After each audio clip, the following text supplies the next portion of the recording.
William awoke and rubbed his eyes.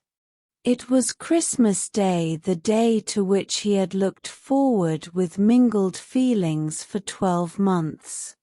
It was a jolly day, of course, presents and turkey and crackers and staying up late.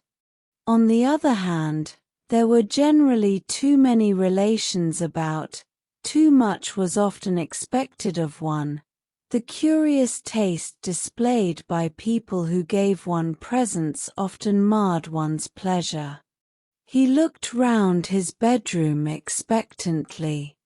On the wall, just opposite his bed, was a large illustrated card hanging by a string from a nail. A busy day is a happy day.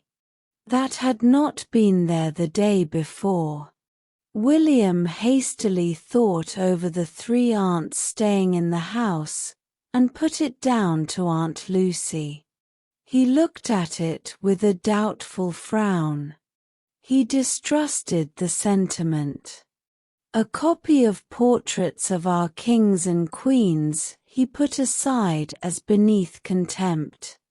Things a Boy Can Do was more promising. Much more promising.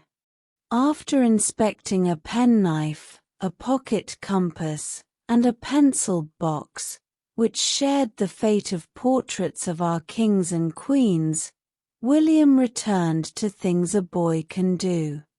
As he turned the pages, his face lit up. He leapt lightly out of bed and dressed. Then he began to arrange his own gifts to his family. For his father he had bought a bottle of highly colored sweets. For his elder brother Robert, aged 19, he had expended a vast sum of money on a copy of The Pirates of the Bloody Hand. These gifts had cost him much thought.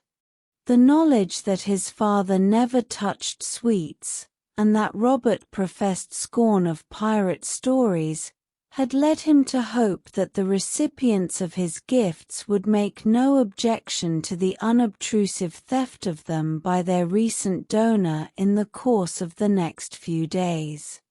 For his grown-up sister Ethel he had bought a box of colored chalks. That also might come in useful later. Funds now had been running low, but for his mother he had bought a small cream jug which, after fierce bargaining, the man had let him have at half price because it was cracked. Singing Christians Awake at the top of his lusty young voice, he went along the landing, putting his gifts outside the doors of his family, and pausing to yell Happy Christmas as he did so. From within he was greeted in each case by muffled groans. He went downstairs into the hall, still singing. It was earlier than he thought, just 5 o'clock. The maids were not down yet. He switched on lights recklessly, and discovered that he was not the only person in the hall. His 4-year-old cousin Jimmy was sitting on the bottom step in an attitude of despondency, holding an empty tin. Jimmy's mother had influenza at home, and Jimmy and his small sister Barbara were in the happy position of spending Christmas with relations, but immune from parental or maternal interference.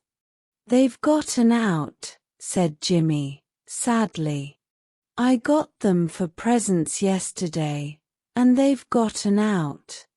I've been feeling for them in the dark, but I cannot find them." "What?" said William. "Snails.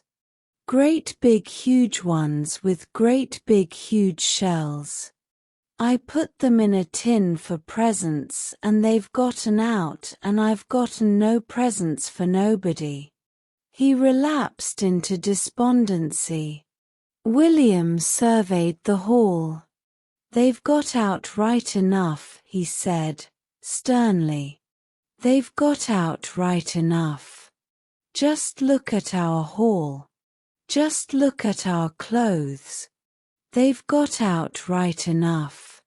Innumerable slimy shining trails shone over hats, and coats, and umbrellas, and walled paper. Grunted William, who was apt to overwork his phrases. They've got out right enough. He looked at the tracks again and brightened. Jimmy was frankly delighted. "Oh, look," he cried. "Oh, funny." William's thoughts flew back to his bedroom wall. A busy day is a happy day. "Let's clean it up," he said. "Let's have it all nice and clean for when they come down. We'll be busy. You tell me if you feel happy when we've done. It might be true what it says, but I don't like the flowers messing all over it." Investigation in the kitchen provided them with a large pail of water and a scrubbing brush each. For a long time they worked in silence. They used plenty of water. When they had finished, the trails were all gone. Each soaked garment on the hat stand was sending a steady drip onto the already flooded floor. The wall paper was sodden. With a feeling of blankness, they realized that there was nothing else to clean. It was Jimmy who conceived the exquisite idea of dipping his brush in the bucket and sprinkling William with water. A scrubbing brush is in many ways almost as good as a hose. Each had a pail of ammunition. Each had a good-sized brush. During the next few minutes they experienced purest joy. Then William heard threatening movements above, and decided hastily that the battle must cease. "Backstairs," he said shortly. "Come on." Marking their track by a running stream of water, they crept up the backstairs. But two small boys soaked to the skin could not disclaim all knowledge of a flooded hall. William was calm and collected when confronted with a distracted mother. "We was trying to clean up," he said. "We found all snail marks and we was trying to clean up. We was trying to help. You said so last night, you know, when you was talking to me. You said to help. Well, I thought it was helping to try and clean up. You cannot clean up with water and not get wet, not if you do it properly. You said to try and make Christmas Day happy for other folks and then I'd be happy. Well, I don't know as I'm very happy," he said, bitterly, "but I've been working hard enough since early this morning. I've been working," he went on pathetically. His eye wandered to the notice on his wall. "I've been busy all right, but it doesn't make me happy, not just now," he added, with memories of the rapture of the fight. "That certainly must be repeated sometime. Buckets of water and scrubbing brushes." He wondered he'd never thought of that before. William's mother looked down at his dripping form. "Did you get all that water with just cleaning up the snail marks?" she said. William coughed and cleared his throat. "Well," he said, shyly, "most of it. I think I got most of it. If it wasn't Christmas Day," she went on darkly. William's spirits rose. There was certainly something to be said for Christmas Day. It was decided to hide the traces of the crime as far as possible from William's father. It was felt, and not without reason, that William's father's feelings of respect for the sanctity of Christmas Day might be overcome by his feelings of paternal anger.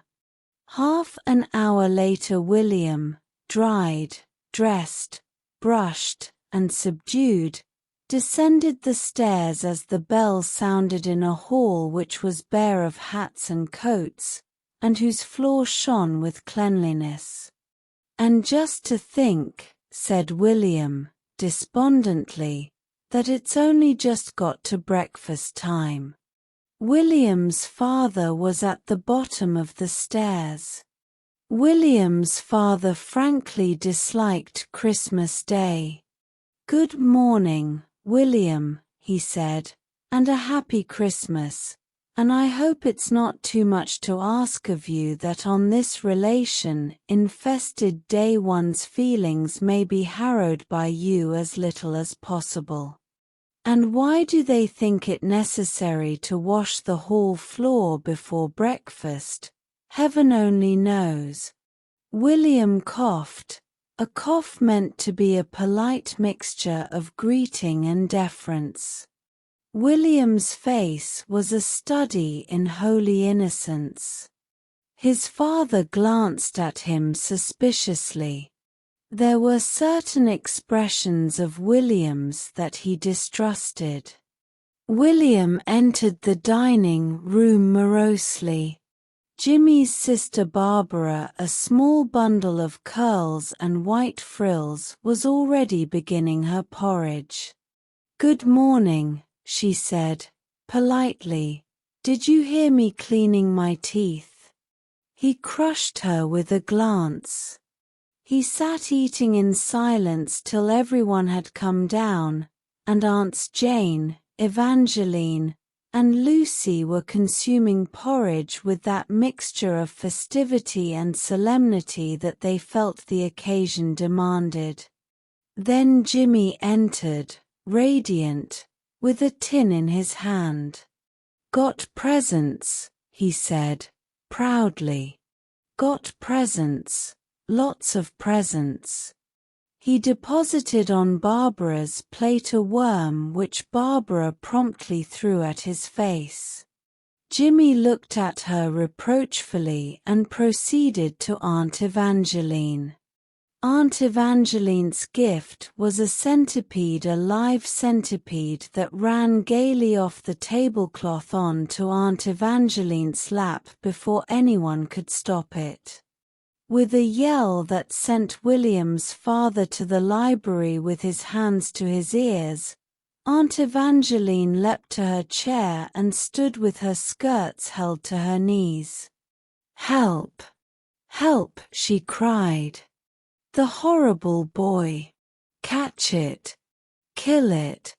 Jimmy gazed at her in amazement, and Barbara looked with interest at Aunt Evangeline's long expanse of shin. "My legs isn't like your legs," she said pleasantly and conversationally. "My legs is knees." It was some time before order was restored, the centipede killed, and Jimmy's remaining gifts thrown out of the window. William looked across the table at Jimmy with respect in his eye. Jimmy, in spite of his youth, was an acquaintance worth cultivating. Jimmy was eating porridge unconcernedly. Aunt Evangeline had rushed from the room when the slaughter of the centipede had left the coast clear, and refused to return. She carried on a conversation from the top of the stairs. "When that horrible child has gone, I'll come. He may have insects concealed on his person. And someone's been dropping water all over these stairs. They're damp." "Dear, dear," murmured Aunt Jane, sadly.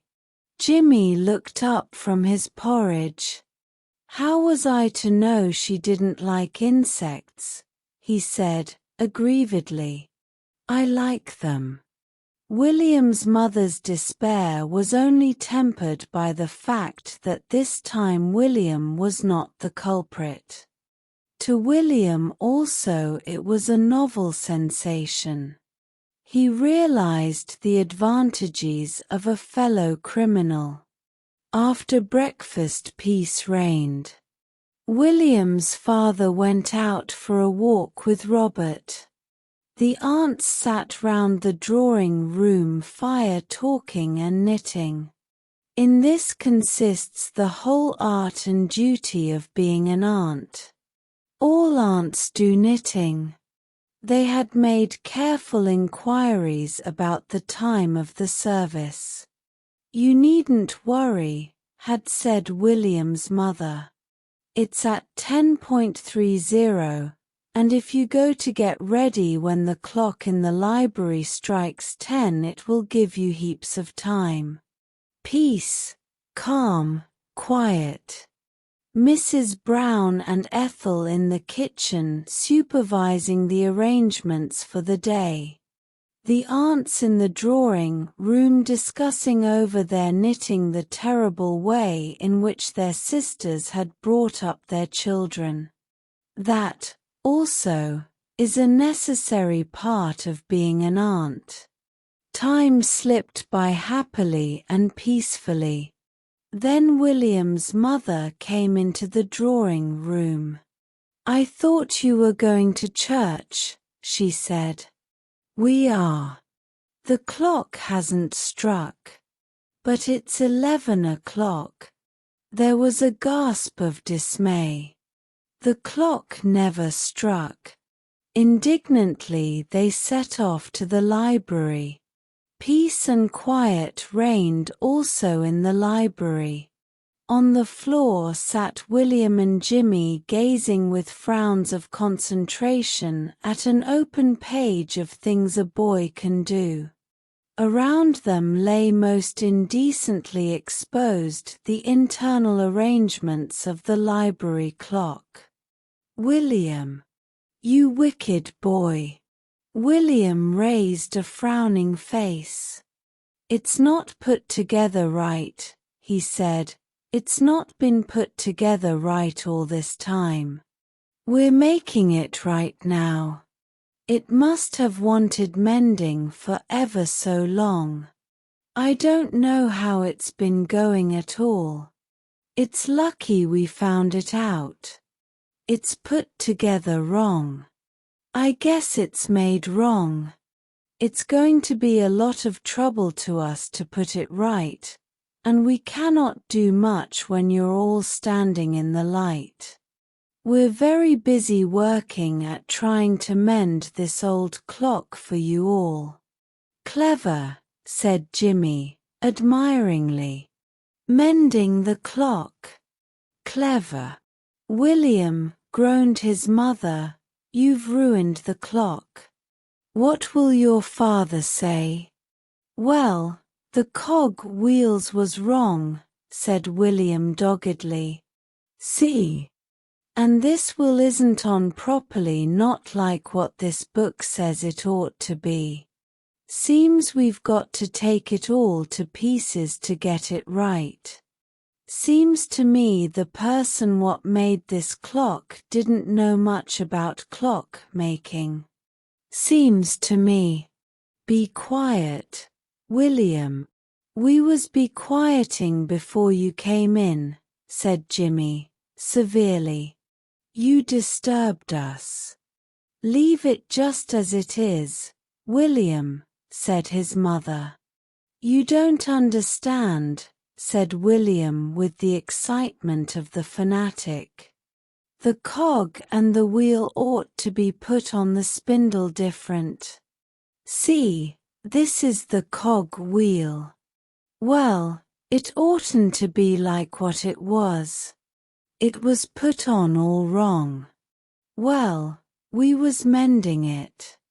And we was doing it for you, he ended, bitterly, just to help and to make other folks happy. It makes folks happy having clocks going right, anyone would think. But if you want your clocks put together wrong, I don't care." He picked up his book and walked proudly from the room, followed by the admiring Jimmy. "William," said Aunt Lucy patiently, as he passed, "I don't want to say anything unkind, and I hope you won't remember all your life that you have completely spoilt this Christmas Day for me." "Oh, dear," murmured Aunt Jane, sadly. William, with a look before which she should have sunk into the earth, answered shortly that he didn't think he would. During the midday dinner the grown-ups, as is the foolish fashion of grown-ups, wasted much valuable time in the discussion of such futilities as the weather and the political state of the nation. Aunt Lucy was still suffering and aggrieved. "I can go this evening, of course," she said, "but it's not quite the same. The morning service is different." "Yes, please, dear, and stuffing." "Yes, I'll have a little more turkey, too. And, of course, the vicar may not preach tonight. That makes such a difference. The gravy on the potatoes, please. It's almost the first Christmas I've not been in the morning. It seems quite to have spoilt the day for me." She bent on William a glance of gentle reproach.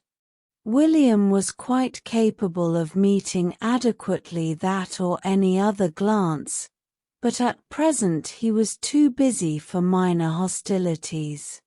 He was extremely busy. He was doing his utmost to do full justice to a meal that only happens once a year. "William," said Barbara pleasantly, "I can dream." "Can you?" He made no answer. "Answer your cousin, William," said his mother. He swallowed, then spoke plaintively. "You always say not to talk with my mouth full," he said. "You could speak when you've finished the mouthful." "No cause I want to fill it again then," said William, firmly. "Dear, dear," murmured Aunt Jane. This was Aunt Jane's usual contribution to any conversation. He looked coldly at the 3 pairs of horrified aunt's eyes around him, then placidly continued his meal. Mrs. Brown hastily changed the subject of conversation. The art of combining the duties of mother and hostess is sometimes a difficult one. Christmas afternoon is a time of rest. The 3 aunts withdrew from public life. Aunt Lucy found a book of sermons in the library and retired to her bedroom with it. "It's the next best thing, I think," she said with a sad glance at William. William was beginning definitely to dislike Aunt Lucy. "Please, said the cook an hour later.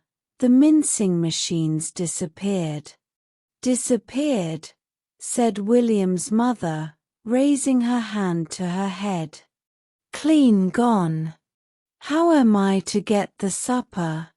You said as how I could get it done this afternoon so as to go to church this evening. I cannot do nothing with the mincing machine gone. I'll come and look." They searched every corner of the kitchen. Then William's mother had an idea. William's mother had not been William's mother for 11 years without learning many things.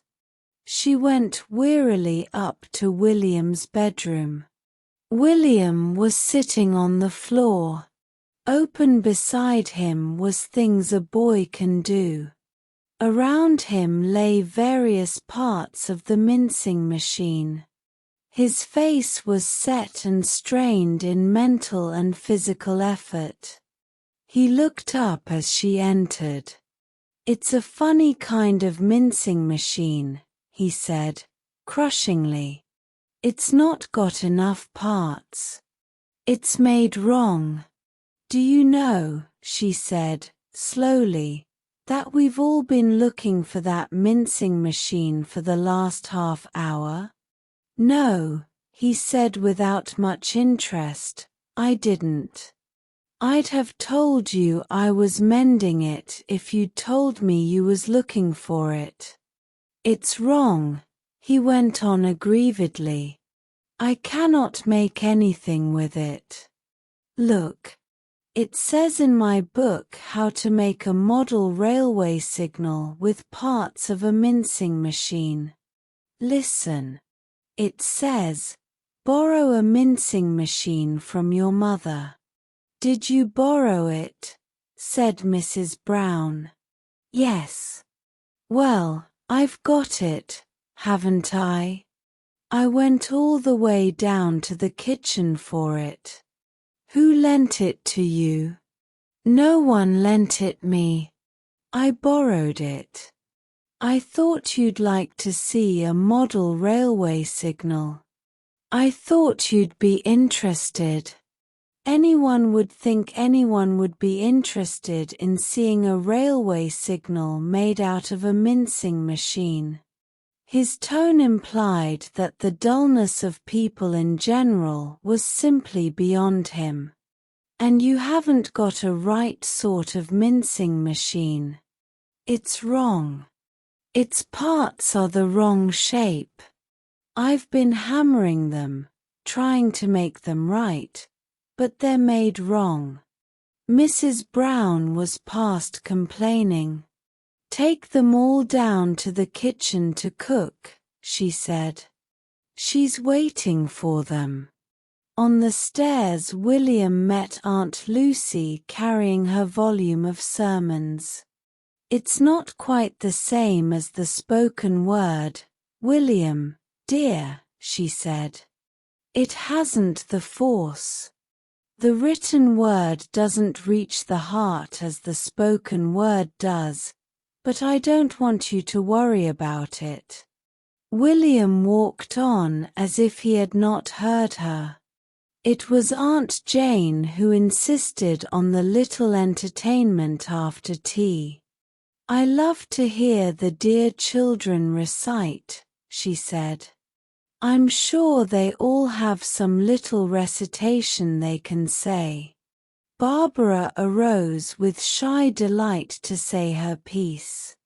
"Little brown seed, little brown brother. And what, pray, are you going to be?" "I'll be a poppy as white as my mother." "Oh, do be a poppy like me." "What? You'll be a sunflower. Oh, how I shall miss you. When you are golden and high.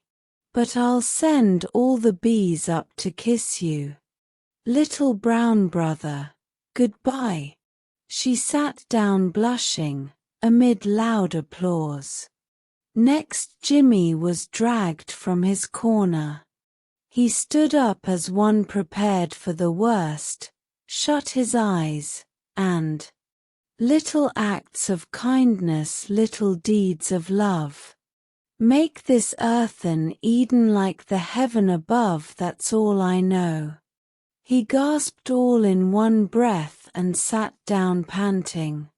This was greeted with slightly milder applause. "Now, William, I don't know any," he said. "Oh, you do," said his mother. "Say the one you learnt at school last term.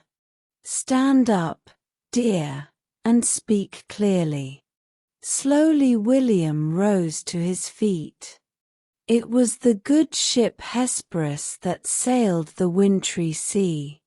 He began. Here he stopped, coughed, cleared his throat, and began again. It was the good ship Hesperus that sailed the wintry sea.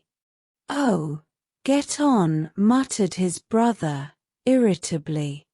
I cannot get on if you keep talking to me, said William, sternly. How can I get on if you keep taking all the time up saying get on? I cannot get on if you're talking, can I? It was the Hesperus that sailed the wintry sea, and I'm not going on if Ethel's going to keep giggling. It's not a funny piece, and if she's going on giggling like that, I'm not saying any more of it. Ethel, dear, murmured Mrs. Brown, reproachfully. Ethel turned her chair completely round and left her back only exposed to William's view. He glared at it suspiciously. Now, William dear, continued his mother, begin again and no one shall interrupt you. William again went through the preliminaries of coughing and clearing his throat. It was the good ship Hesperus that sailed the wintry seas. He stopped again, and slowly and carefully straightened his collar and smoothed back the lock of hair which was dangling over his brow. The skipper had prompted Aunt Jane, kindly. William turned on her. I was going to say that if you'd left me alone, he said. I was just thinking. I've got to think sometimes. I cannot say off a great long poem like that without stopping to think sometimes, can I? I'll do a conjuring trick for you instead, he burst out, desperately. I've learnt one from my book. I'll go and get it ready. He went out of the room. Mr. Brown took out his handkerchief and mopped his brow. May I ask, he said patiently, how long this exhibition is to be allowed to continue? Here William returned, his pockets bulging. He held a large handkerchief in his hand. This is a handkerchief, he announced.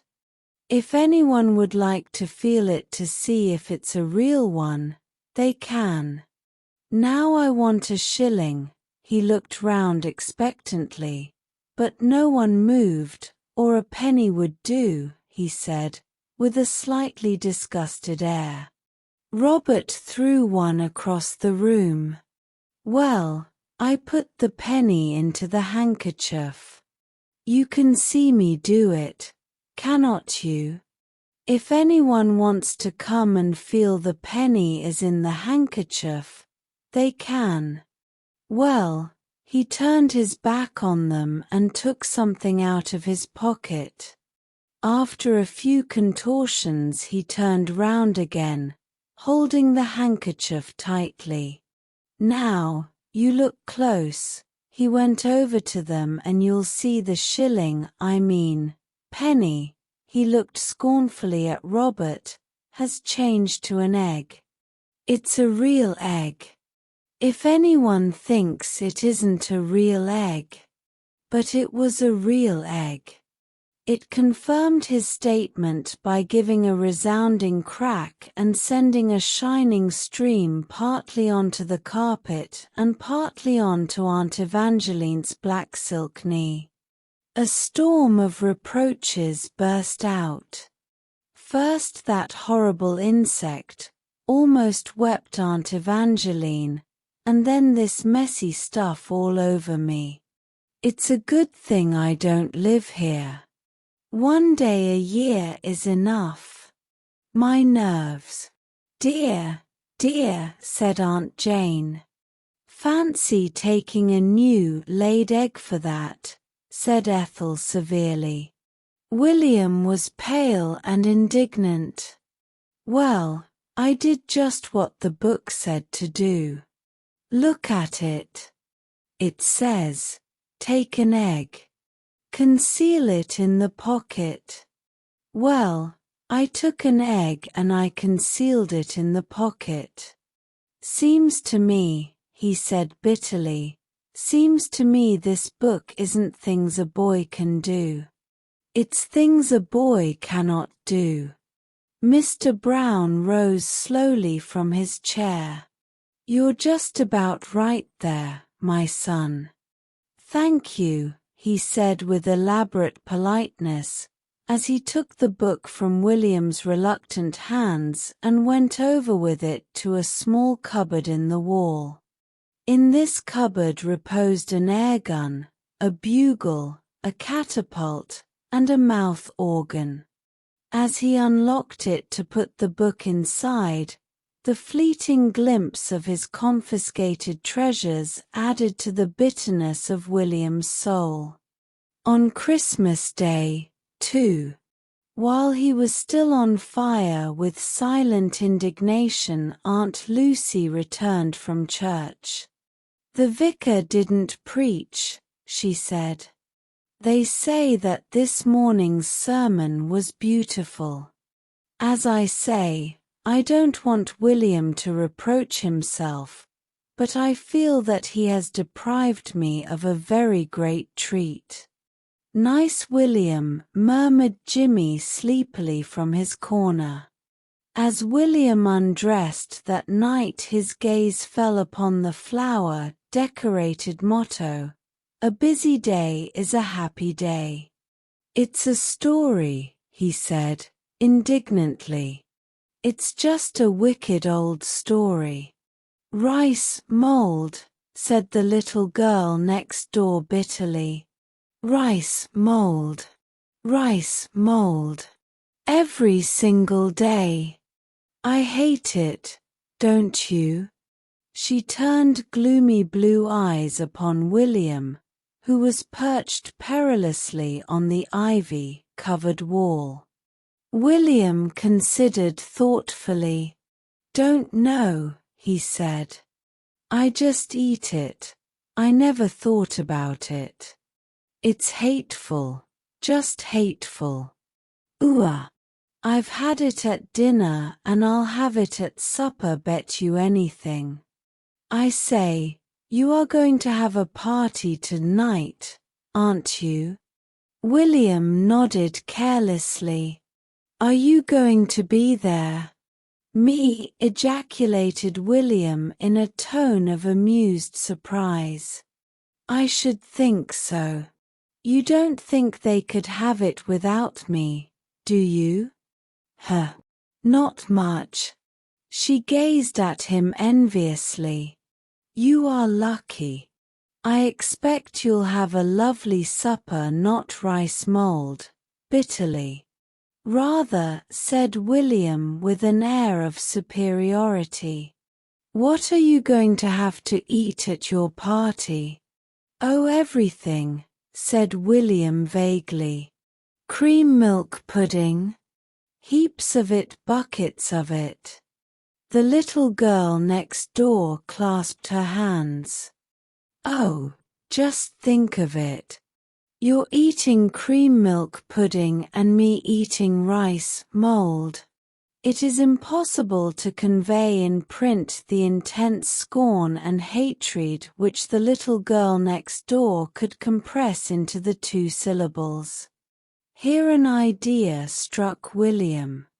What time do you have supper? 7.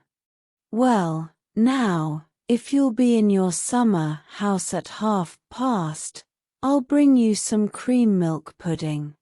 Truly I will.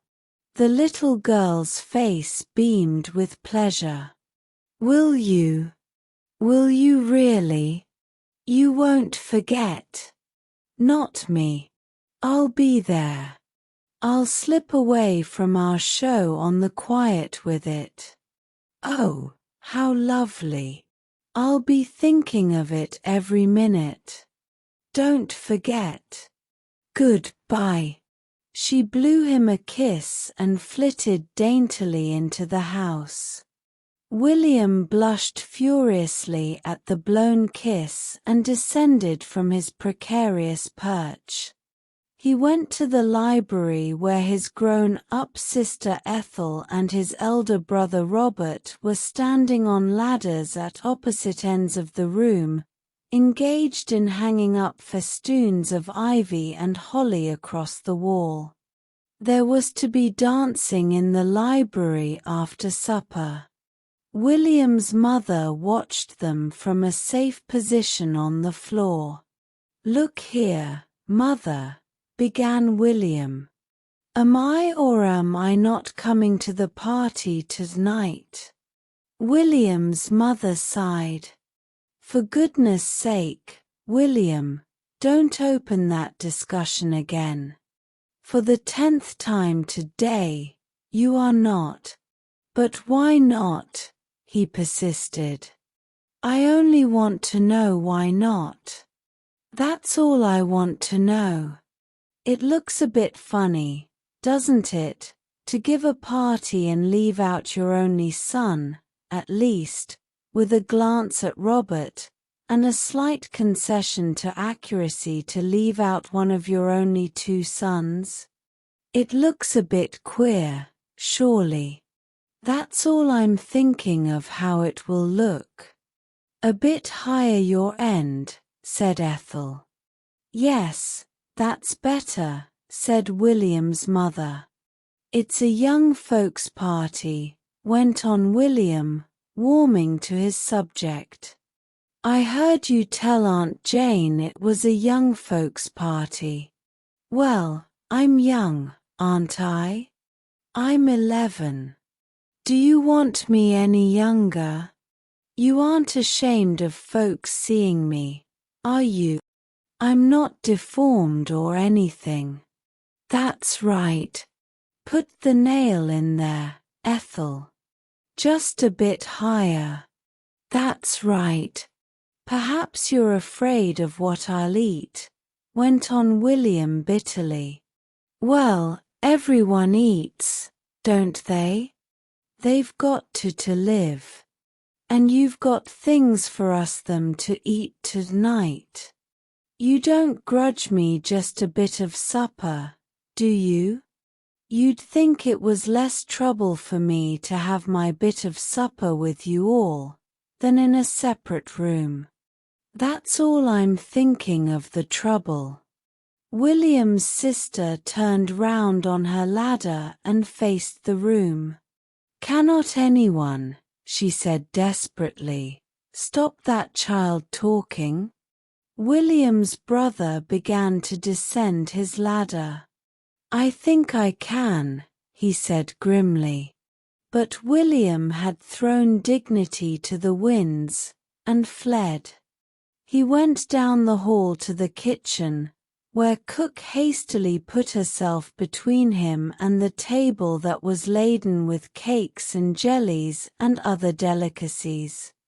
"Now, Master William," she said sharply, "you clear out of here. I don't want any of your things." "Cook," said William, magnificently but untruthfully, "I only came to see how you were getting on. That's all I came for." "We're getting on very well indeed, thank you, Master William," she said with sarcastic politeness, "but nothing for you till tomorrow, when we can see how much they've left." She returned to her task of cutting sandwiches. William, from a respectful distance, surveyed the table with its enticing burden. He ejaculated bitterly, "Think of them sitting and stuffing, and stuffing, and stuffing away at our food all night. I don't suppose they'll leave much, not if I know the set that lives round here. Don't judge them all by yourself, Master William," said cook unkindly, keeping a watchful eye upon him.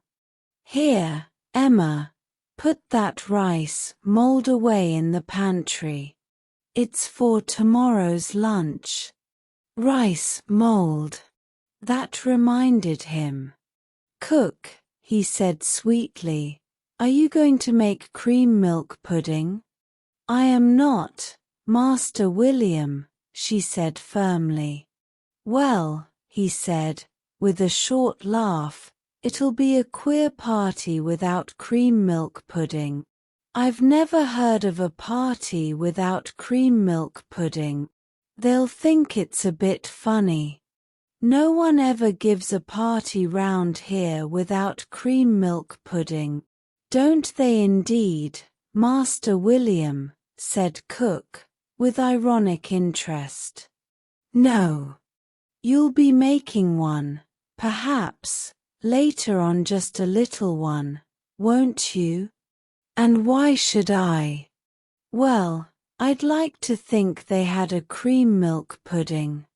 I think they'd enjoy it. That's all I'm thinking of. Oh, is it? Well, it's your ma that tells me what to make and pays me for it, not you. This was a novel idea to William. He thought deeply. Look here, he said at last, if I gave you, he paused for effect, then brought out the startling offer, 6pence. Would you make a cream milk pudding? I'd want to see your 6pence first, said Cook, with a wink at Emma. William retired upstairs to his bedroom and counted out his money. 2pence was all he possessed. He had expended the enormous sum of 1 shilling the day before on a grass snake. It had died in the night. He must get a cream milk pudding somehow.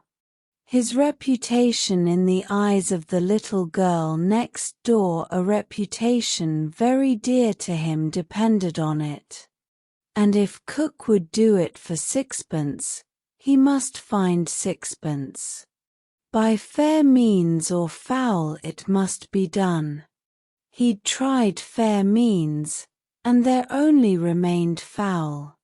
He went softly downstairs to the dining room, where, upon the mantel-piece, reposed the missionary box. He'd tell someone next day, or put it back, or something. Anyway, people did worse things than that in the pictures. With a knife from the table he extracted the contents, 3 halfpence. He glared at it fiercely. 3 halfpence, he said aloud in righteous indignation. This supposed to be a Christian house, and 3 halfpence is all they can give to the poor heathen. They can spend pounds and pounds on. He glanced round the room and saw a pyramid of pears on the sideboard, tons of pears and green stuff to put on the walls, and they give 3 halfpence to the poor heathen. Huh. He opened the door and heard his sister's voice from the library. He's probably in mischief somewhere. He'll be a perfect nuisance all the evening. Mother, couldn't you make him go to bed an hour earlier? William had no doubt as to the subject of the conversation. Make him go to bed early. He'd like to see them. He'd just like to see them. And he'd show them, anyway. Yes, he would show them. Exactly what he would show them and how he would show them, he was not as yet very clear. He looked round the room again. There was nothing to eat in it so far except the piled-up plate of huge pears on the sideboard. He looked at it longingly. They'd probably counted them and knew just how many there ought to be. Mean sort of thing they would do. And they'd be in counting them every other minute just to see if he'd taken one. Well, he was going to score off somebody, somehow. Make him go to bed early indeed. He stood with knit brows, deep in thought, then his face cleared and he smiled. He'd got it. For the next 5 minutes he munched the delicious pears, but, at the end, the piled-up pyramid was apparently exactly as he found it, not a pear gone, only on the inner side of each pear, the side that didn't show, was a huge semicircular bite. William wiped his mouth with his coat sleeve. They were jolly good pears. And a blissful vision came to him of the faces of the guests as they took the pears, of the faces of his father and mother and Robert and Ethel. Oh, crumbs! He chuckled to himself as he went down to the kitchen again. I say, cook, could you make a small one, quite a small one, for threepence halfpenny? Cook laughed. I was only pulling your leg, Master William. I've got one made and locked up in the larder. That's all right, said William. I wanted them to have a cream milk pudding, that's all. Oh, they'll have it all right. They won't leave much for you. I only made one. Did you say locked in the larder? Said William carelessly. It must be a bother for you to lock the larder door each time you go in. Oh, no trouble, Master William, thank you, said Cook sarcastically. There's more than the cream milk pudding there, there's pies and cakes and other things. I'm thinking of the last party your ma gave. William had the grace to blush. On that occasion William and a friend had spent the hour before supper in the larder, and supper had to be postponed while fresh provisions were beaten up from any and every quarter. William had passed a troubled night and spent the next day in bed. Oh, then. That was a long time ago. I was only a kid then. Grunted Cook. Then, relenting, well, if there's any cream milk pudding left I'll bring it up to you in bed. Now that's a promise. Here, Emma, put these sandwiches in the larder. Here's the key. Now mind you lock it after you. Cook. Just come here for a minute. It was the voice of William's mother from the library. William's heart rose. With Cook away from the scene of action, great things might happen. Emma took the dish of sandwiches, unlocked the pantry door, and entered. There was a crash of crockery from the back kitchen. Emma fled out, leaving the door unlocked. After she had picked up several broken plates, which had unaccountably slipped from the shelves, she returned and locked the pantry door. William, in the darkness within, heaved a sigh of relief. He was in, anyway. How he was going to get out he wasn't quite sure. He stood for a few minutes in rapt admiration of his own cleverness. He'd scored off Cook. Crumbs. He'd scored off Cook. So far, at any rate. The first thing to do was to find the cream milk pudding.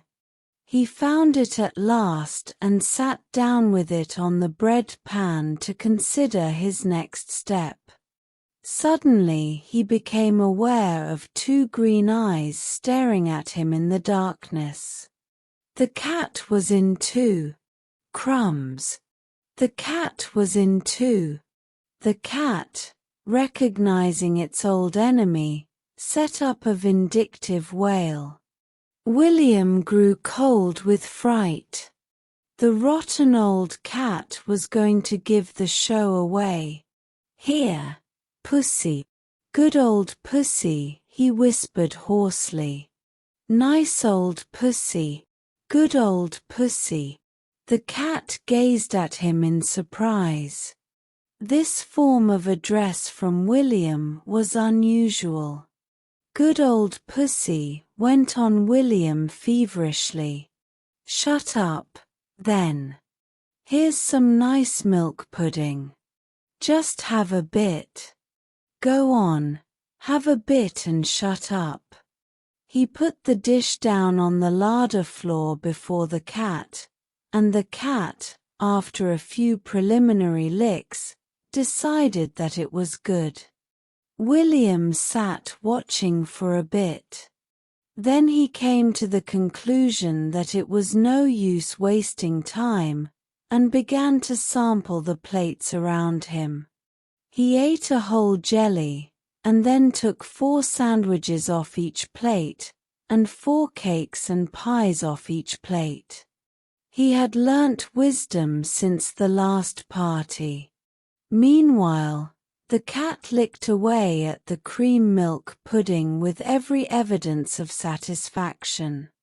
It even began to purr, and as its satisfaction increased, so did the purr. It possessed a peculiar penetrating purr. "Cook," called out Emma from the kitchen. Cook came out of the library where she was assisting with the festoon hanging. "What's the matter?" "There's a funny buzzing noise in the larder." "Well, go in and see what it is. It's probably a wasp, that's all." Emma approached with the key, and William, clasping the milk pudding to his bosom, withdrew behind the door, slipping off his shoes in readiness for action. "Poor puss," said Emma, opening the door and meeting the cat's green gaze. "Did it get shut up in the nasty dark larder, then? Who did it, then?" She was bending down with her back to William, stroking the cat in the doorway. William seized his chance. He dashed past her and up the stairs in stockinged feet like a flash of lightning. But Emma, leaning over the cat, had seen a dark flying figure out of the corner of her eye. She set up a scream. Out of the library came William's mother, William's sister, William's brother, and Cook. "A burglar in the larder," gasped Emma. "I saw him, I did. Out of the corner of my eye, and when I looked up he wasn't there no more. Flitting up the hall like a shadow, he was. Oh, my goodness. It's fairly turned me inside. Oh, my goodness." "What rubbish," said William's mother. "Emma, you must control yourself." "I went into the larder myself, ma'am," said Cook indignantly, "just before I came in to help with the greenery ornaments, and it was empty as air. It's all that silly Emma. Always having the jumps, she is." "Where's William?" said William's mother with sudden suspicion. "William." William came out of his bedroom and looked down the stairs. "Yes, mother," he said, with that wondering innocence of voice and look which he had brought to a fine art, and which proved one of his greatest assets in times of stress and strain. "What are you doing?" "Just reading quietly in my room, mother." "Oh, for heaven's sake don't disturb him, then," said William's sister. "It's those silly books you read, Emma. You're always imagining things. If you'd read the ones I recommend, instead of the foolish ones you will get hold of." William's mother was safely mounted on one of her favorite hobby horses. William withdrew to his room and carefully concealed the cream milk pudding beneath his bed. He then waited till he heard the guests arrive and exchange greetings in the hall. William, listening with his door open, carefully committed to memory the voice and manner of his sister's greeting to her friends. That would come in useful later on, probably. No weapon of offense against the world in general and his own family in particular was to be despised. He held a rehearsal in his room when the guests were all safely assembled in the drawing room. "Oh, how are you, Mrs. Green?" he said in a high voice, meant to represent the feminine voice. "And how's the darling baby? Such a duck. I'm dying to see him again. Oh, Delia, darling. There you are. So glad you could come. What a perfect darling of a dress, my dear. I know whose heart you'll break in that. Oh, Mr. Thompson." Here William languished, bridled, and looked around in a fashion seen nowhere on earth except in his imitations of his sister when engaged in conversation with one of the male sex. If reproduced at the right moment, it was guaranteed to drive her to frenzy. "I'm so glad to see you." "Yes, of course I really am. I wouldn't say it if I wasn't." The drawing-room door opened and a chatter of conversation and a rustling of dresses arose from the hall. "Oh, crumbs! They were going in to supper." Yes, the dining-room door closed.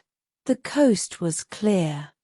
William took out the rather battered-looking delicacy from under the bed and considered it thoughtfully. The dish was big and awkwardly shaped. He must find something that would go under his coat better than that. He couldn't march through the hall and out of the front door, bearing a cream milk pudding, naked and unashamed. And the back door through the kitchen was impossible. With infinite care but little success as far as the shape of the milk pudding was concerned, he removed it from its dish onto his soap dish. He forgot, in the excitement of the moment, to remove the soap, but, after all, it was only a small piece.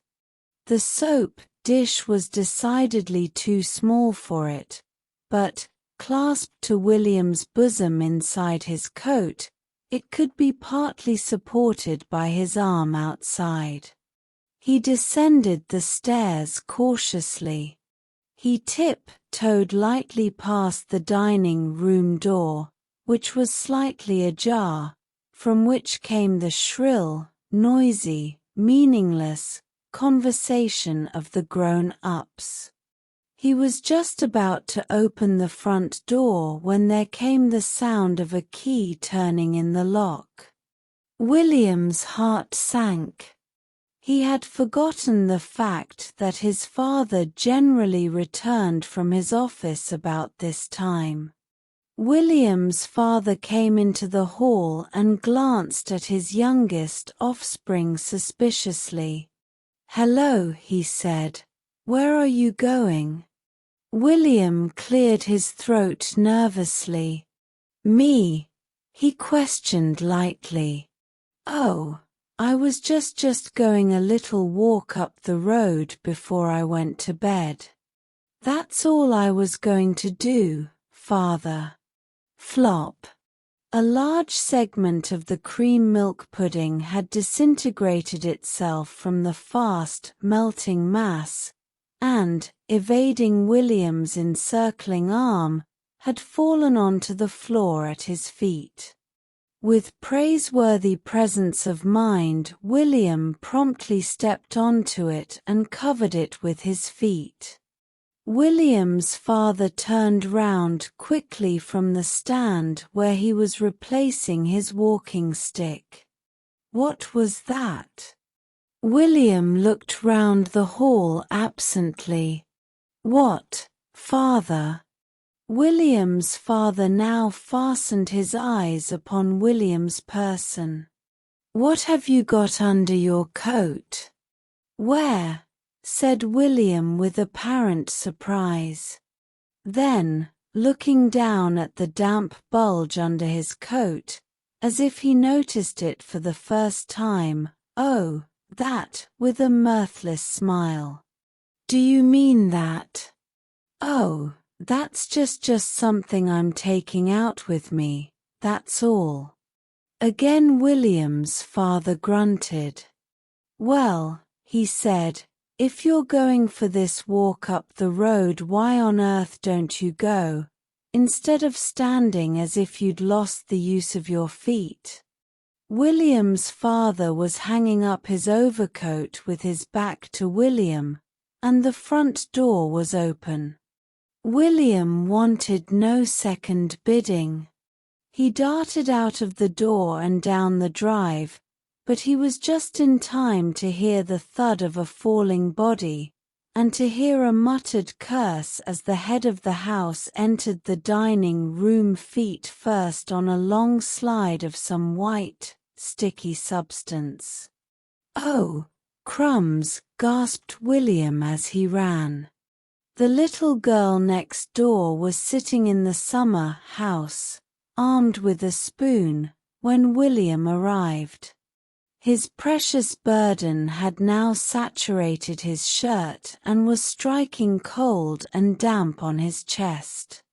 He drew it from his coat and displayed it proudly. It had certainly lost its pristine, white, rounded appearance. The marks of the cat's licks were very evident. Grime from William's coat adhered to its surface. It wobbled limply over the soap dish, but the little girl's eyes sparkled as she saw it. "Oh, William, I never thought you really would. Oh, you are wonderful. And I had it." "What?" "Rice mulled for supper, but I didn't mind, because I thought I hoped you'd come with it." "Oh, William, you are a nice boy." William glowed with pride. "William," bellowed an irate voice from William's front door. William knew that voice. It was the voice of the male parent who has stood all his jolly well going to stand from that kid, and is out for vengeance. They'd got to the pears. Oh, crumbs! They'd got to the pears. And even the thought of punishment to come could not dull for William the bliss of that vision. "Oh, William," said the little girl next door sadly, "they're calling you. Will you have to go?" "Not me," said William earnestly. "I'm not going, not till they fetch me. Here. You begin." "I don't want any. I've had lots of things." "You eat it all." Her face radiant with anticipation, the little girl took up her spoon. William leant back in a superior, benevolent manner and watched the smile freeze upon her face, and her look of ecstasy changed to one of fury. With a horrible suspicion at his heart, he seized the spoon she had dropped and took a mouthful himself. He had brought the rice mulled by mistake. When William first saw him, he was leaning against the wall of the White Lion, gazing at the passers-by with a moody smile upon his villainous-looking countenance. It was evident to any careful observer that he had not confined his attentions to the exterior of the White Lion. William, at whose heels trotted his beloved mongrel, rightly named Jumble, was passing him with a casual glance when something attracted his attention. He stopped and looked back, then, turning round, stood in front of the tall, untidy figure, gazing up at him with frank curiosity. "Who cut them off?" he said at last in an awed whisper. The figure raised his hands and stroked the long hair down the side of his face. "Now you are asking," he said with a grin. "Well, who did?" persisted William. "That would be telling," answered his new friend, moving unsteadily from one foot to the other. "See, you got them cut off in the war," said William firmly. "I didn't. I've been in the war, all right. Strike me pink, I've been in the war, and that's the truth. But I didn't get them cut off in the war. Well, I'll stop kidding you. I'll tell you straight. I never had none. No." William stood on tiptoe to peer under the untidy hair at the small apertures that in his strange new friend took the place of ears. Admiration shone in William's eyes. "Was you born without them?" he said enviously. His friend nodded. "No, don't you go talking about it," he went on modestly, though seeming to bask in the sun of William's evident awe and respect. "I don't want all folks knowing about it. See?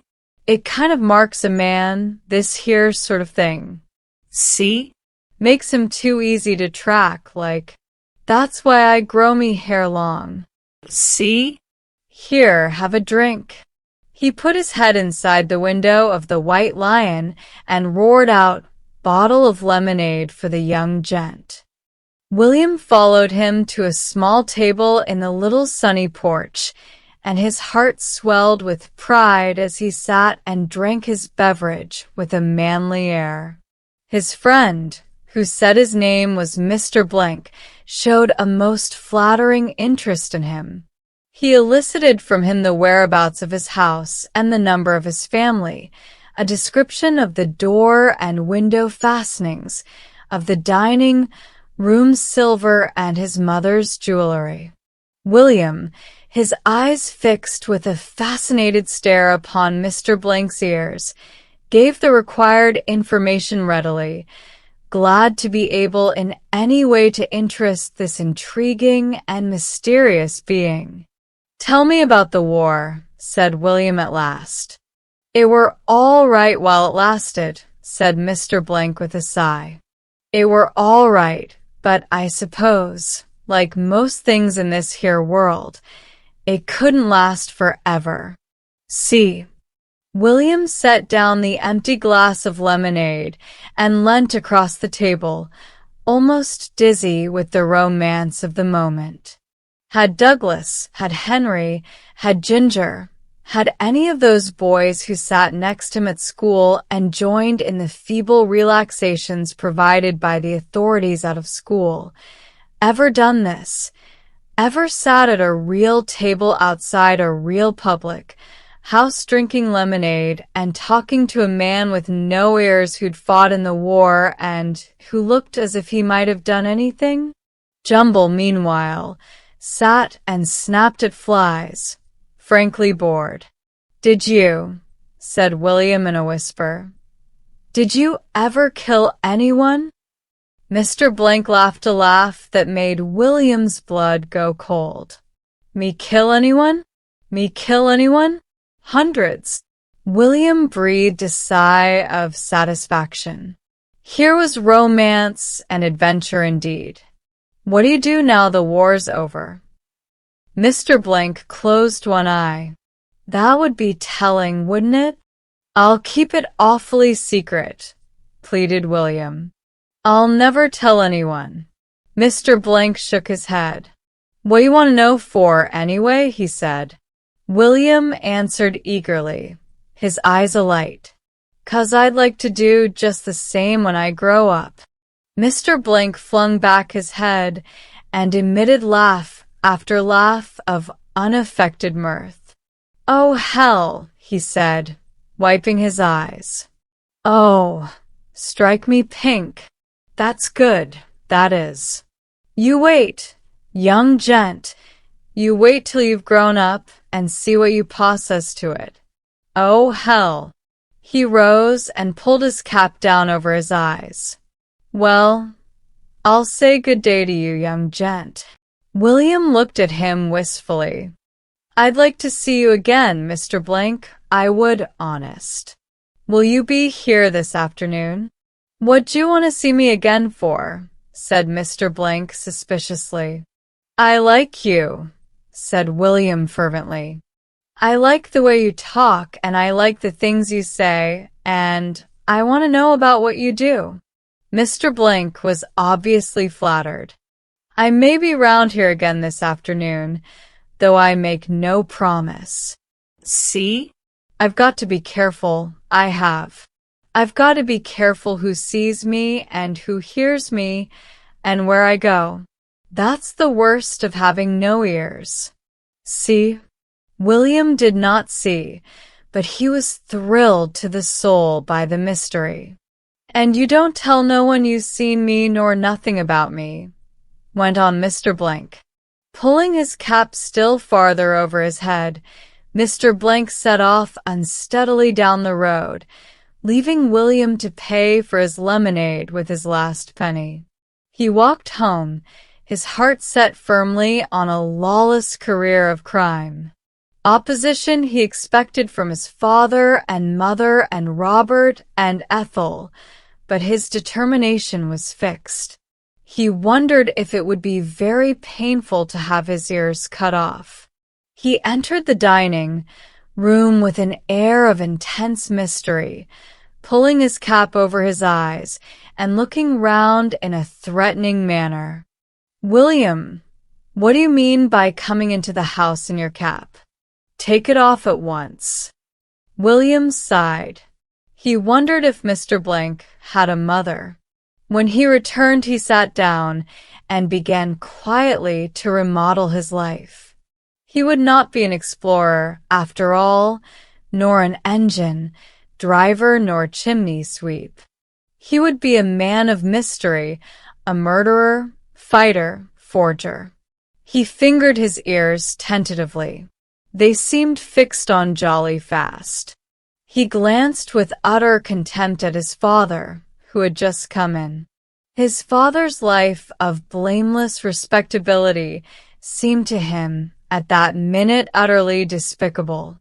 "The Wilkinsons over at Todfoot have had their house broken into now," Mrs. Brown was saying. "All her jewelry gone. They think it's a gang. It's just the villages round here. There seems to be one every day." William expressed his surprise.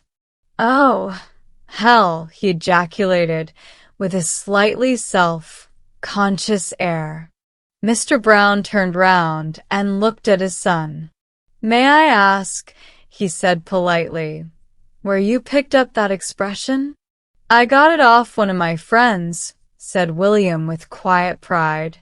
"Then I'd take it as a personal favor," went on Mr. Brown, "if you'd kindly refrain from airing your friends' vocabularies in this house." "He means you're never to say it again, William," translated Mrs. Brown sternly. "Never." "All right," said William. "I won't." "See?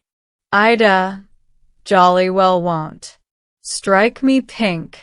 See?" He departed with an air of scowling mystery and dignity combined, leaving his parents speechless with amazement. That afternoon he returned to the White Lion. Mr. Blank was standing unobtrusively in the shadow of the wall. "Hello, young gent," he greeted William. "Nice dog you've got." William looked proudly down at Jumble. "You won't find," he said proudly and with some truth, You won't find another dog like this. Not for miles. Will he be much good as a watchdog now? Asked Mr. Blank carelessly. Good, said William, almost indignant at the question.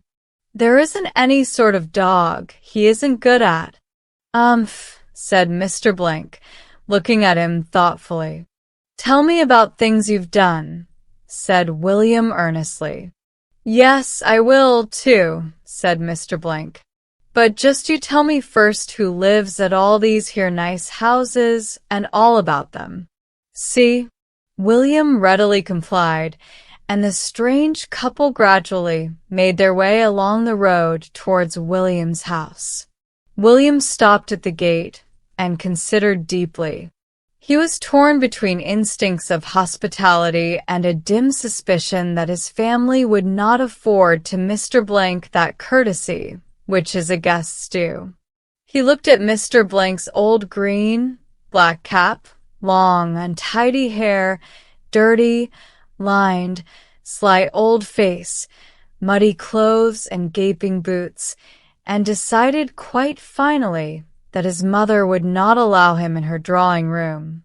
Will you, he said tentatively, will you come round and see our back garden? If we go behind these old bushes and keep close along the wall, no one will see us. To William's relief, Mr. Blank did not seem to resent the suggestion of secrecy. They crept along the wall in silence except for Jumble, who loudly worried Mr. Blank's trailing boot strings as he walked. They reached a part of the back garden that was not visible from the house, and sat down together under a shady tree. Perhaps, began Mr. Blank politely, you could bring a bit o' tea out to me on the quiet like. I'll ask Mother, began William. Oh, no, said Mr. Blank modestly. I don't want to give no one no trouble. Just a slice o' bread, if you can find it, without troubling no one. See, William had a brilliant idea. Let's go across to that window and get in, he said eagerly. That's the library and no one uses it except Father, and he's not until later. Mr. Blank insisted on tying Jumble up, then he swung himself quickly through the window.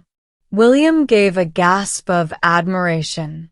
You did that fine, he said. Again Mr. Blank closed one eye. Not the first time I've got in at a window, young gent, nor the last, I bet.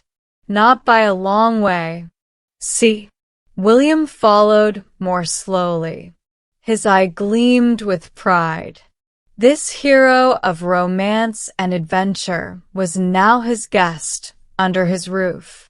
Make yourself quite at home, Mr. Blank, he said with an air of intense politeness. Mr. Blank did. He emptied Mr. Brown's cigar box into his pocket.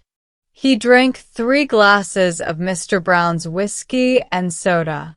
While William's back was turned, he filled his pockets with the silver ornaments from the mantel piece. He began to inspect the drawers in Mr. Brown's desk. Then, William, come to tea. You stay here, whispered William. I'll bring you some. But luck was against him. It was a visitor's tea in the drawing room, and Mrs. de Vere Carter, a neighbor, there in all her glory. She rose from her seat with an ecstatic murmur. Willie, dear child, sweet little soul. With one arm, she crushed the infuriated William against her belt.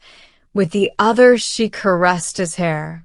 Then William, in moody silence, sat down in a corner and began to eat bread and butter. Every time he prepared to slip a piece into his pocket, he found his mother's or Mrs. de Vere Carter's eye fixed upon him and hastily began to eat it himself. He sat, miserable and hot, seeing only the heroic figure starving in the next room, and planned a raid on the larder as soon as he could reasonably depart. Every now and then he scowled across at Mrs. de Vere Carter and made a movement with his hands, as though pulling a cap over his eyes. He invested even his eating with an air of dark mystery. Then Robert, his elder brother, came in, followed by a thin, pale man with eyeglasses and long hair. "This is Mr. Lewis, mother," said Robert with an air of pride and triumph. "He's editor of Fiddle Strings." There was an immediate stir and sensation. Robert had often talked of his famous friend. In fact, Robert's family was weary of the sound of his name, but this was the first time Robert had induced him to leave the haunts of his genius to visit the Brown household. Mr. Lewis bowed with a set, stern, self-conscious expression, as though to convey to all that his celebrity was more of a weight than a pleasure to him. Mrs. de Vere Carter bridled and fluttered, for Fiddle Strings had a society column and a page of news of the town, and Mrs. de Vere Carter's greatest ambition was to see her name in print. Mr. Lewis sat back in his chair, took his tea cup as though it were a fresh addition to his responsibilities, and began to talk. He talked apparently without even breathing. He began on the weather, drifted on to art and music, and was just beginning a monologue on the novel, when William rose and crept from the room like a guilty spirit. He found Mr. Blank under the library table, having heard a noise in the kitchen and fearing a visitor. A cigar and a silver snuffer had fallen from his pocket to the floor. He hastily replaced them. William went up and took another look at the wonderful ears, and heaved a sigh of relief. While parted from his strange friend, he had had a horrible suspicion that the whole thing was a dream. "I'll go to the larder and get you something," he said. "You just stay here." "I think, young gent," said Mr. Blank, "I think I'll just go and look round upstairs on the quiet like, and you needn't mention it to no one." "See." Again, he performed the fascinating wink. They crept on tiptoe into the hall, but the drawing-room door was ajar. William's heart stood still. He could hear his mother coming across the room then.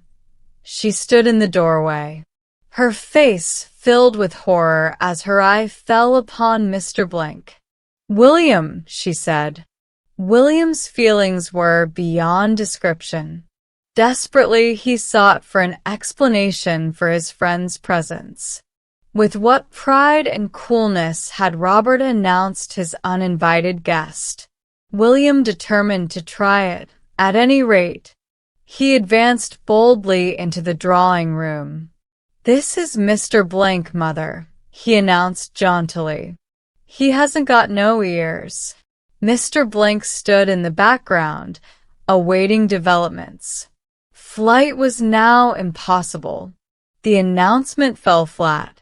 There was nothing but horror upon the 5 silent faces that confronted William. He made a last desperate effort. "He's been in the war," he pleaded. "He's killed folks." Then the unexpected happened. Mrs. de Vere Carter rose with a smile of welcome. In her mind's eye she saw the touching story already in print. The tattered hero, the gracious lady, the age of democracy. The stage was laid, and that dark, pale young man had only to watch and listen. "Ah, one of our dear heroes. My poor, brave man. A cup of tea, my dear," turning to William's thunderstruck mother. "And he may sit down, may he not?" She kept her face well turned towards the sardonic, looking Mr. Lewis. He must not miss a word or gesture. How proud we are to do anything for our dear heroes. Wounded, perhaps? Ah, poor man. She floated across to him with a cup of tea and plied him with bread and butter and cake. William sat down meekly on a chair, looking rather pale. Mr. Blank, whose philosophy was to take the goods the gods gave and not look to the future, began to make a hearty meal. "Are you looking for work, my poor man?" asked Mrs. de Vere Carter, leaning forward in her chair. Her poor man replied with simple, manly directness that he was damned if he was. See? Mr. Lewis began to discuss the drama with Robert. Mrs. de Vere Carter raised her voice. "How you must have suffered. Yes, there is suffering ingrained in your face. A piece of shrapnel? 10 inches square? Right in at one hip and out at the other? Oh, my poor man. How I feel for you. How all class distinctions vanish at such a time. How—" She stopped while Mr. Blank drank his tea. In fact, all conversation ceased while Mr. Blank drank his tea, just as conversation on a station ceases while a train passes through. Mrs. Brown looked helplessly around her. When Mr. Blank had eaten a plate of sandwiches, a plate of bread and butter, and half a cake, he rose slowly, keeping one hand over the pocket in which reposed the silver ornaments. "Well, ma'am," he said, touching his cap. "Thank you kindly. I've had a fine tea. I have. A damn fine tea. And I'll not forget you kindness to a poor old soldier." Here he winked brazenly at William. "And good day to you all." Mrs. de Vere Carter floated out to the front door with him, and William followed as in a dream. Mrs. Brown found her voice. "We'd better have the chair disinfected," she murmured to Ethel. Then Mrs. de Vere Carter returned smiling to herself and eyeing the young editor thoughtfully. "I witnessed a pretty scene the other day in a suburban drawing room. It might begin like that." William followed the amazing figure round the house again to the library window. Here turned to him with a friendly grin. "I'm just going to have that look round upstairs now. See," he said. "And once more, you don't need to say nothing to no one. See." With a familiar, beloved gesture, he drew his old cap down over his eyes and was gone. William wandered upstairs a few minutes later to find his visitor standing at the landing window, his pockets bulging. "I'm going to try this here window, young gent," he said in a quick, business-like voice. "I see Pa coming in at the front gate. Give me a shove. Quick, now." Mr. Brown entered the drawing room. "Mulroyd's had his house burgled now," he said. "Every bit of his wife's jewelry gone. They've got some clues, though. It's a gang all right, and one of them is a chap without ears. Grows his hair long to hide it. But it's a clue. The police are hunting for him." He looked in amazement at the horror-stricken faces before him. Mrs. Brown sat down weakly. "Ethel, my smelling salts. They're on the mantelpiece." Robert grew pale. "Good Lord, my silver cricket cup," he gasped, racing upstairs. The landing window had been too small and Mr. Blank too big, though William did his best. There came to the astounded listeners the sound of a fierce scuffle. Then Robert descended, his hair rumpled and his tie awry, holding William by the arm. William looked pale and apprehensive. He was there, panted Robert, just getting out of the window. He chucked the things out of his pockets and got away. I couldn't stop him. And William was there. William's face assumed the expression of one who is prepared for the worst. The brave little chap, struggling with him, trying to pull him back from the window, all by himself. I wasn't, cried William excitedly. I was helping him. He's my friend. But they heard not a word. They crowded round him, praised him, shook hands with him, asked if he was hurt. Mrs. de Vere Carter kept up one perpetual scream of delight and congratulation.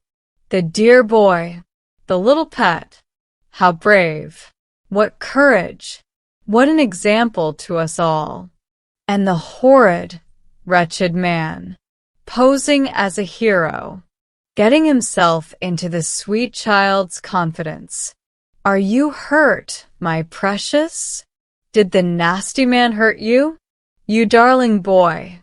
When the noise had somewhat subsided, Mr. Brown came forward and laid a hand on William's shoulder.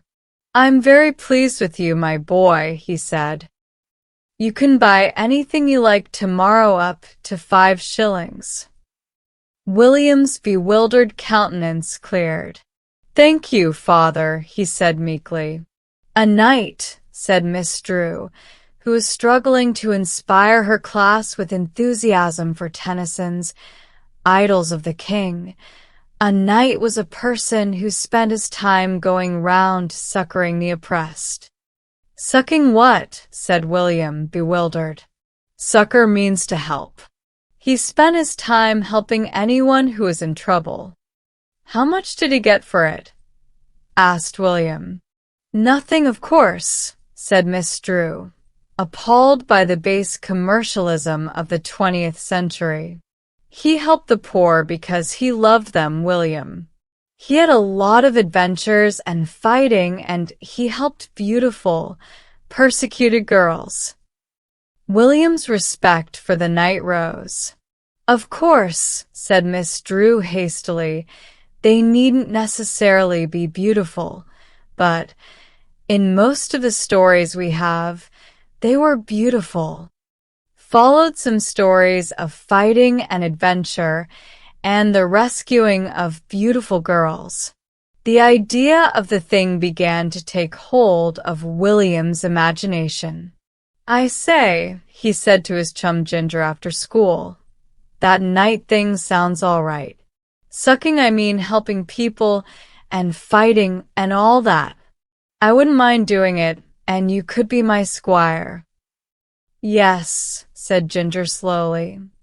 I'd thought of doing it, but I'd thought of you being the squire. Well, said William after a pause, let's be squires in turn. You first, he added hastily. What'll you give me if I'm first? Said Ginger, displaying again the base commercialism of his age. William considered. I'll give you first drink out of a bottle of ginger ale, what I'm going to get with my next money. It'll be 3 weeks off, 'cause they're taking the next 2 weeks to pay for an old window what my ball slipped into by mistake. He spoke with the bitterness that always characterized his statements of the injustice of the grown-up world. All right, said Ginger. I won't forget about the drink of ginger ale. No, you won't, said Ginger simply. I'll remind you all right. Well, let's set off. Course, said William. It would be nicer with armor and horses and trumpets, but I expect folks would think anyone a bit soft what went about in the streets in armor now, 'cause these times is different. She said so. Anyway, she said we could still be knights and help people, didn't she? Anyway, I'll get my bugle. That'll be something. William's bugle had just returned to public life after one of its periodic terms of retirement into his father's keeping. William took his bugle proudly in one hand and his pistol, the glorious result of a dip in the bran tub at a school party, in the other, and, sternly denying themselves the pleasures of afternoon school, off the two set upon the road of romance and adventure. "I'll carry the bugle," said Ginger, "'cause I'm squire." William was unwilling to give up his treasure. "Well, I'll carry it now," he said, "but when I begin fighting folks, I'll give it you to hold." They walked along for about a mile, without meeting anyone. William began to be aware of a sinking feeling in the region of his waist. "I wonder what they eat," he said at last. "I'm getting so's I wouldn't mind something to eat." "We did not have set off before dinner," said the squire with the event wisdom. "We ought to have waited till after dinner." "You ought to have brought something," said William severely. "You're the squire. You're not much of a squire not to have brought something for me to eat." "And me," put in Ginger. "If I'd brought any, I'd have brought it for me more'n for you." William fingered his minute pistol. "If we meet any wild animals," he said darkly. A cow gazed at them mournfully over a hedge. "You might go and milk that," suggested William. "Milk would be better than nothing." "You go and milk it." "No, I'm not squire." "I bet squires did the milking. Knights wouldn't have done the milking." "I'll remember," said Ginger bitterly, "when you're squire, all the things what you said a squire ought to do when I was squire." They entered the field and gazed at the cow from a respectful distance. She turned her eyes upon them sadly. "Go on," said the knight to his reluctant squire. "I'm not good at cows," objected that gentleman. "Well, I will, then," said William with reckless bravado, and advanced boldly upon the animal. The animal very slightly lowered its horns, perhaps in sign of greeting, and emitted a deep mo. "Oh, oh, oh," like lightning. The gallant pair made for the road. "Anyway," said William gloomily, "we got nothing to put it in, so we'd only have got tossed for nothing, perhaps, if we'd gone on." They walked on down the road till they came to a pair of iron gates and a drive that led up to a big house. William's spirits rose. His hunger was forgotten. "Come on," he said. "We might find someone to rescue here. It looks like a place where there might be someone to rescue." There was no one in the garden to question the right of entry of two small boys armed with a bugle and a toy pistol. Unchallenged, they went up to the house. While the knight was wondering whether to blow his bugle at the front door or by the open window, they caught sight suddenly of a vision inside the window. It was a girl as fair and slim and beautiful as any wandering knight could desire, and she was speaking fast and passionately. William, ready for all contingencies, marshaled his forces. "Follow me," he whispered, and crept on all fours nearer the window. They could see a man now, an elderly man with white hair and a white beard. "And how long will you keep me in this vile prison?" she was saying in a voice that trembled with anger. "Base wretch that you are." "Crumbs!" ejaculated William. "Ha! Ha!" sneered the man. "I have you in my power. I will keep you here a prisoner till you sign the paper which will make me master of all your wealth, and beware, girl, if you do not sign, you may answer for it with your life." "Wow!" murmured William. Then he crawled away into the bushes, followed by his attendant squire. "Well," said William, his face purple with excitement, "we've found someone to rescue, all right. He's a base wretch," what she said, all right. "Will you kill him?" said the odd squire. "How big was he?" "Could you see?" said William the discreet. "He was ever so big. Great big face he had, too, with a beard." "Then I won't try killing him. Not straight off. I'll think of some plan, something cunning." He sat with his chin on his hands, gazing into space, till they were surprised by the opening of the front door and the appearance of a tall, thick-set, elderly man. William quivered with excitement. The man went along a path through the bushes. William and Ginger followed on all fours with elaborate caution. At every almost inaudible sound from Ginger, William turned his red, frowning face onto him with a resounding sh. The path ended at a small shed with a locked door. The man opened the door. The key stood in the lock, and entered. Promptly William, with a snarl expressive of cunning and triumph, hurled himself at the door and turned the key in the lock. Here came an angry shout from inside. "Who's that? What the devil?" "You low old devil," said William through the keyhole. "Who?" exploded the voice. "You base wretch, like what she said you was," bawled William, his mouth still applied closely to the keyhole. "Let me out at once, or I'll—" "You mean old oppressor? Who are you? What's this stupid trick? Let me out. Do you hear?" A resounding kick shook the door. "I've got a pistol," said William sternly. "I'll shoot you dead if you kick the door down, you dirty old beast." The sound of kicking ceased, and a scrambling and scraping, accompanied by oaths, proceeded from the interior. "I'll stay on guard," said William with the tense expression of the soldier at his post, "and you go and set her free.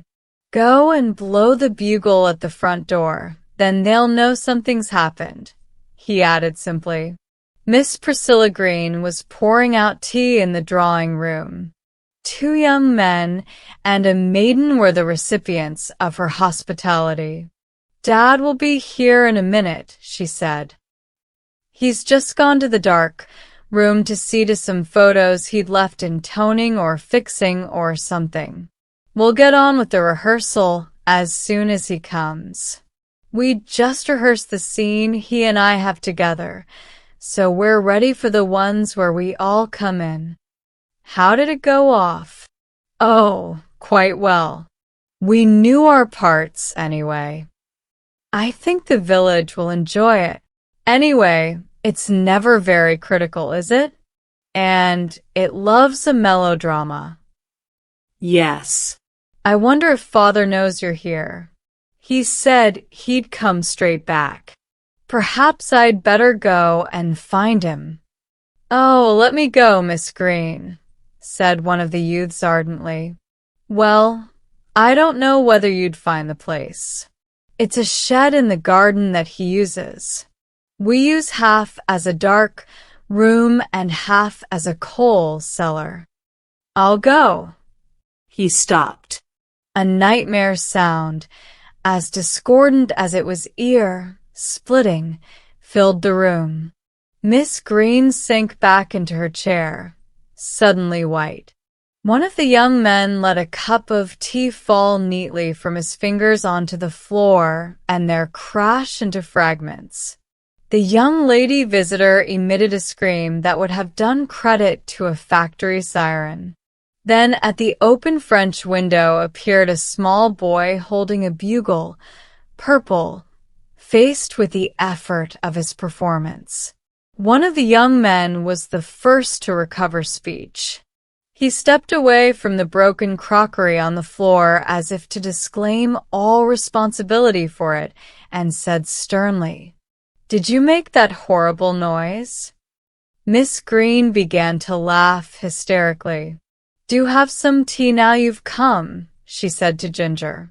Ginger remembered the pangs of hunger, of which excitement had momentarily rendered him oblivious, and, deciding that there was no time like the present, took a cake from the stand and began to consume it in silence. "You'd better be careful," said the young lady to her hostess. "He might have escaped from the asylum. He looks mad. He had a very mad look, I thought, when he was standing at the window. He's evidently hungry anyway. I cannot think why father doesn't come." Here Ginger, fortified by a walnut bun, remembered his mission. "It's all right now," he said. "You can go home." He shut up. Me and William shut him up. "You see," said the young lady with a meaning glance around. "I said he was from the asylum. He looked mad. We'd better humor him and ring up the asylum. Have another cake, darling boy," she said in a tone of honeyed sweetness. Very willing, Ginger selected an ornate pyramid of icing. At this point there came a bellowing and crashing and tramping outside, and Miss Priscilla's father, roaring fury and threats of vengeance, hurled himself into the room. Miss Priscilla's father had made his escape by a small window at the other end of the shed. To do this, he had had to climb over the coals in the dark. His face and hands and clothes and once white beard were covered with coal. His eyes gleamed whitely. A disgraceful attack, utterly unprovoked, cowardly rogues. Here he stopped to cough because his mouth was full of coal dust. While he was coughing, William, who had just discovered that his bird had flown, appeared at the window. "He's got out," he said reproachfully. "Look at him. He's got out. And all our trouble for nothing. Why didn't someone stop him getting out?" William and Ginger sat on the railing that separated their houses. "It's not really much fun being a knight," said William slowly. "No," agreed Ginger. "You never know when folks is oppressed. And anyway, what's one afternoon away from school to make such a fuss about? Seems to me, from what father said," went on William gloomily, "you'll have to wait a jolly long time for that drink of ginger ale." An expression of dejection came over Ginger's face. "And you wasn't even ever squire," he said. Then he brightened. "They were jolly good cakes, wasn't they?" he said. William's lips curved into a smile of blissful reminiscence. "Jolly good," he agreed. Uncle George was William's godfather, and he was intensely interested in William's upbringing. It was an interest with which William would gladly have dispensed. Uncle George's annual visit was to William a purgatory only to be endured by a resolutely philosophic attitude of mind and the knowledge that sooner or later it must come to an end. Uncle George had an ideal of what a boy should be, and it was a continual grief to him that William fell so short of this ideal.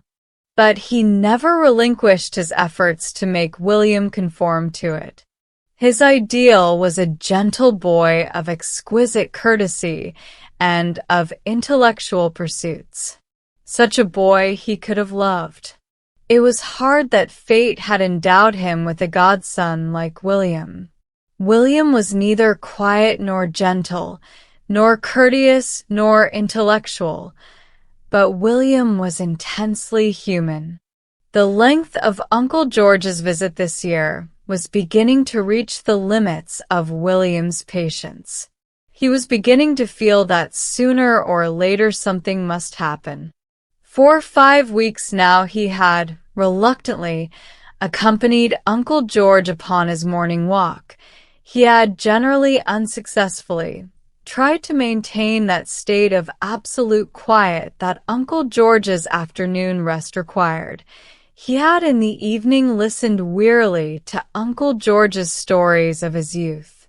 His usual feeling of mild contempt for Uncle George was beginning to give way to one which was much stronger. "Now, William," said Uncle George at breakfast, "I'm afraid it's going to rain today, so we'll do a little work together this morning, shall we? Nothing like work, is there? Your arithmetic's a bit shaky, isn't it? We'll rub that up. We love our work, don't we?" William eyed him coldly. "I don't think I'd better get muddling up my school work," he said. "I shouldn't like to be more on than the other boys next term. It wouldn't be fair to them." Uncle George rubbed his hands.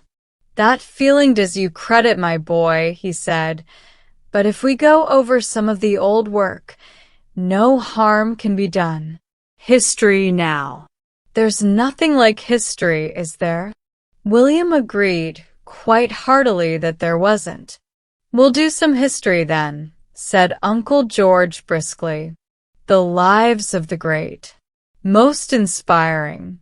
Better than those terrible things you used to waste your time on, eh?" The terrible things had included a trumpet, a beloved motor hooter, and an ingenious instrument very dear to William's soul that reproduced most realistically the sound of 2 cats fighting. These, at Uncle George's request, had been confiscated by William's father. Uncle George had not considered them educational. They also disturbed his afternoon's rest. Uncle George settled himself and William down for a nice, quiet morning in the library. William, looking round for escape, found none. The outside world was wholly uninviting. The rain came down in torrents. Moreover, the 5 preceding weeks had broken William's spirits. He realized the impossibility of evading Uncle George. His own family were not sympathetic.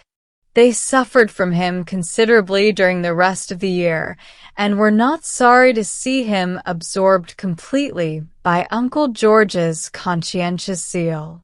So Uncle George seated himself slowly and ponderously in an arm-chair by the fire.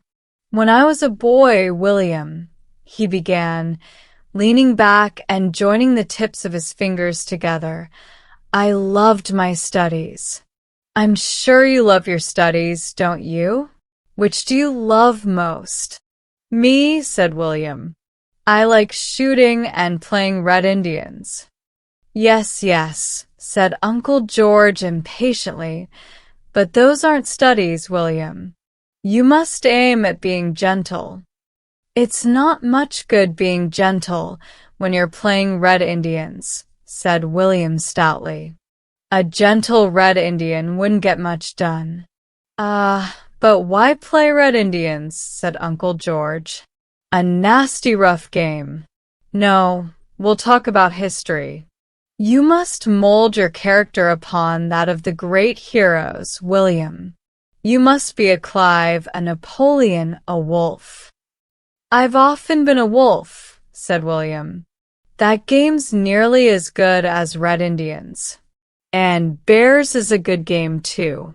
We might have bears here," he went on brightening. "Just you and me. Would you sooner be bear or hunter?" "I'd sooner be hunter," he hinted gently. "You misunderstand," said Uncle George. "I mean Wolfe the man, Wolfe the hero." William, who had little patience with heroes who came within the school curriculum, relapsed into gloom. "What lessons do we learn from such names, my boy?" went on Uncle George. William was on the floor behind Uncle George's chair endeavoring to turn a somersault in a very restricted space. "History lessons and dates and things," he said shortly. "And the things they expect you to remember," he added with disgust. "No, no," said Uncle George, but the fire was hot and his chair was comfortable and his educational zeal was dying away. "To endure the buffets of fate with calmness, to smile at misfortune, to endure whatever comes, and so on." He stopped suddenly. William had managed the somersault, but it had somehow brought his feet into collision with Uncle George's neck. Uncle George sleepily shifted his position. "Boisterous, boisterous," he murmured disapprovingly. "You should combine the gentleness of a Moor with the courage of a Wellington, William." William now perceived that Uncle George's eyelids were drooping slowly, and William's sudden statuesque calm would have surprised many of his instructors. The silence and the warmth of the room had their effect. In less than 3 minutes, Uncle George was dead to the world around him. William's form relaxed. Then he crept up to look closely at the face of his enemy. He decided that he disliked it intensely. Something must be done at once. He looked round the room. There were not many weapons handy. Only his mother's work. Box stood on a chair by the window, and on it a pile of socks belonging to Robert, William's elder brother. Beneath either arm of his chair, one of Uncle George's coat tails protruded. William soon departed on his way rejoicing, while on to one of Uncle George's coat tails was firmly stitched a bright blue sock, and on to the other a brilliant orange one.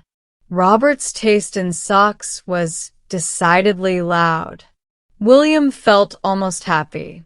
The rain had stopped, and he spent the morning with some of his friends whom he met in the road. They went bear hunting in the wood, and though no bears were found, still their disappointment was considerably allayed by the fact that one of them saw a mouse and another one distinctly smelt a rabbit. William returned to lunch whistling to himself and had the intense satisfaction of seeing Uncle George enter the dining room, obviously roused from his slumbers by the luncheon bell, and obviously quite unaware of the blue and orange socks that still adorned his person. "Curious," he ejaculated, as Ethel, William's grown-up sister, pointed out the blue sock to him. "Most curious." William departed discreetly, muttering something about "better tidy up a bit," which drew from his sister expressions of surprise and questions as to his state of health. "Most curious," again said Uncle George, who had now discovered the orange sock. When William returned, all excitement was over, and Uncle George was consuming roast beef with energy. "Ah, William," he said, "we must complete the history lesson soon. Nothing like history. Nothing like history. Nothing like history. Teaches us to endure the buffets of fate with calm and to smile at misfortune. Then we must do some geography." William groaned. "Most fascinating study. Rivers, mountains, cities, etc. Most improving. The morning should be devoted to intellectual work at your age, William, and the afternoon to the quiet pursuit of some improving hobby. You would then find the true joy of life." To judge from William's countenance, he did not wholly agree, but he made no objection. He had learnt that objection was useless, and against Uncle George's eloquent silence was his only weapon. After lunch, Uncle George followed his usual custom and retired to rest.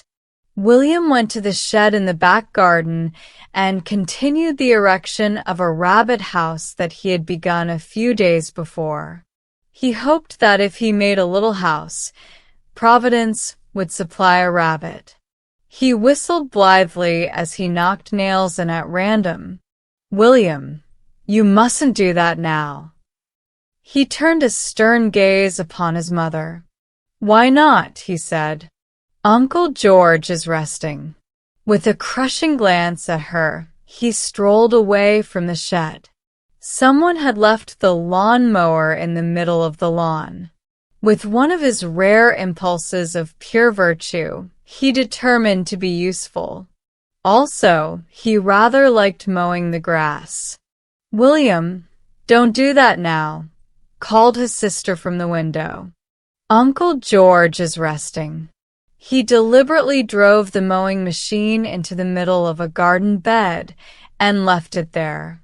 He was beginning to feel desperate. Then, "What can I do?" he said bitterly to Ethel, who was still at the window.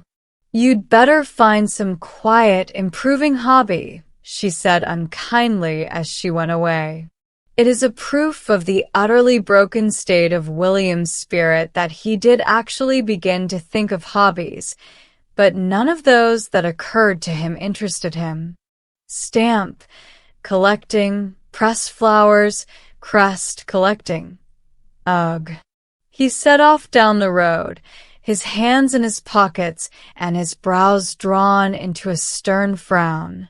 He amused himself by imagining Uncle George in various predicaments, lost on a desert island, captured by pirates, or carried off by an eagle.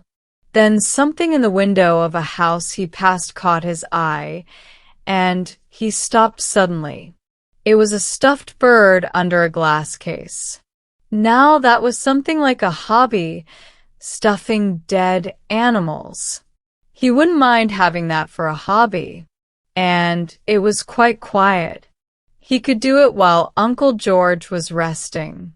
And it must be quite easy. The first thing to do, of course, was to find a dead animal. Any old thing would do to begin on. A dead cat or dog. He would do bigger ones like bears and lions later on.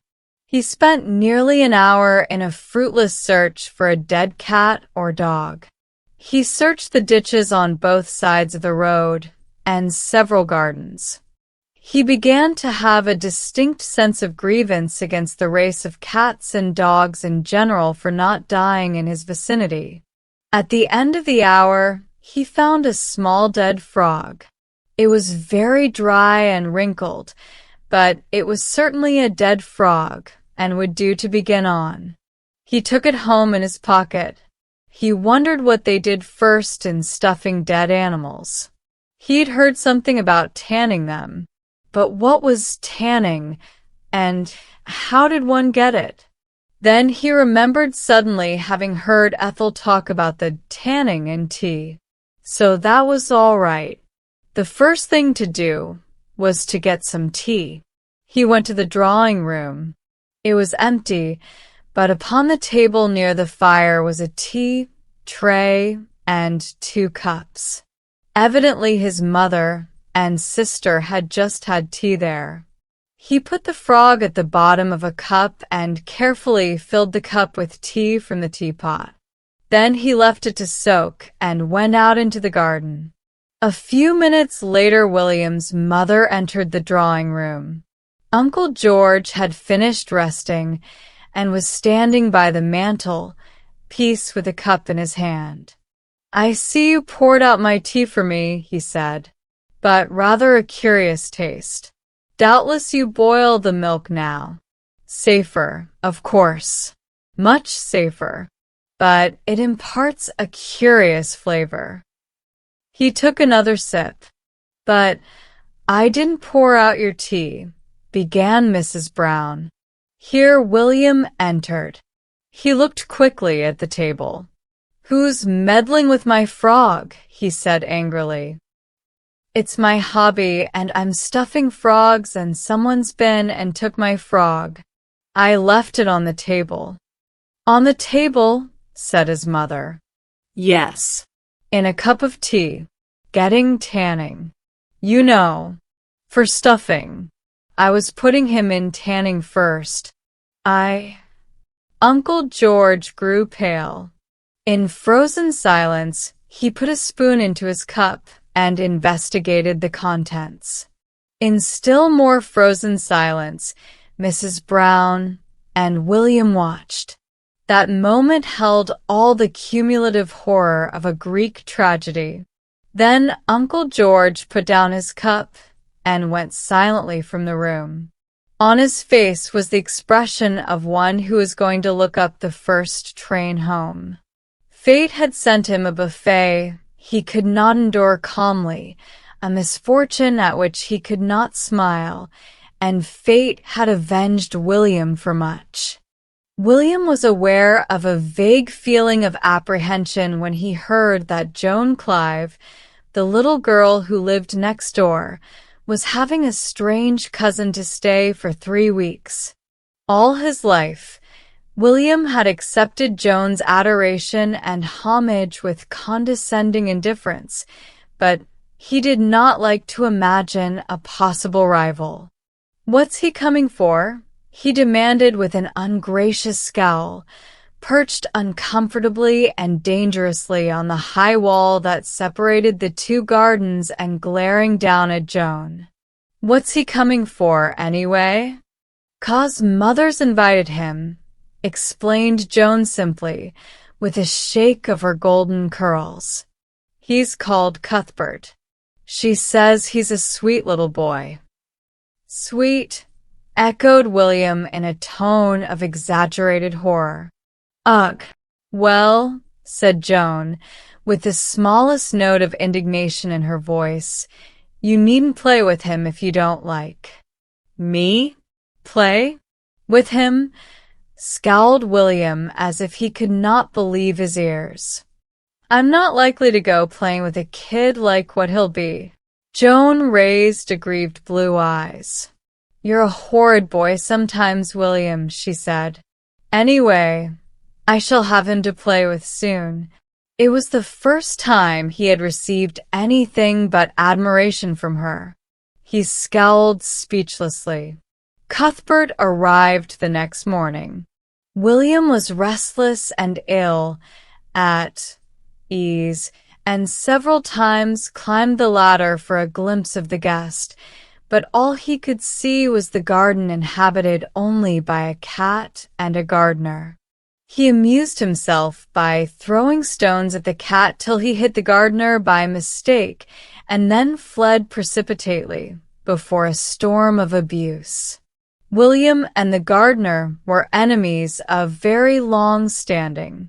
After dinner, he went out again into the garden and stood gazing through a crack in the wall. Cuthbert was in the garden. Though as old and as tall as William, he was dressed in an embroidered tunic, very short knickers, and white socks. Over his blue eyes his curls were brushed up into a golden halo. He was a picturesque child. "What shall we do?" Joan was saying. "Would you like to play hide and seek?" "No, let's not play at rough games," said Cuthbert. "What shall we do then?" said Joan, somewhat wearily. "Let's sit down and I'll tell you fairy stories," said Cuthbert. A loud snort from inside the wall just by his ear startled him, and he clutched Joan's arm. "What's that?" he said. There were sounds of clambering feet on the other side of the wall. Then William's grimy face appeared. "Hello, Joan," he said, ignoring the stranger. Joan's eyes brightened. "Come and play with us, William," she begged. "We don't want dirty little boys," murmured Cuthbert fastidiously. William could not, with justice, have objected to the epithet. He had spent the last half-hour climbing onto the rafters of the disused coach, house, and dust and cobwebs adorned his face and hair.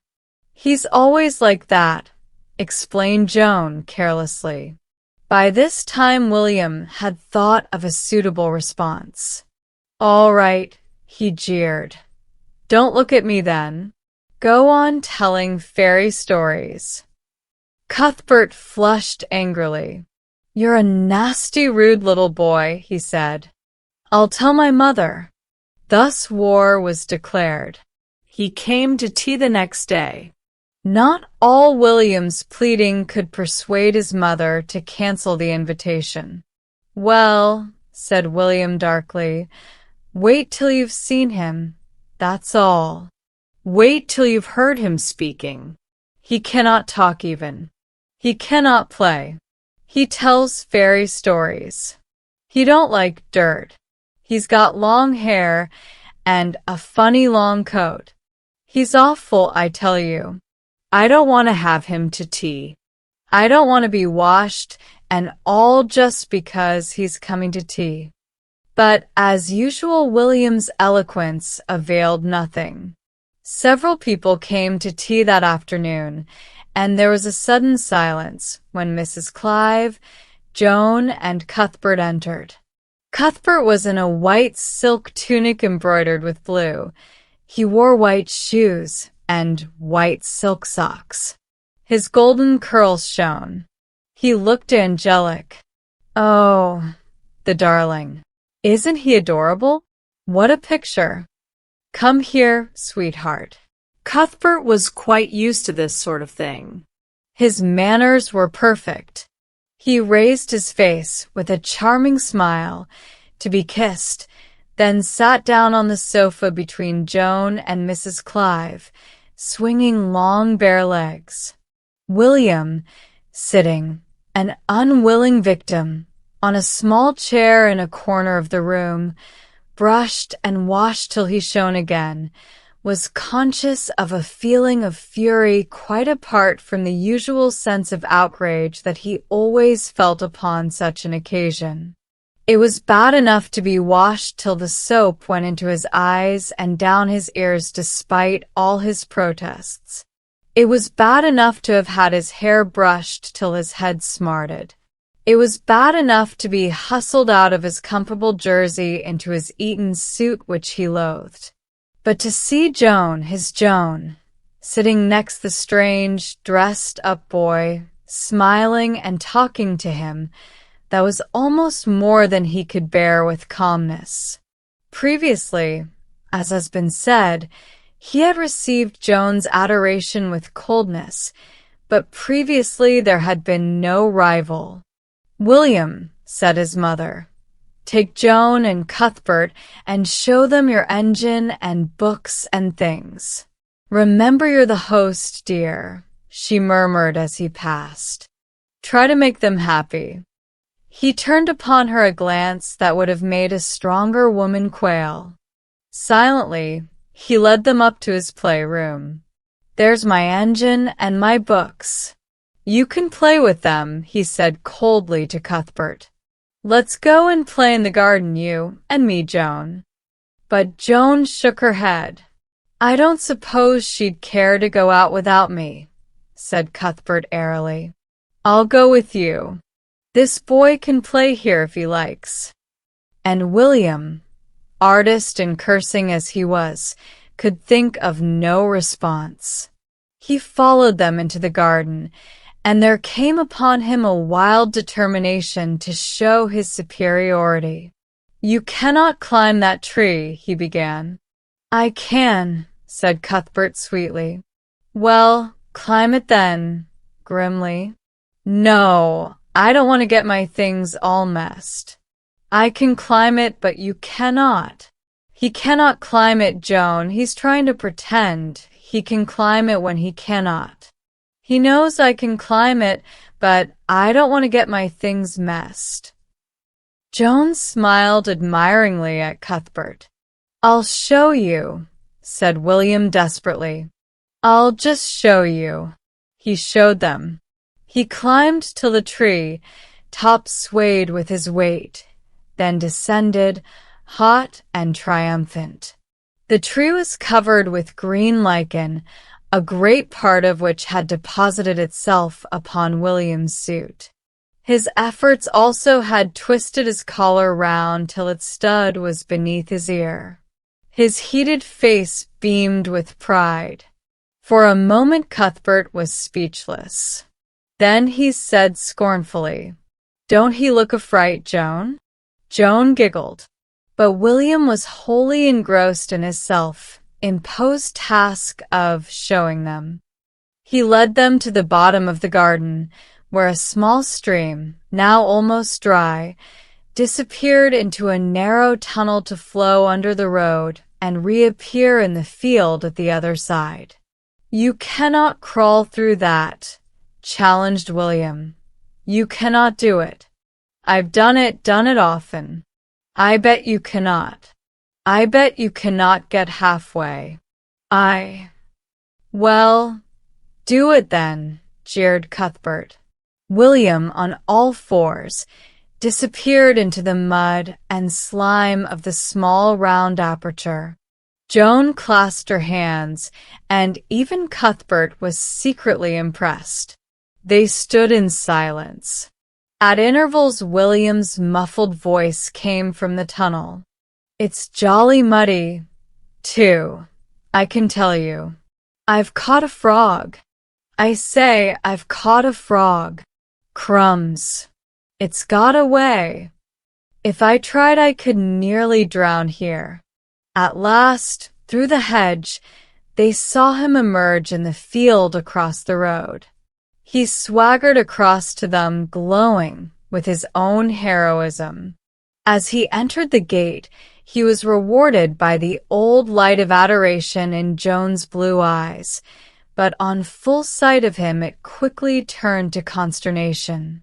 His appearance was beyond description. There was a malicious smile on Cuthbert's face. "Do something else," he urged him. "Go on, do something else." "Oh, William," said Joan anxiously, "you'd better not." But the gods had sent madness to William. He was drunk with the sense of his own prowess. He was regardless of consequences. He pointed to a little window high up in the coal house. "I can climb up that and slide down the coal inside. That's what I can do. There's nothing I cannot do. "All right," urged Cuthbert. "If you can do that, do it, and I'll believe you can do anything." For Cuthbert, with unholy glee, foresaw William's undoing. "Oh, William," pleaded Joan, "I know you're brave, but don't." But William was already doing it. They saw his disappearance into the little window. They heard plainly his descent down the coal heap inside, and in less than a minute he appeared in the doorway. He was almost unrecognizable. Coal. Dust adhered freely to the moist consistency of the mud and lichen already clinging to his suit, as well as to his hair and face. His collar had been almost torn away from its stud.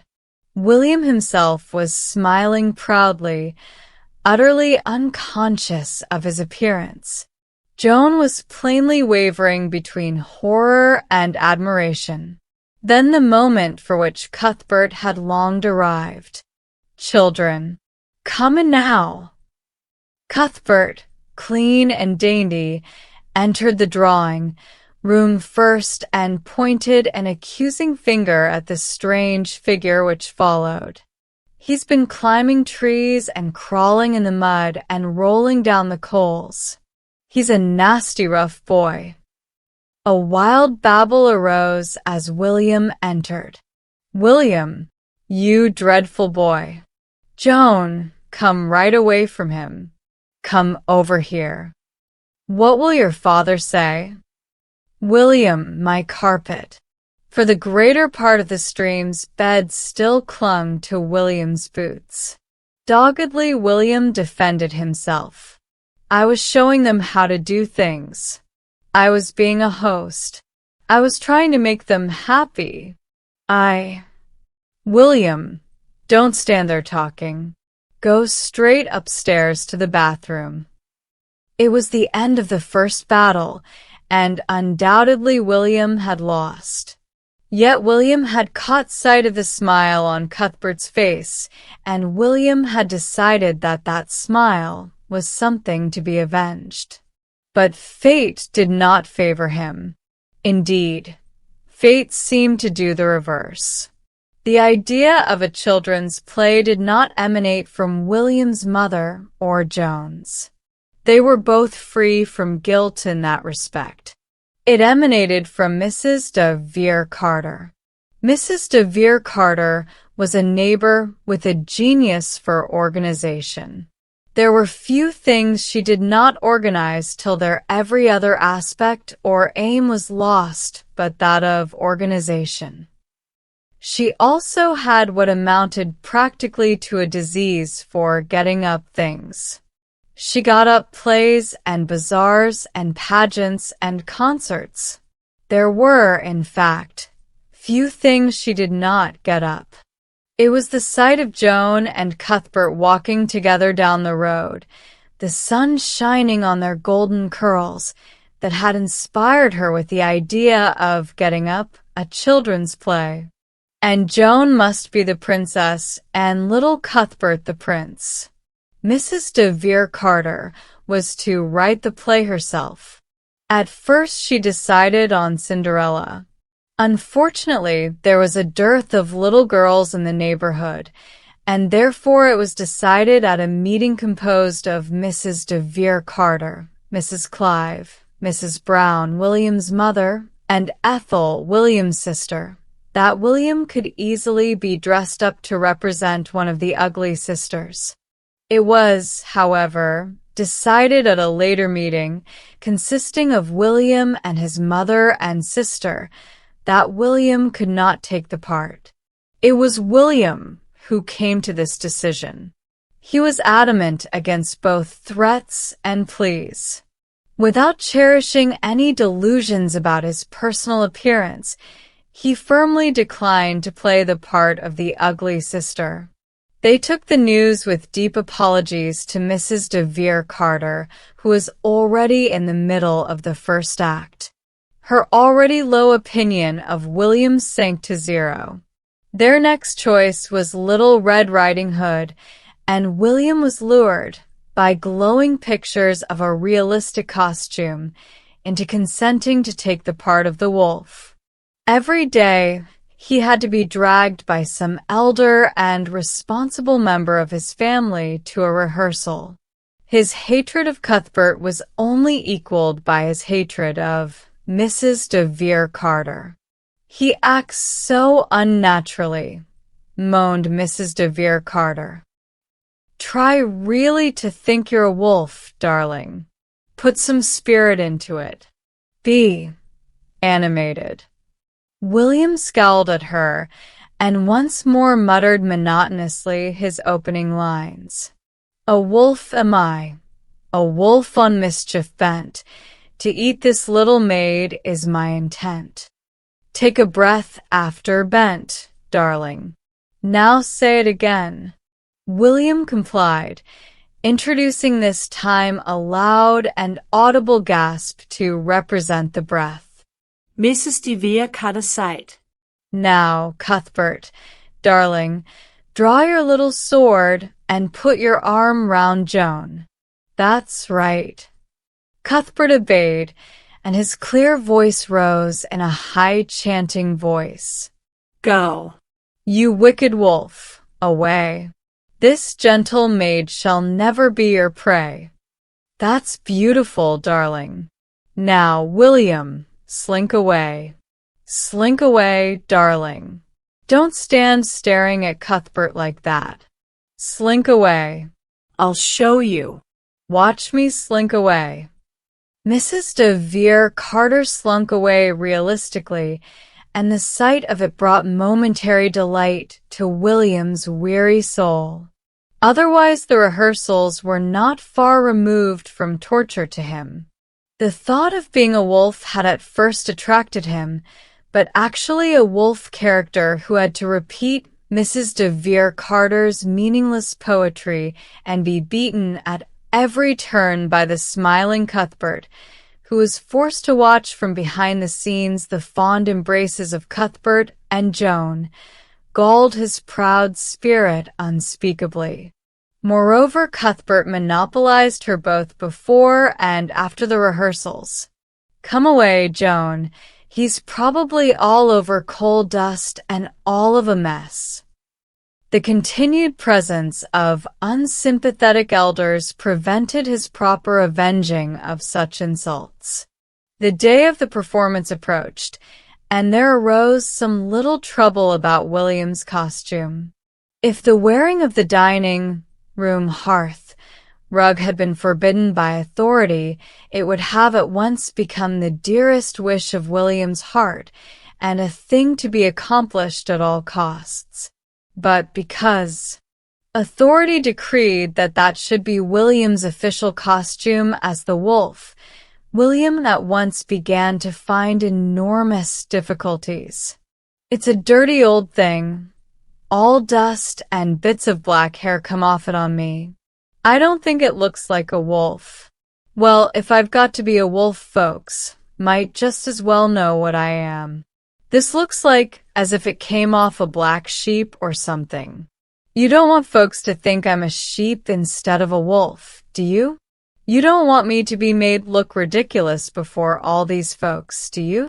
He was slightly pleased by their promise to hire a wolf's head for him. He practiced wolf's howlings, though these had no part in Mrs. de Vere Carter's play, at night in his room till he drove his family almost beyond the bounds of sanity. Mrs. de Vere Carter had hired the village hall for the performance, and the proceeds were to go to a local charity.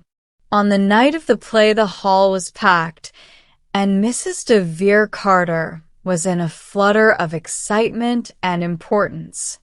"Yes, the dear children are splendid, and they look beautiful. We've all worked so hard. Yes, entirely my own composition. I only hope that William Brown won't murder my poetry as he does at rehearsals." The curtain went up. The scene was a wood, as was evident from a few small branches of trees placed here and there at intervals on the stage. Joan, in a white dress and red cloak, entered and began to speak, quickly and breathlessly, stressing every word with impartial regularity. "A little maid am I, Red Riding Hood. My journey lies along this dark, thick wood. Within my basket is a little jar of jam, a present for my grandmamma." Then Cuthbert entered, a prince in white satin with a blue sash. There was a rapt murmur of admiration in the audience as he made his appearance. William waited impatiently and uneasily behind the scenes. His wolf's head was very hot. One of the eye holes was beyond his range of vision. Through the other he had a somewhat prescribed view of what went on around him. He had been pinned tightly into the dining room hearth rug, his arms held down by his side. He was distinctly uncomfortable. At last his cue came. Red Riding Hood and the prince parted after a short conversation in which their acquaintance made rapid strides, and at the end of which the prince said casually as he turned to go, "So sweet a maid have I never seen. Before long I hope to make her my wife and queen." Red Riding Hood gazed after him, remarking, all in the same breath and tone, "How kind he is, how gentle, and how good! But see what evil beast comes through the wood." Here William entered amid wild applause. On the stage, he found that his one eye hole gave him an excellent view of the audience. His mother and father were in the second row. Turning his head round slowly, he discovered his sister Ethel sitting with a friend near the back. "William," hissed the prompter, "go on. A wolf am I." But William was engrossed in the audience. There was Mrs. Clive about the middle of the room. "A wolf am I. Go on, William." William had now found the cook and housemaid in the last row of all, and was turning his eye whole round in search of fresh discoveries. The prompter grew desperate. "A wolf am I, a wolf on mischief bent. Say it, William." William turned his wolf's head towards the wings. "Well, I was going to say it," he said irritably, "if you'd left me alone." The audience laughed. "Well, say it," said the voice of the invisible prompter. "Well, I'm going to," said William. "I'm not going to say that again what you said, 'cause they all heard it. I'll go on from there." The audience rocked in wild delight. Behind the scenes, Mrs. de Vere Carter wrung her hands and sniffed strong-smelling salts. "That boy," she moaned. Then William, sinking his voice from the indignant clearness with which it had addressed the prompter to a muffled murmur, continued, "To eat this little maid is my intent." But there leapt on the stage again the radiant white and blue figure of the prince brandishing his wooden sword. "Go, you wicked wolf, away. This gentle maid shall never be your prey." At this point William should have slunk away. But the vision revealed by his one available eye, whole of the prince standing in a threatening attitude with one arm round Joan, filled him with a sudden and unaccountable annoyance. He advanced slowly and threateningly towards the prince, and the prince, who had never before acted with William in his head, which was hired for one evening only, fled from the stage with a wild yell of fear. The curtain was lowered hastily. There was consternation behind the scenes. William, glaring from out his eye, whole and refusing to remove his head, defended himself in his best manner. "Well, I didn't tell him to run away, did I? I didn't mean him to run away. I only looked at him. Well, I was going to slink in a minute. I only wanted to look at him. I was going to slink." "Oh, never mind. Get on with the play," moaned Mrs. de Vere Carter. "But you've quite destroyed the atmosphere, William. You've spoilt the beautiful story. But hurry up, it's time for the grandmother's cottage scene now." Not a word of William's speeches was audible in the next scene, but his attack on and consumption of the aged grandmother was one of the most realistic parts of the play, especially considering the fact that his arms were imprisoned. "Not so roughly, William," said the prompter in a whisper. "Don't make so much noise. They cannot hear a word anyone's saying." At last William was clothed in the nightgown and nightcap and lying in the bed ready for Little Red Riding Hood's entrance. The combined effect of the rug and the head and the thought of Cuthbert had made him hotter and crosser than he ever remembered having felt before. He was conscious of a wild and unreasoning indignation against the world in general. Then Joan entered and began to pipe monotonously. "Dear Grandmamma, I've come with all quickness to comfort you and soothe your bed of sickness. Here's some little dainties I have brought to show you how we cherish you in our thought."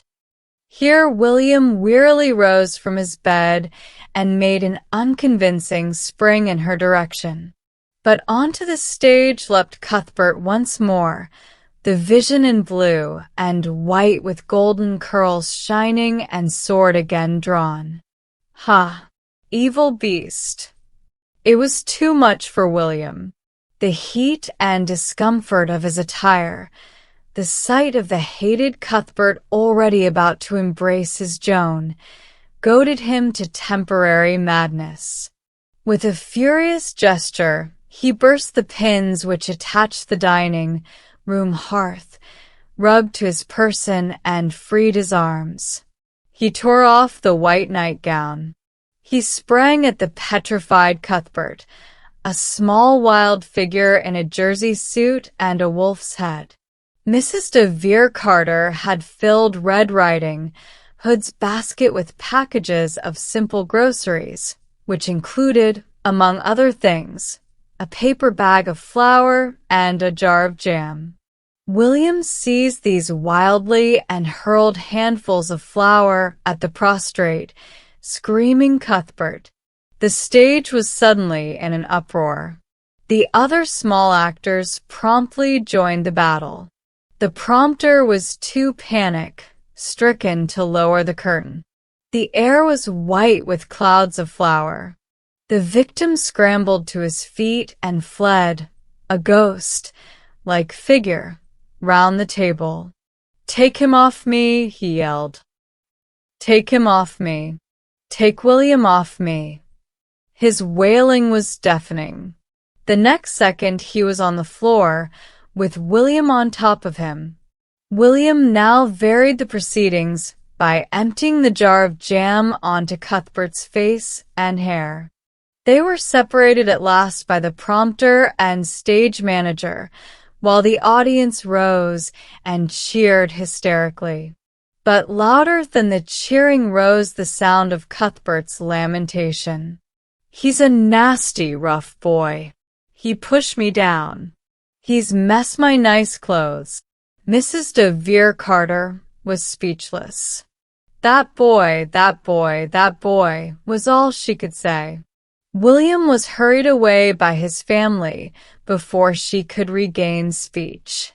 "You've disgraced us publicly," said Mrs. Brown plaintively. "I thought you must have gone mad. People will never forget it. I might have known." When pressed for an explanation, William would only say, "Well, I felt hot. I felt awful hot, and I didn't like Cuthbert."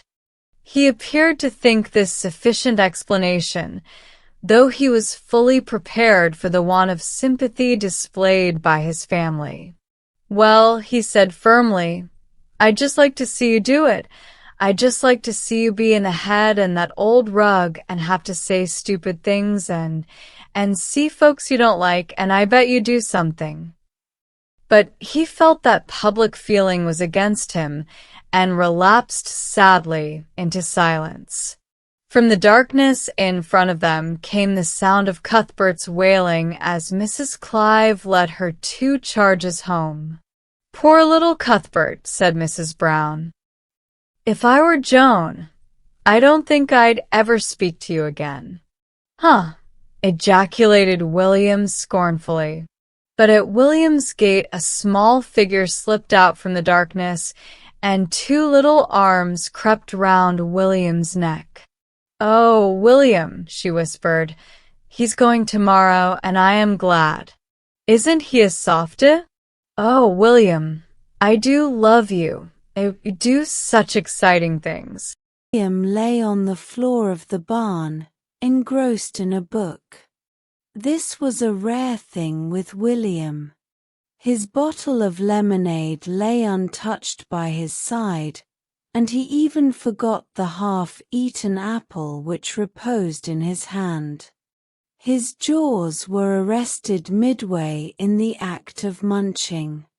"Our hero," he read, "was awakened about midnight by the sound of the rattling of chains.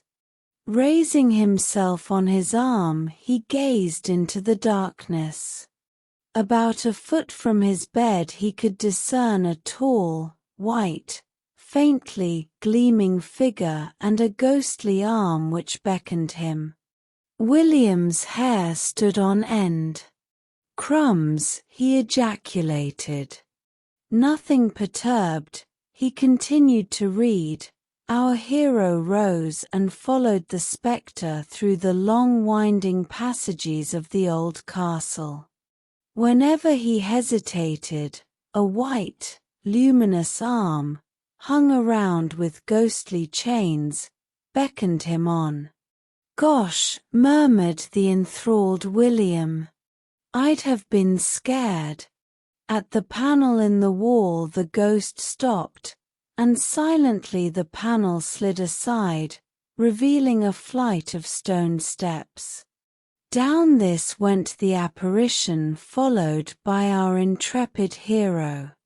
There was a small stone chamber at the bottom, and into this the rays of moonlight poured, revealing a skeleton in a sitting attitude beside a chest of golden sovereigns.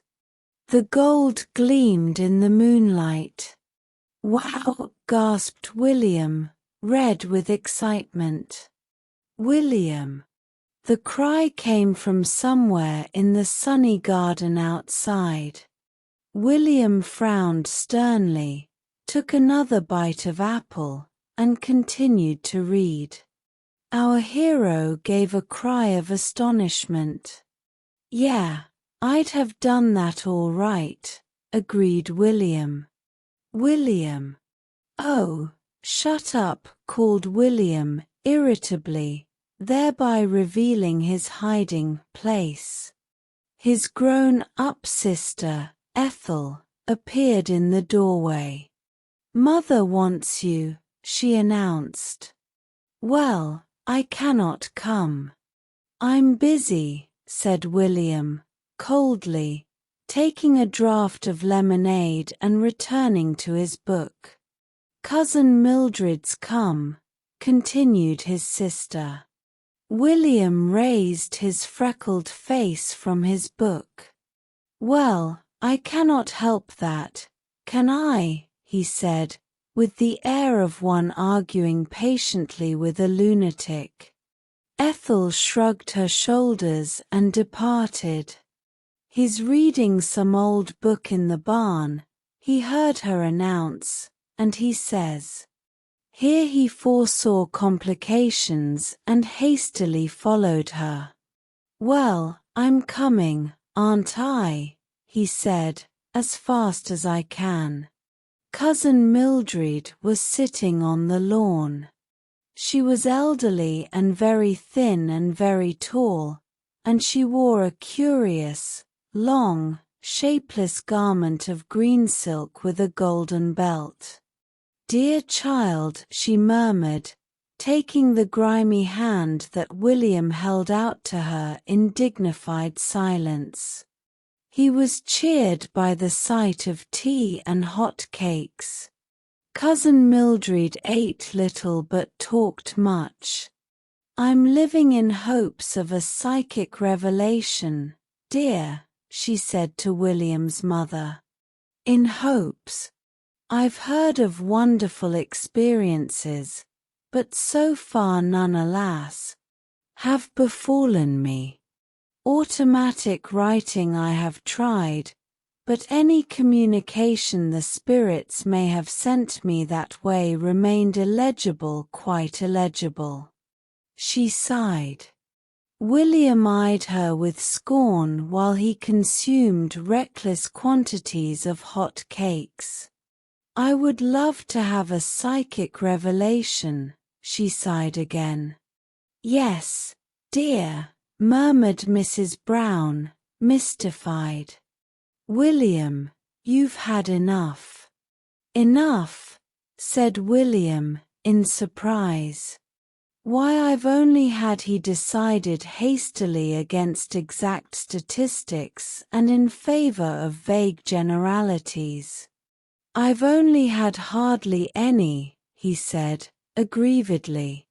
"You've had enough, anyway," said Mrs. Brown firmly. The martyr rose, pale but proud. "Well, can I go then, if I cannot have any more tea? There's plenty of bread and butter." "I don't want bread and butter," he said, scornfully. "Dear child," murmured Cousin Mildred, vaguely, as he departed. He returned to the story and lemonade and apple, and stretched himself happily at full length in the shady barn. But the ghostly visitor seemed to be fading away, and with a soft sigh was gone. Our hero, with a start of surprise, realized that he was alone with the gold and the skeleton. For the first time he experienced a thrill of cold fear and slowly retreated up the stairs before the hollow and, as it seemed, vindictive stare of the grinning skeleton. "I wonder what he was grinning at," said William. But to his horror the door was shut, the panel had slid back. He had no means of opening it. He was imprisoned on a remote part of the castle, where even the servants came but rarely, and at intervals of weeks. Would his fate be that of the man whose bones gleamed white in the moonlight? "Crumbs," said William, earnestly.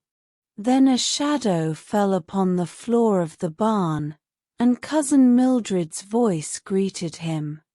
"So you're here, dear? I'm just exploring your garden and thinking. I like to be alone. I see that you are the same, dear child." "I'm reading," said William, with icy dignity. "Dear boy, won't you come and show me the garden and your favorite nooks and corners?" William looked at her thin, vague, amiable face, and shut his book with a resigned sigh. "All right," he said.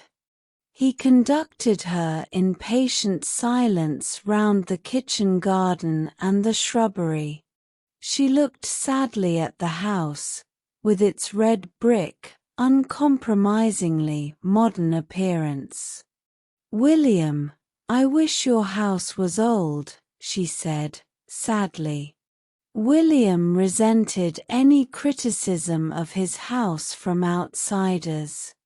Personally, he considered newness in a house an attraction, but, if anyone wished for age, then old his house should be. "Old," he ejaculated. "Huh. I guess it's old enough." "Oh, is it?" she said, delighted. "Restored recently, I suppose?" "Umph," agreed William, nodding. "Oh, I'm so glad. I may have some psychic revelation here, then?" "Oh yes," said William, judicially. "I shouldn't wonder." "William, have you ever had one?"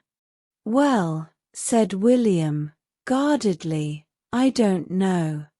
His mysterious manner threw her into a transport. "Of course not to anyone. But to me I'm one of the sympathetic. To me you may speak freely, William." William, feeling that his ignorance could no longer be hidden by words, maintained a discreet silence. "To me it shall be sacred, William. I will tell no one, not even your parents. I believe that children see clouds of glory and all that, vaguely, with your unstained childish vision." "I'm 11, put in William indignantly. "You see things that to the wise are sealed. Some manifestation, some spirit, some ghostly visitor." "Oh," said William, suddenly enlightened, "you talking about ghosts?" "Yes, ghosts, William." Her air of deference flattered him. She evidently expected great things of him. Great things she should have. At the best of times with William, imagination was stronger than cold facts. He gave a short laugh. "Oh, ghost. Yes, I've seen some of them. I guess I have." Her face lit up. "Will you tell me some of your experiences, William?" she said, humbly. "Well," said William, loftily, "you won't go talking about it, will you?" "Oh, no." "Well, I've seen them, you know. Chains and all. And skeletons. And ghostly arms beckoning and all that." William was enjoying himself. He walked with a swagger. He almost believed what he said. She gasped. "Oh, go on," she said. "Tell me all." He went on. He soared aloft on the wings of imagination, his hands in his pockets, his freckled face puckered up in frowning mental effort. He certainly enjoyed himself. "If only some of it could happen to me," breathed his friend. "Does it come to you at nights, William?" "Yes," nodded William. "Nights mostly." "I shall watch tonight," said Cousin Mildred. "And you say the house is old?" "Awful old," said William, reassuringly. Her attitude to William was a relief to the rest of the family. Visitors sometimes objected to William. "She seems to have almost taken to William," said his mother, with a note of unflattering disbelief in her voice. William was pleased yet embarrassed by her attentions. It was a strange experience to him to be accepted by a grown-up as a fellow being. She talked to him with interest and a certain humility. She bought him sweets and seemed pleased that he accepted them. She went for walks with him, and evidently took his constrained silence for the silence of depth and wisdom. Beneath his embarrassment he was certainly pleased and flattered. She seemed to prefer his company to that of Ethel. That was one in the eye for Ethel. But he felt that something was expected from him in return for all this kindness and attention. William was a sportsman. He decided to supply it. He took a book of ghost stories from the juvenile library at school, and read them in the privacy of his room at night. Many were the thrilling adventures which he had to tell to Cousin Mildred in the morning. Cousin Mildred believed in everything. She supplied him with sweets on a generous scale.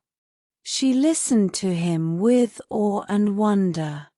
"William, you are one of the elect, the chosen," she said. "One of those whose spirits can break down the barrier between the unseen world and ours with ease." And always she sighed and stroked back her thin locks, sadly. "Oh, how I wish that some experience would happen to me." One morning, after the gift of an exceptionally large tin of sweets, William's noblest feelings were aroused. Manfully he decided that something should happen to her. Cousin Mildred slept in the bedroom above William's. Descent from one window to the other was easy, but ascent was difficult. That night Cousin Mildred awoke suddenly as the clock struck 12. There was no moon, and only dimly did she discern the white figure that stood in the light of the window. She sat up, quivering with eagerness. Her short, thin little pigtail, stuck out horizontally from her head. Her mouth was wide open. "Oh," she gasped. The white figure moved a step forward and coughed nervously. Cousin Mildred clasped her hands. "Speak," she said, in a tense whisper. "Oh, speak. Some message. Some revelation." William was speechless. None of the ghosts he had read of had spoken. They had rattled and groaned and beckoned, but they had not spoken. He tried groaning and emitted a sound faintly reminiscent of a sea-sick voyager. "Oh, speak," pleaded Cousin Mildred. Evidently speech was a necessary part of this performance. William wondered whether ghosts spoke English or a language of their own. He inclined to the latter view and nobly took the plunge. "Honk! Yonk! Ponk!" he said, firmly. Cousin Mildred gasped in wonder. "Oh, explain," she pleaded, ardently. "Explain in our poor human speech. Some message." William took fright. It was all turning out to be much more complicated than he had expected. He hastily passed through the room and out of the door, closing it noisily behind him. As he ran along the passage came a sound like a crash of thunder. Outside in the passage were Cousin Mildred's boots, William's father's boots, and William's brother's boots, and into these charged William in his headlong retreat. They slid noisily along the polished wooden surface of the floor, hitting into each other as they went. Doors opened suddenly and William's father collided with William's brother in the dark passage, where they wrestled fiercely before they discovered each other's identity. "I heard that confounded noise and I came out." "So did I." "Well, then, who made it? Who did? If it's that wretched boy up to any tricks again." William's father left the sentence unfinished, but went with determined tread towards his younger son's room. William was discovered, carefully spreading a sheet over his bed and smoothing it down. Mr. Brown, roused from his placid slumbers, was a sight to make a brave man quail, but the glance that William turned upon him was innocent and sweet. "Did you make that confounded row kicking boots about the passage?" shouted the man of wrath. "No, father," said William, gently.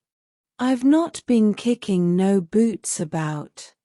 "Were you down on the lower landing just now?" said Mr. Brown, with compressed fury. William considered this question silently for a few seconds, then spoke up brightly and innocently. "I don't know, father. You see, some folks walk in their sleep and when they wake up they don't know where they've been. Why, I've heard of a man walking down a fire escape in his sleep, and then he woke up and couldn't think how he'd got to be there where he was. You see, he didn't know he'd walked down all them steps sound asleep, and—" "Be quiet," thundered his father. "What in the name of what on earth are you doing making your bed in the middle of the night? Are you insane?" William, perfectly composed, tucked in one end of his sheet. "No, father, I'm not insane. My sheet just fell off me in the night and I got out to pick it up. I must have been a bit restless, I suppose. Sheets come off easy when folks is restless in bed, and they don't know anything about it till they wake up, just same as sleepwalking. Why, I've heard of folks. Be quiet. At that moment William's mother arrived, placid as ever, in her dressing gown, carrying a candle. "Look at him," said Mr. Brown, pointing at the meek-looking William. "He plays football up and down the passage with the boots all night, and then he begins to make his bed. He's mad. William turned his calm gaze upon him. "I wasn't playing football with the boots, father," he said, patiently. Mrs. Brown laid her hand soothingly upon her husband's arm. "You know, dear," she said, gently, "a house is always full of noises at night. Basket chairs creaking." Mr. Brown's face grew purple. "Basket chairs," he exploded, violently, but allowed himself to be led unresisting from the room. William finished his bed, making with his usual frown of concentration, then, lying down, fell at once into the deep sleep of childish innocence. But Cousin Mildred was lying awake, a blissful smile upon her lips. She, too, was now one of the elect, the chosen. Her rather deaf ears had caught the sound of supernatural thunder as her ghostly visitor departed, and she had beamed with ecstatic joy. "Honk," she murmured, dreamily. "Honk, yonk, ponk." William felt rather tired the next evening. Cousin Mildred had departed, leaving him a handsome present of a large box of chocolates. William had consumed these with undue haste in view of possible maternal interference. His broken night was telling upon his spirits. He felt distinctly depressed and saw the world through jaundiced eyes. "It's a rotten world," he said, gloomily. "I've took a lot of trouble over her and she goes and makes me feel sick with chocolates." Jumble wagged his tail, sympathetically. William was frankly bored. School always bored him. He disliked facts, and he disliked being tied down to detail, and he disliked answering questions. As a politician, a great future would have lain before him. William attended a mixed school because his parents hoped that feminine influence might have a mellowing effect upon his character. As yet the mellowing was not apparent. He was roused from his day dreams by a change in the voice of Miss Dewhurst, his form mistress. It was evident that she was not talking about the exports of England, a subject in which William took little interest, any longer. "Children," she said brightly, "I want to have a little May Queen for the 1st of May. The rest of you must be her courtiers. I want you all to vote tomorrow. Put down on a piece of paper the name of the little girl you think would make the sweetest little queen, and the rest of you shall be her followers." "We're going to have a May Queen," remarked William to his family at dinner, "and I'm going to be a follower." His interest died down considerably when he discovered the meaning of the word follower. "Isn't it no sort of animal at all?" he asked indignantly. Well, I'm not going to be in it, then, he said when he heard that it was not. The next morning Evangeline Fish began to canvass for votes methodically. Evangeline Fish was very fair, and was dressed always in that shade of blue that shrieks aloud to the heavens and puts the skies to shame. She was considered the beauty of the form. "I'll give you 2 bull's eyes if you'll vote for me," she said to William. "2," said William with scorn. "6," she bargained. "All right," he said, "you can give me 6 bull's eyes if you want. There's nothing to stop you giving me 6 bull's eyes if you want, is there? Not that I know of. But you'll have to promise to put down my name on the paper if I give you 6 bull's eyes," she said suspiciously. "All right," said William. "I can easy promise that." Whereupon she handed over the 6 bull's eyes. William returned one as being under regulation size, and waited frowning till she replaced it by a larger one. "Now, you've promised," said Evangeline Fish. "They'll make you ill and die if you break your promise on them." William kept his promise with true political address. He wrote "E. Fish I don't think" on his voting paper and his vote was disqualified. But Evangeline Fish was elected May Queen by an overwhelming majority. She was, after all, the beauty of the form and she always wore blue. And now she was to be May Queen. Her prestige was established forever. "Little angel," murmured the elder girls. The small boys fought for her favors. William began to dislike her intensely. Her voice, and her smile, and her ringlets, and her blue dress began to jar upon his nerves. And when anything began to jar on William's nerves, something always happened. It was not till about a week later that he noticed Bettine Franklin. Bettine was small and dark. There was nothing angelic about her. William had noticed her vaguely in school before and had hardly looked upon her as a distinct personality. But one recreation in the playground he stood leaning against the wall by himself, scowling at Evangeline Fish. She was surrounded by a crowd of admirers, and was talking to them in her angelic voice. "I'm going to be dressed in white with a blue sash. Blue suits me, you know. I'm so fair." She tossed back a ringlet. "One of you will have to hold my train and the rest must dance round me.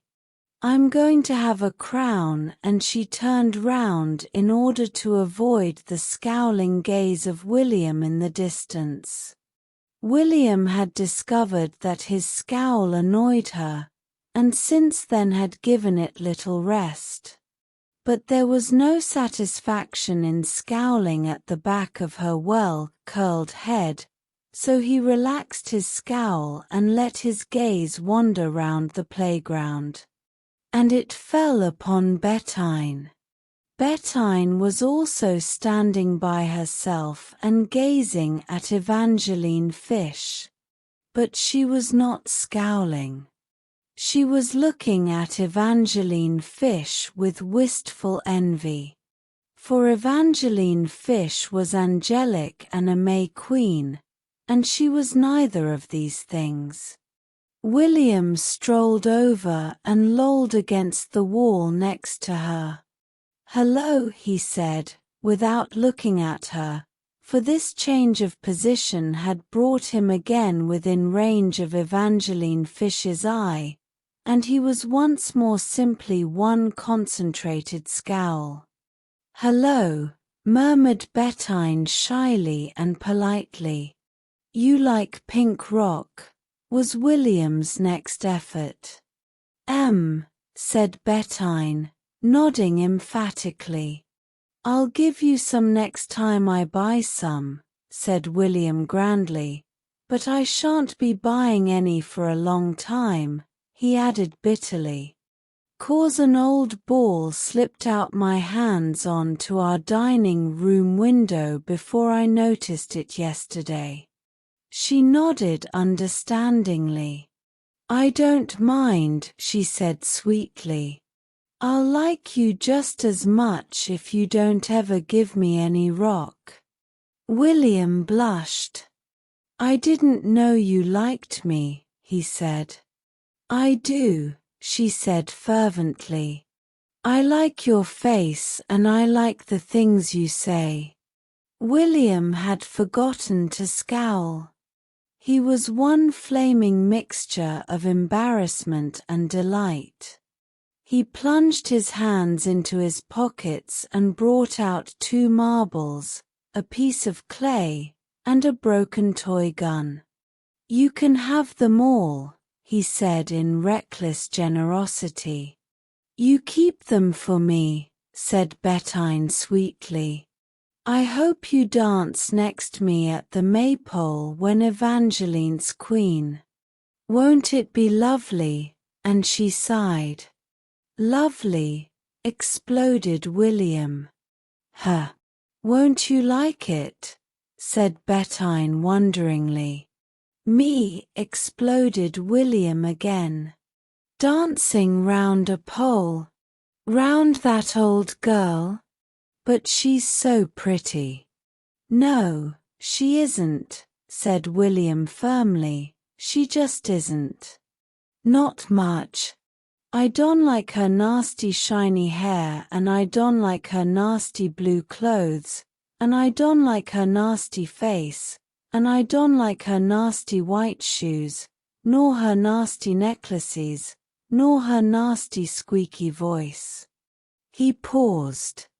Bettine drew a deep breath. "Go on some more," she said. "I like listening to you." "Do you like her?" said William. "No. She's awful greedy." "Did you know she was awful greedy?" "I can believe it," said William. "I can believe anything of anyone what talks in that squeaky voice. Just watch her when she's eating cakes. She goes on eating and eating and eating.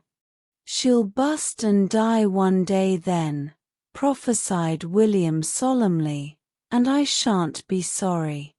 But she'll look ever so beautiful when she's a May Queen." "You'd look nicer," said William. Bettine's small pale face flamed. "Oh no," she said. "Would you like to be a May Queen?" "Oh, yes," she said. Said William, and returned to upsetting Evangeline Fish by his steady concentrated scowl. The next day he had the opportunity of watching her eating cakes. They met at the birthday party of a mutual classmate, and Evangeline Fish took her stand by the table and consumed cakes with a perseverance and determination worthy of a nobler cause. William accorded her a certain grudging admiration.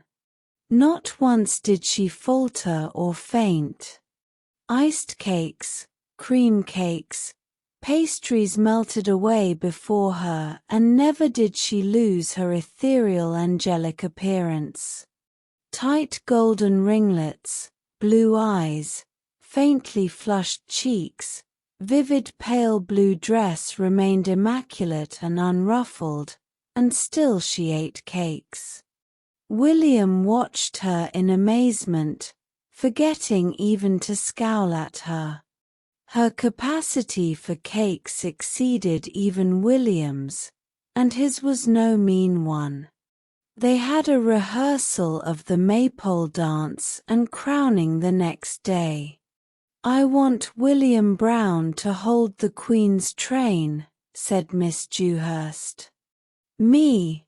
ejaculated William in horror. "Do you mean me?"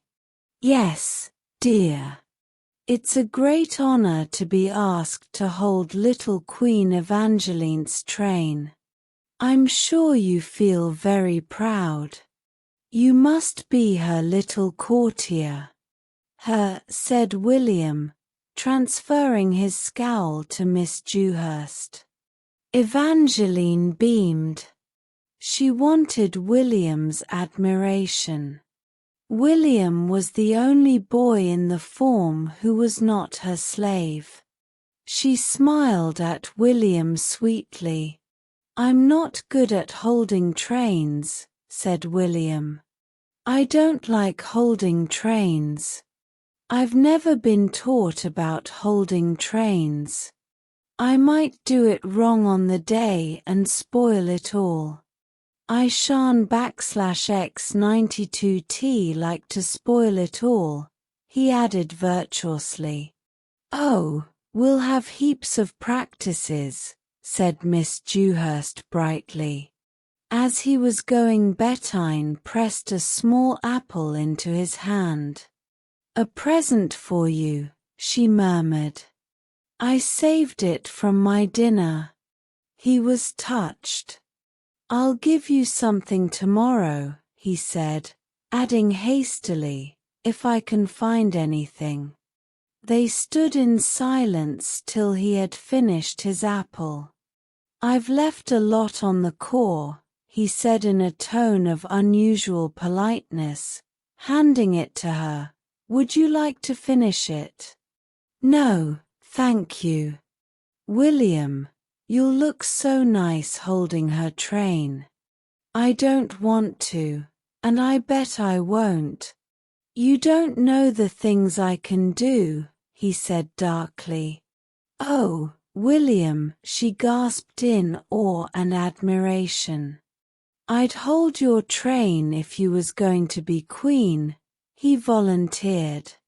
"I wouldn't want you to hold my train," she said earnestly. I'd want you to be May King with me." "Yes." "Why don't they have May Kings?" said William, stung by this insult to his sex. "Why shouldn't there be a May King?" "I spec they do, really, only perhaps Miss Dewhurst doesn't know about it." "Well, it doesn't seem sense not having May Kings, does it? I wouldn't mind being May King if you was May Queen." The rehearsal was, on the whole, a failure. In the end he was degraded from the position of train bearer to that of ordinary follower. The boys were to be dressed in smocks and the girls in print dresses, and the maypole dance was to be performed round Evangeline Fish, who was to stand in queenly attire by the pole in the middle. All the village was to be invited. At the end of the rehearsal William came upon Bettine, once more gazing wistfully at Evangeline Fish, who was strutting around, with many tosses of the fair ringlets, before a crowd of admirers. "Isn't it lovely for her to be May Queen?" said Bettine. "She's a rotten one," said William. "I'm jolly glad I've not to hold up her rotten old train and listen to her nasty squeaky voice singing close to, and I'll give you a present tomorrow." He did. He found a centipede in the garden and pressed it into her hand on the way to school. "They're jolly interesting," he said. "Put it in a match box and make holes for its breath and it'll live ever so long." It won't bite you if you hold it the right way. And because she loved William, she took it without even a shudder. Evangeline Fish began to pursue William. She grudged him bitterly to Bettine. She turned around near him in her sky-blue garments. She tossed her ringlets about him. She looked at him with her pale blue eyes. And in the long school hours during which he dreamed at his desk, or played games with his friends, while highly paid instructors poured forth their wisdom for his benefit, William evolved a plan. Unfortunately, like most plans, it required capital, and William had no capital. Occasionally William's elder brother Robert would supply a few shillings without inconvenient questions, but it happened that Robert was ignoring William's existence at that time. For Robert had, not for the first time, discovered his ideal, and the ideal had been asked to lunch the previous week. He had reserved some of his fervor for the cook. She must have a proper lunch, not stews and stuff they often had. There must be 3 vegetables and there must be cheese straws. Cook must learn to make better cheese straws. And William, having swallowed insults for 3 whole days, planned vengeance. It was a vengeance which only William could have planned or carried out. For only William could have seized a moment just before lunch when the meal was dished up and cook happened to be out of the kitchen to carry the principal dishes down to the coal cellar and conceal them beneath the best nuts. It is well to draw a veil over the next half hour. Both William and the meal had vanished. Robert tore his hair and appealed vainly to the heavens. He hinted darkly at suicide. For what is cold tongue and coffee to offer to an ideal? The meal was discovered during the afternoon in its resting place and given to William's mongrel, Jumble, who crept about during the next few days in the agonies of stomachache. Robert had bitterly demanded of William why he went about the world spoiling people's lives and ruining their happiness. Whence it came that William, optimist though he was, felt that any appeal to Robert for funds would be inopportune, to say the least of it. But Providence was on William's side for once. An old uncle came to tea and gave William 5 shillings. Going to dance at a maypole, I hear, he chuckled. Perhaps, was all William said. His family were relieved by his meekness with regard to the May Day festival. Sometimes William made such a foolish fuss about being dressed up and performing in public. You know, dear, said his mother, it's a dear old festival, and quite an honor to take part in it, and a smock is quite a nice manly garment. Yes, mother, said William. The day was fine, a real May Day. The maypole was fixed up in the field near the school, and the little performers were to change in the schoolroom.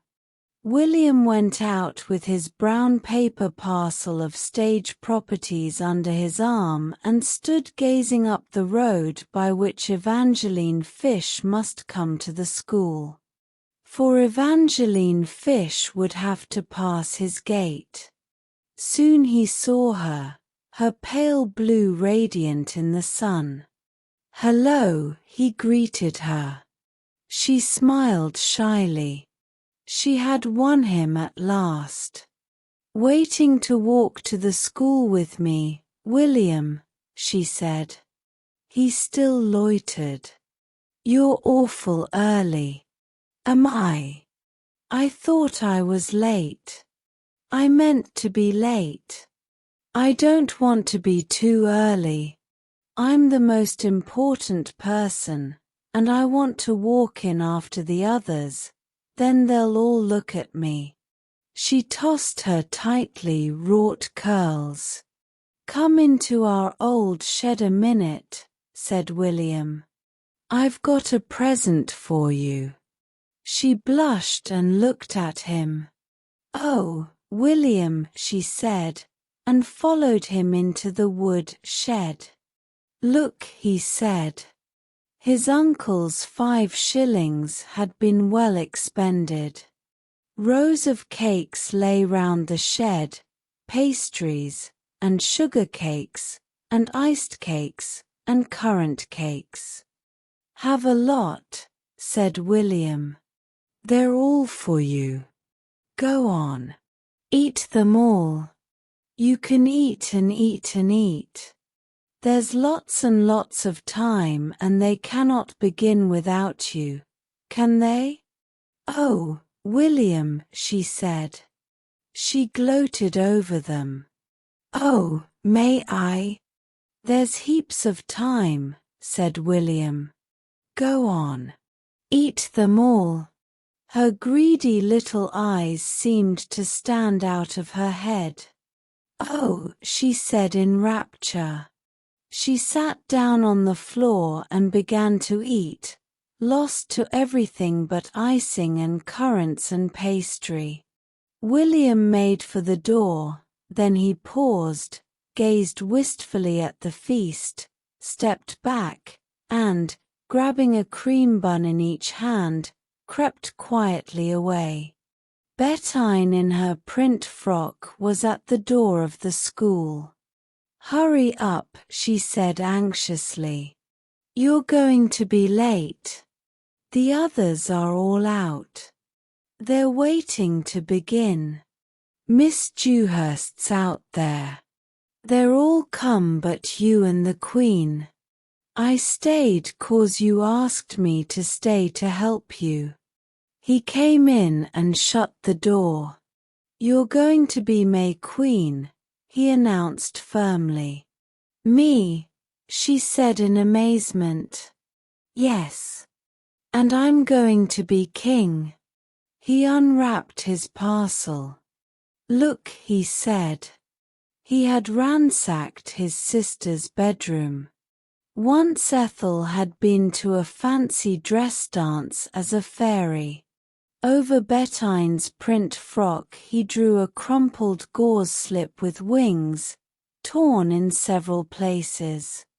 On her brow he placed a shining crown. And she quivered with happiness. "Oh, how lovely," she said. "How lovely. How lovely." His own preparations were simpler. He tied a red sash that he had taken off his sister's hat over his right shoulder and under his left arm on the top of his smock. Then he took a piece of burnt cork from his parcel and solemnly drew a fierce and military moustache upon his cheek and lip. To William no kind of drama was complete without a corked moustache. Then he took Bettine by the hand and led her out to the maypole. The dancers were all waiting holding the ribbons. The audience was assembled and a murmur of conversation was rising from it. It ceased abruptly as William and Bettine appeared. William's father, mother, and sister were in the front row. Robert was not there. Robert had declined to come to anything in which that little wretch was to perform. He jolly well had enough of that little wretch to last his lifetime, thank you very much. William and Bettine stepped solemnly hand in hand upon the little platform which had been provided for the May Queen. Miss Dewhurst, who was chatting amicably to the parents till the last of her small performers should appear, seemed suddenly turned to stone, with mouth gaping and eyes wide. The old fiddler, who was rather short-sighted, struck up the strains, and the dancers began to dance. The audience relaxed, leaning back in their chairs to enjoy the scene. Miss Dewhurst was still frozen. There were murmured comments. How curious to have that boy there. A sort of attendant, I suppose. Yes, perhaps he's something allegorical. A sort of pageant. Good luck or something. It's not quite the sort of thing I expected, I must admit. What do you think of the Queen's dress? I always thought Miss Dewhurst had better taste. Rather tasteless, I call it. I think the moustache is a mistake. It gives quite a common look to the whole thing. I wonder who is meant to be. Pan, do you think? Uncertainly. Oh, no, nothing so pagan, I hope, said an elderly matron, horrified. He's that brown boy, you know. There always seems to be something queer about anything he's in. I've noticed it often. But I hope he's meant to be something more Christian than Pan, though one never knows in these days, she added darkly. William's sister had recognized her possessions, and was gasping in anger. William's father, who knew William, was smiling sardonically. William's mother was smiling proudly. You're always running down William, she said to the world in general, but look at him now. He's got a very important part, and he said nothing about it at home. I call it very nice and modest of him. And what a dear little girl. Bettine, standing on the platform with William's hand holding hers and the maypole dancers dancing round her, was radiant with pride and happiness. And Evangeline Fish in the wood shed was just beginning the last currant cake. William was a scout. The fact was well known. There was no one within a 5-mile radius of William's home who did not know it.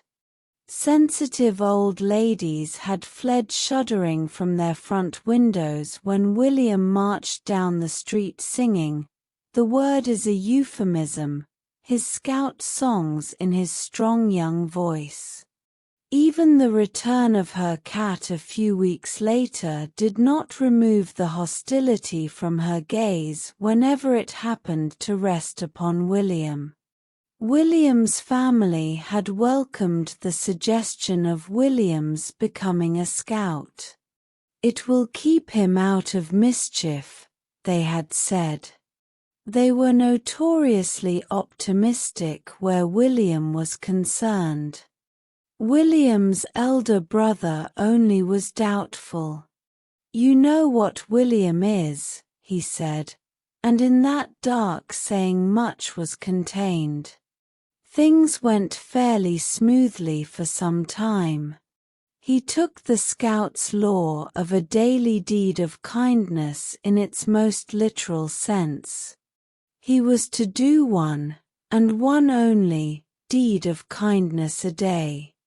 There were times when he forced complete strangers, much to their embarrassment, to be the unwilling recipients of his deed of kindness. There were times when he answered any demand for help with a cold, "No, I've done it today." He received with saint-like patience the eloquence of his elder sister when she found her silk scarf tied into innumerable knots. Well, "They're jolly good knots," was all he said. He had been looking forward to the holidays for a long time. He was to go under canvas at the end of the first week. The first day of the holidays began badly. William's father had been disturbed by William, whose room was just above and who had spent most of the night performing gymnastics as instructed by his scout master. No, he didn't say do it at nights, but he said do it. He said it would make us grow up strong men. "Don't you want me to grow up a strong man?" He's ever so strong and he did them. "Why shouldn't I?" His mother found a pan with the bottom burnt out and at once accused William of the crime. William could not deny it. "Well, I was making something he'd told us and I forgot it." "Well, I've got to make things if I'm a scout. I didn't mean to forget it. I won't forget it next time. It's a rotten pan, anyway, to burn itself into a hold just for that." At this point William's father received a note from a neighbor whose garden adjoined William's and whose life had been rendered intolerable by William's efforts upon his bugle. The bugle was confiscated. Darkness descended upon William's soul. "Well," he muttered, "I'm going under canvas next week and I'm jolly glad I'm going. Perhaps you'll be sorry when I'm gone." He went out into the garden and stood gazing moodily into space, his hands in the pocket of his short scout trousers, for William dressed on any and every occasion in his official costume. "Cannot even have the bugle," he complained to the landscape. "Cannot even use their rotten old pans. Cannot tie knots in any of their old things. What's the good of being a scout?" His indignation grew and with it a desire to be avenged upon his family. "I'd like to do something," he confided to a rose bush with a ferocious scowl. "Something just to show them." Then his face brightened. He had an idea.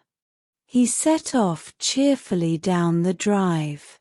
He decided to stay away for lunch and tea and supper, and to return at dusk to a penitent, conscience-stricken family. He first made his way to a neighboring wood, where he arranged a pile of twigs for a fire, but they refused to light, even with the aid of the match that William found in the bottom of one of his pockets. Slightly dispirited, he turned his attention to his handkerchief and tied knots in it till it gave way under the strain. William's handkerchiefs, being regularly used to perform the functions of blotting paper among other duties not generally entrusted to handkerchiefs, were always in the last stages of decay. He felt rather bored and began to wonder whether it was lunch time or not. He then scouted the wood and by his wood lore traced 3 distinct savage tribes' passage through the wood and found the tracks of several elephants. He engaged in deadly warfare with about half a dozen lions, then tired of the sport. His mother would recall the scene over the pan and her heart would fail her. His father would think with shame of his conduct in the matter of the bugle. Poor William! How cruel we were! How different we shall be if only he comes home! He could almost hear the words. Perhaps his mother was weeping now.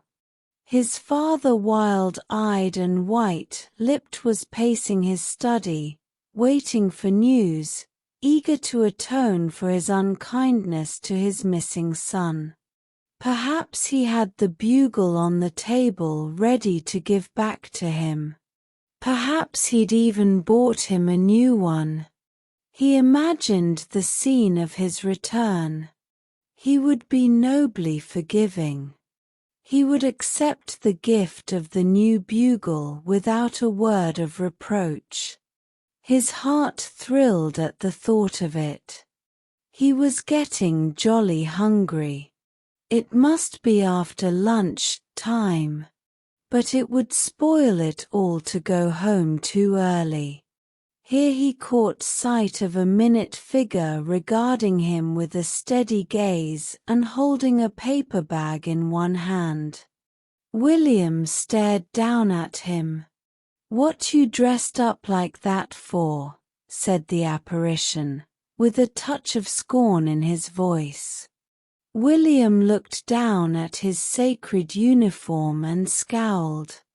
"I'm a scout," he said loftily. "Scout," repeated the apparition, with an air of polite boredom. "What's your name?" "William." "Mine's Thomas." "Will you catch me a wasp?" "Look at my wasp." He opened the bag slightly and William caught sight of a crowd of wasps buzzing about inside the bag. "Want more?" demanded the infant. "Want lots more. Look. Snails." He brought out a handful of snails from a miniature pocket and put them on the ground. "Watch them put their horns out. Watch them walk. Look. They're walking. They're walking." His voice was a scream of ecstasy. He took them up and returned them to their pocket. From another he drew out a wriggling mass. "Wood lice," he explained, casually. "Got worms in another pocket." He returned the wood lice to his pocket except one, which he held between a finger and thumb laid thoughtfully against his lip. "Want wasps now? You get them for me." William roused himself from his bewilderment. How do you catch them?" he said. "Wings," replied Thomas. "Get hold of their wings and they don't sting. Sometimes they do, though," he added casually. "Then your hands go big." A wasp settled near him, and very neatly the young naturalist picked him up and put him in his paper prison. "Now you get one," he ordered William.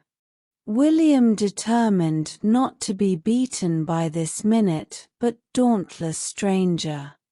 As a wasp obligingly settled on a flower near him, he put out his hand, only to withdraw it with a yell of pain and apply it to his mouth. "Oh, you," he said. "Crumbs." Thomas emitted a burst of laughter.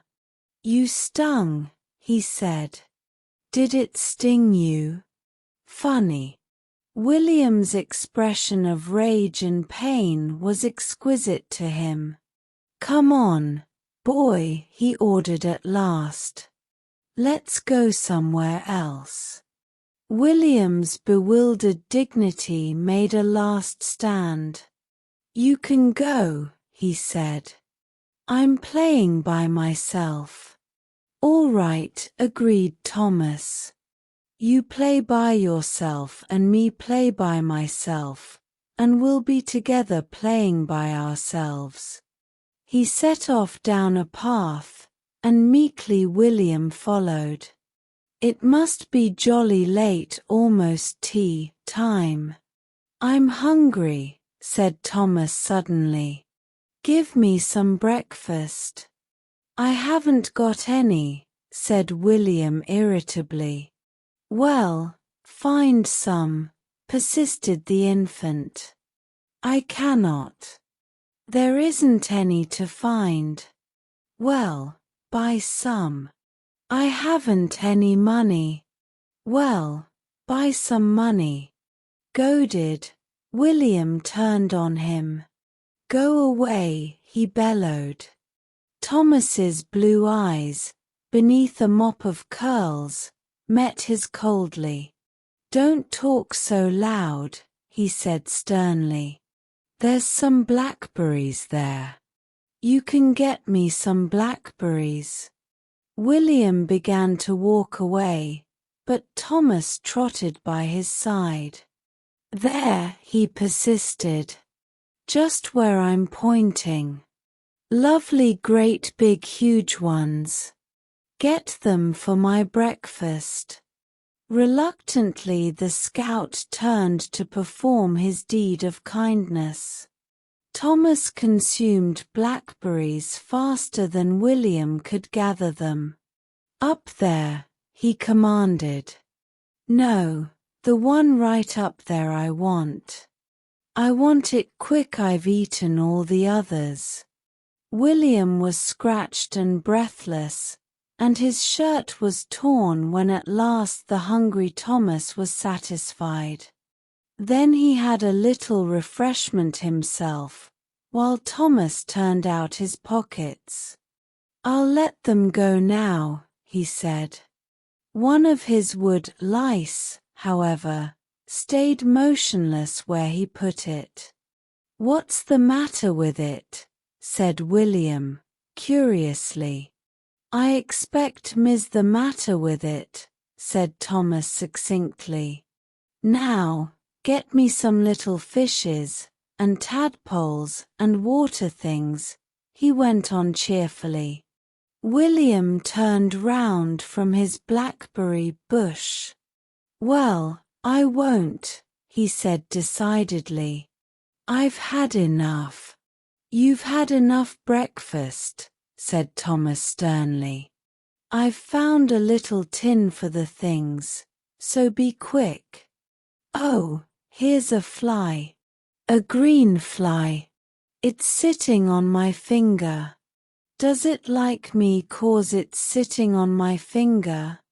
No, said William, turning a purple, stained face round scornfully. It must be nearly night. He didn't want to be too hard on them, to make his mother ill or anything. He wanted to be as kind as possible. He'd forgive them at once when he got home. He'd ask for one or two things he wanted, as well as the new bugle. A new penknife, and an engine with a real boiler. Why does it not like me? Persisted Thomas. William was silent. Question and questioner were beneath contempt. Why does it not like me? He shouted stridently. Flies don't like people, silly. Why not? Retorted Thomas. They don't know anything about them. Well, I'll tell it about me. My name's Thomas, he said to the fly politely. Now does it like me? William groaned. But the fly had now vanished, and Thomas once more grew impatient. Come on, he said. Come on and find things for me. William's manly spirit was by this time so far broken that he followed his new acquaintance to a neighboring pond, growling threateningly but impotently. Now, commanded his small tyrant, take off your boots and stockings and go and find things for me. Take off yours, growled William, and find things for yourself. No, said Thomas, crocodiles might be there and bite my toes. If you don't go in, I'll scream and scream and scream. William went in. He walked gingerly about the muddy pond. Thomas watched him critically from the bank. "I don't like your hair," he said confidingly. William growled. He caught various small swimming objects in the tin and brought them to the bank for inspection. "I want more than that," said Thomas calmly. "Well, you won't get it," retorted William. He began to put on his boots and stockings, wondering desperately how to rid himself of his unwanted companion. But fate solved the problem. With a loud cry, a woman came running down the path. "Tommy," she said. "My little darling Tommy. I thought you were lost." She turned furiously to William. "You ought to be ashamed of yourself," she said. "A great boy of your age leading a little child like this into mischief. If his father was here, he'd show you. You ought to know better. And you a scout." William gasped. "Well," he said, "and I've been doing deeds of kindness on him all morning. I've—" She turned away indignantly, holding Thomas's hand. "You're never to go with that nasty rough boy again, darling," she said. "Got lots of wasps and some fishes," murmured Thomas contentedly. They disappeared down the path. With a feeling of depression and disillusionment, William turned to go home. Then his spirits rose. After all, he'd got rid of Thomas, and he was going home to a contrite family. It must be about supper time. It would be getting dark soon. But it still stayed light a long time now. It wouldn't matter if he just got in for supper. It would have given them time to think things over. He could see his father speaking unsteadily and holding out his hand. "My boy, let bygones be bygones, if there is anything you want." His father had never said anything of this sort to him yet, but, by a violent stretch of imagination, he could just conceive it. His mother, of course, would cry over him, and so would Ethel. "Dear William, do forgive us. We have been so miserable since you went away. We will never treat you so again." This again was unlike the Ethel he knew, but sorrow has a refining effect on all characters. He entered the gate self-consciously. Ethel was at the front door. She looked at his torn shirt and mud-covered knees. "You'd better hurry if you're going to be ready for lunch," she said coldly. "Lunch?" faltered William. "What time is it?" 10 to 1. "Father's in, so I warn you," she added unpleasantly. He entered the house in a dazed fashion. His mother was in the hall. "William," she said impatiently. "Another shirt torn. You really are careless. You'll have to stop being a scout if that's the way you treat your clothes. And look at your knees." Pale and speechless, he went towards the stairs. His father was coming out of the library smoking a pipe. He looked at his son grimly. "If you aren't downstairs cleaned by the time the lunch bell goes, my son," he said, "you won't see that bugle of yours this side of Christmas." William swallowed. "Yes, father," he said meekly. He went slowly upstairs to the bathroom. Life was a rotten show. The excitement began at breakfast. William descended slightly late, and, after receiving his parents' reproaches with an air of weary boredom, ate his porridge listlessly.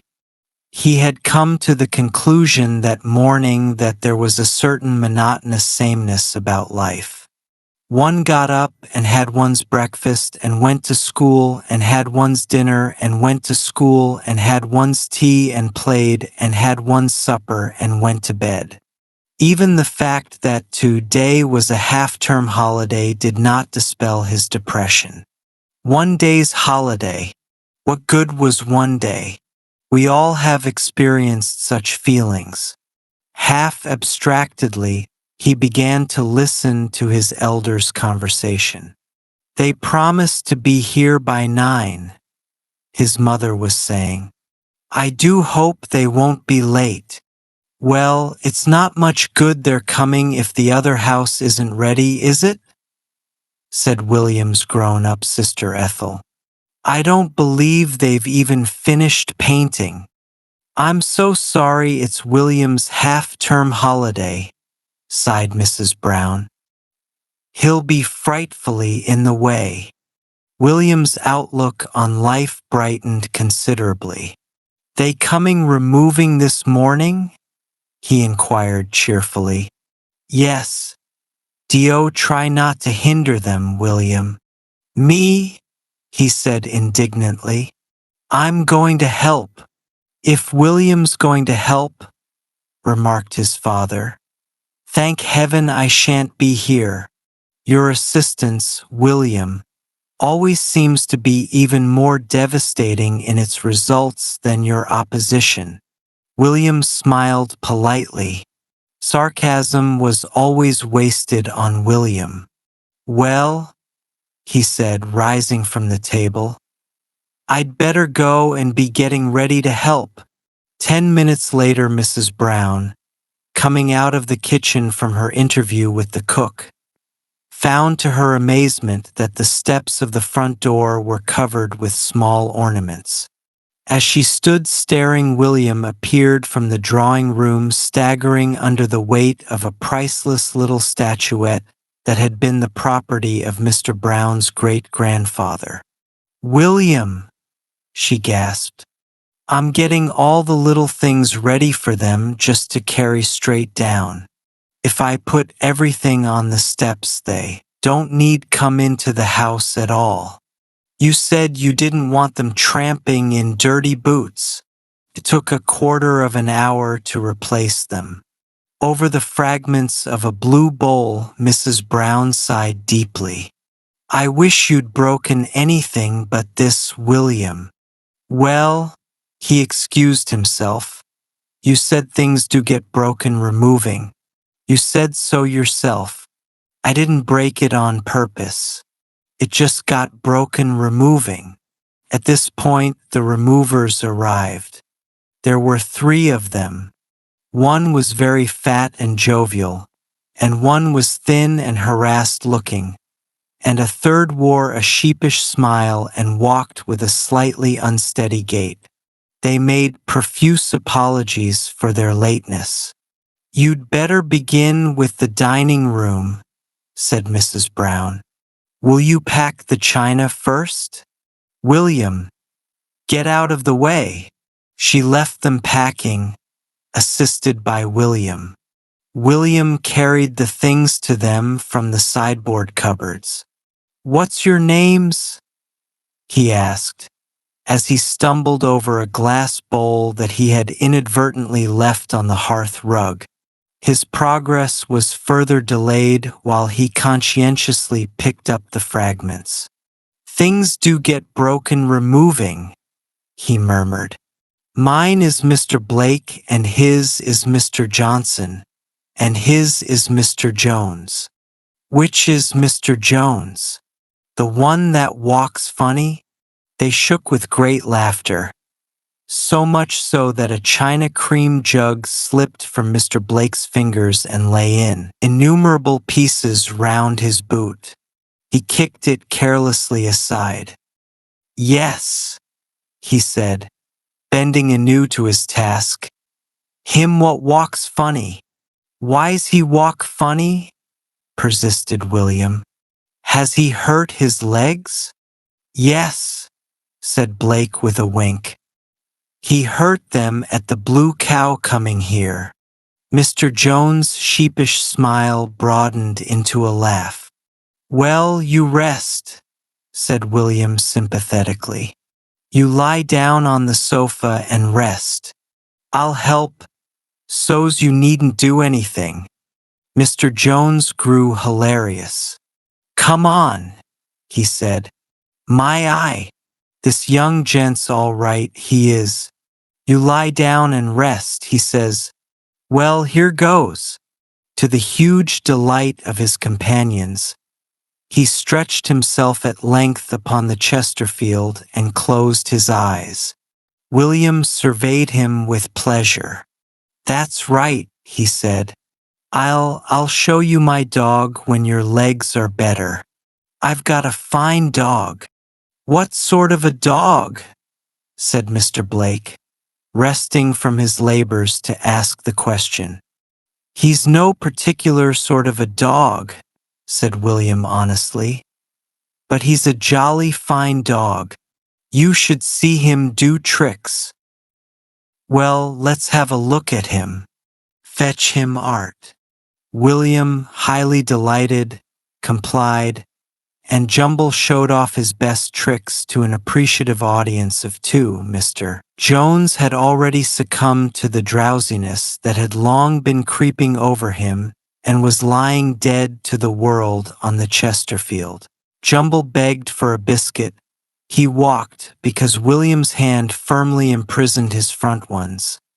On his hind legs, he leapt over William's arm. He leapt into the very center of an old Venetian glass that was on the floor by the packing case and cut his foot slightly on a piece of it, but fortunately suffered no ill effects.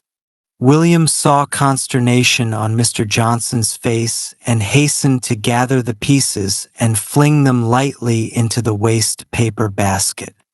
It's all right, he said soothingly. She said things get broken removing. When Mrs. Brown entered the room 10 minutes later, Mr. Jones was still asleep, Jumble was still performing, and Mr. Blake and Johnson were standing in negligent attitudes against the wall appraising the eager Jumble with sportsmanlike eyes. He's no breed, Mr. Blake was saying, but he's all right. I'd like to see him after a rat. I bet he'd. Seeing Mrs. Brown, he hastily seized a vase from the mantelpiece and carried it over to the packing case, where he appeared suddenly to be working against time. Mr. Johnson followed his example. Mrs. Brown's eyes fell upon Mr. Jones and she gasped. Whatever, she began. He's not very well, explained Mr. Blake. He'll be all right when he's slept it off. He's always all right when he's slept it off. He's hurt his legs, explained William. He hurt his legs at the Blue Cow. He's just resting. Mrs. Brown swallowed and counted 20 to herself. It was a practice she had acquired in her youth for use in times when words crowded upon her too thick and fast for utterance. At last she spoke with unusual bitterness. Need he rest with his muddy boots on my Chesterfield? At this point Mr. Jones awoke from sleep, hypnotized out of it by her cold eye. He was profuse in his apologies. He believed he had fainted. He had had a bad headache brought on probably by exposure to the early morning sun. He felt much better after his faint. He regretted having fainted on to the ladies' sofa. He partially brushed off the traces of his dirty boots with an equally dirty hand. "You've done nothing in this room," said Mrs. Brown. "We shall never get finished. William, come away. I'm sure you're hindering them." "Me?" said William in righteous indignation. "Me? I'm helping." After what seemed to Mrs. Brown to be several hours, they began on the heavy furniture. They staggered out with the dining room sideboard, carrying away part of the staircase with it in transit. Mrs. Brown, with a pale face, saw her beloved antique cabinet in pieces against the doorpost, and watched her favorite collapsible card table perform a thorough and permanent collapse. Even the hat stand from the hall was devoid of some pegs when it finally reached the van. "This is simply breaking my heart," moaned Mrs. Brown. "Where's William?" said Ethel gloomily, looking round. "I don't know. He disappeared a few minutes ago. I don't know where he is. I only hope he'll stay there." The removers now proceeded to the drawing room and prepared to take out the piano. They tried it every way. The first way took a piece out of the doorpost, the second made a dent 2 inches deep in the piano, the third knocked over the grandfather clock, which fell with a resounding crash, breaking its glass, and incidentally a tall china plant stand that happened to be in its line of descent. Mrs. Brown sat down and covered her face with her hands. "It's like some dreadful nightmare," she groaned. Mr. Blake, Johnson and Jones paused to wipe the sweat of honest toil from their brows. "I don't know how it's to be got out," said Mr. Blake despairingly. "It got in," persisted Mrs. Brown. "If it got in, it can get out." "We'll have another try," said Mr. Blake with the air of a hero leading a forlorn hope. "Come on, mites." This time was successful, and the piano passed safely into the hall, leaving in its wake only a dislocated door handle and a torn chair cover. It then passed slowly and devastatingly down the hall and drive. The next difficulty was to get it into the van. Mr. Blake, Johnson, and Jones tried alone and failed. For 10 minutes they tried alone and failed. Between each attempt they paused to mop their brows and throw longing glances towards the Blue Cow, whose signboard was visible down the road. The gardener, the cook, the housemaid, and Ethel all gave their assistance, and at last, with a superhuman effort, they raised it to the van. They then all rested weakly against the nearest support and gasped for breath.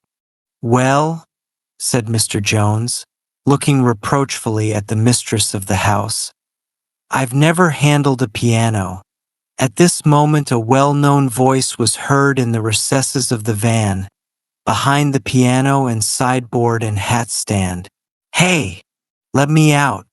What you've gone blocking up the van for?" "I cannot get out." There was a horror-stricken silence. Then Ethel said sharply, "What did you go in for?"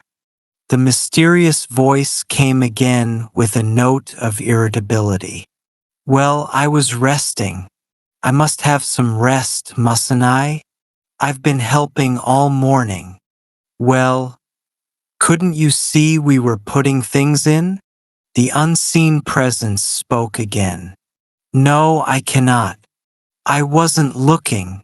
"You cannot get out, William," said Mrs. Brown desperately. "We cannot move everything again. You must just stop there till it's unpacked. We'll try to push your lunch into you." There was determination in the voice that answered, "I want to get out. I'm going to get out." There came tumultuous sounds, the sound of the ripping of some material, of the smashing of glass, and of William's voice softly ejaculating, "Crumbs! That old-looking glass getting in the way." "You'd better take out the piano again," said Mrs. Brown wanly. "It's the only thing to do." With straining and efforts and groans and a certain amount of destruction, the piano was eventually lowered again to the ground. Then the sideboard and hat stand were moved to one side, and finally there emerged from the struggle William and Jumble. Jumble's coat was covered with little pieces of horsehair, as though from the interior of a chair. William's jersey was torn from shoulder to hem. He looked stern and indignant. "A nice thing to do," he began bitterly. "Shutting me up in that old van. How'd you expect me to breathe? Shut in with old bits of furniture. Folks cannot live without air, can they? A nice thing if you'd found me dead." Emotion had deprived his audience of speech for the time being. With a certain amount of dignity, he walked past them into the house, followed by Jumble. It took another quarter of an hour to replace the piano. As they were making the final effort, William came out of the house. "Here, I'll help," he said, and laid a finger on the side.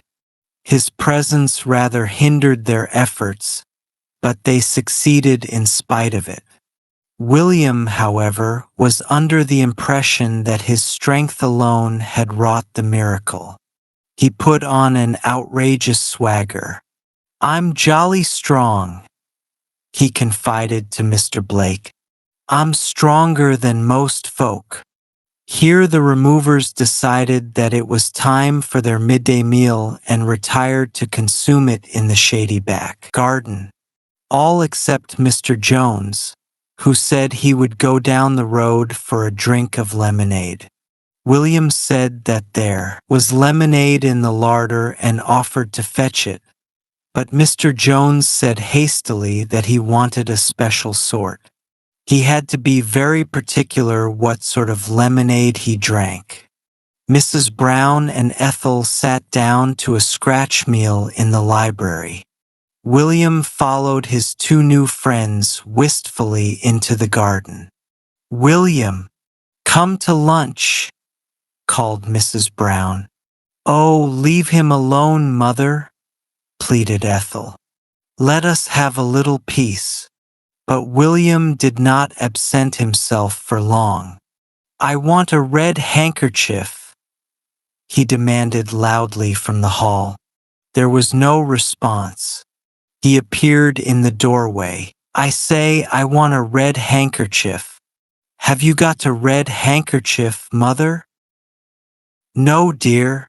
Have you, Ethel?" "No." "All right," said William aggrievedly. "You needn't get mad. Need you? I'm only asking for a red handkerchief. I don't want a red handkerchief off you if you haven't got it. Do I?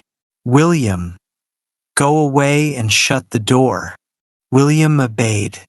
Peace reigned throughout the house and garden for the next half hour. Then Mrs. Brown's conscience began to prick her. "William must have something to eat, dear. Do go and find him." Ethel went out to the back garden. A scene of happy restfulness met her gaze. Mr. Blake reclined against one tree consuming bread and cheese, while a red handkerchief covered his knees. Mr. Johnson reclined against another tree, also consuming bread and cheese, while a red handkerchief covered his knees. William leant against a third tree consuming a little heap of scraps collected from the larder, while on his knees also reposed what was apparently a red handkerchief. Jumble sat in the middle catching with nimble, snapping jaws dainties flung to him from time to time by his circle of admirers. Ethel advanced nearer and inspected William's red handkerchief with dawning horror in her face. Then she gave a scream. "William, that's my silk scarf. It was for a hat." I've only just bought it. Oh, Mother, do something to William. He's taken my new silk scarf. He's the most awful boy. I don't think. Mrs. Brown came out hastily to pacify her. William handed the silk scarf back to its rightful owner. Well, I'm sorry. I thought it was a red handkerchief. It looked like a red handkerchief. Well, how could I know it wasn't a red handkerchief? I've given it her back.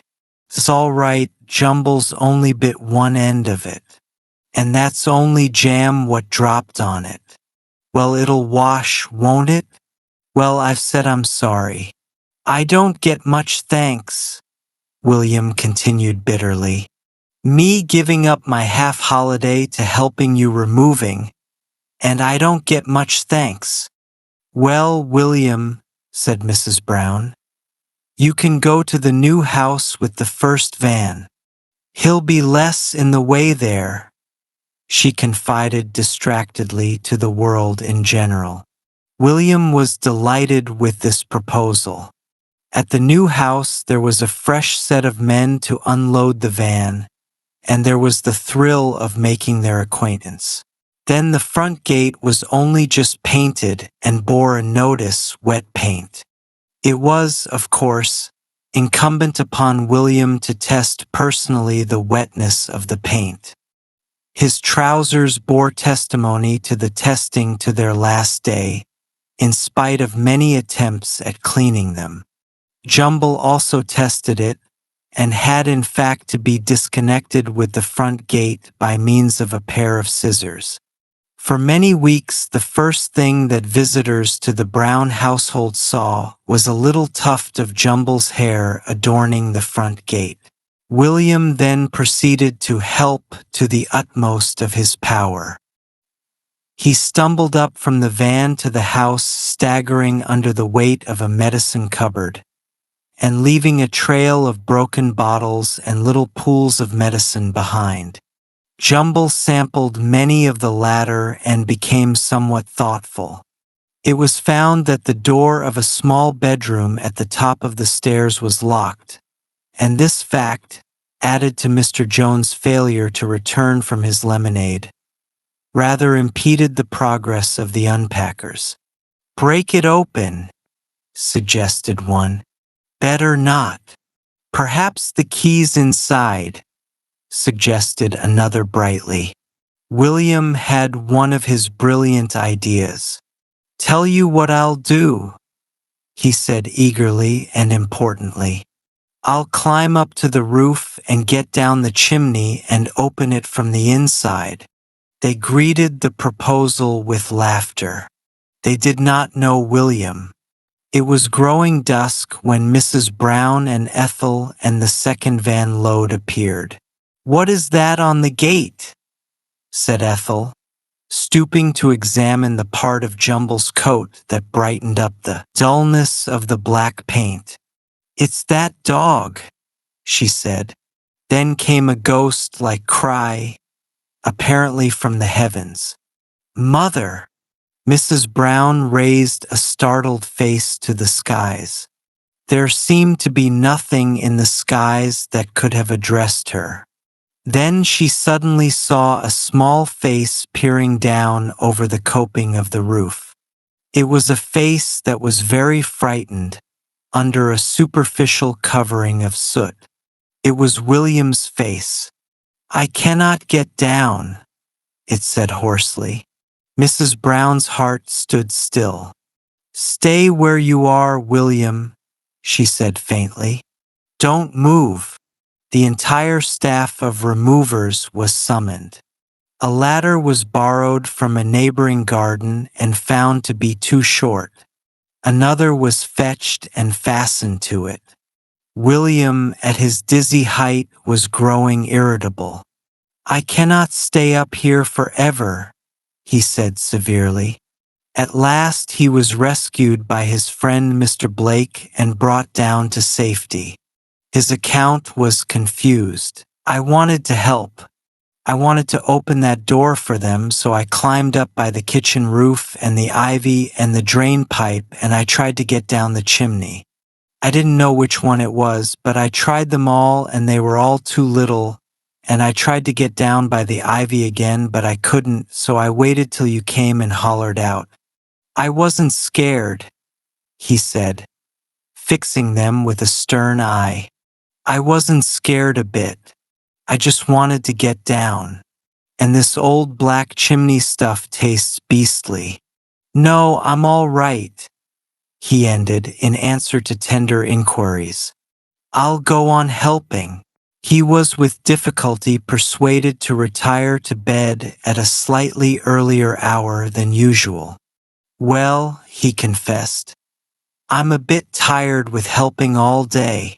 Soon after he had gone, Mr. Brown and Robert arrived. And how have things gone today? Said Mr. Brown cheerfully. Thank heaven William goes to school tomorrow, said Ethel devoutly. Upstairs in his room, William was studying himself in the glass. Torn jersey, paint-stained trousers, blackened face. Well, he said with a deep sigh of satisfaction, I guess I've jolly well helped today. William's family were going to the seaside for February. It was not an ideal month for the seaside, but William's father's doctor had ordered him a complete rest and change. We shall have to take William with us, you know, his wife had said as they discussed plans. Good heavens, groaned Mr. Brown. I thought it was to be a rest cure. Yes, but you know what he is, his wife urged. I daren't leave him with anyone, certainly not with Ethel. We shall have to take them both. Ethel will help with him. Ethel was William's grown-up sister.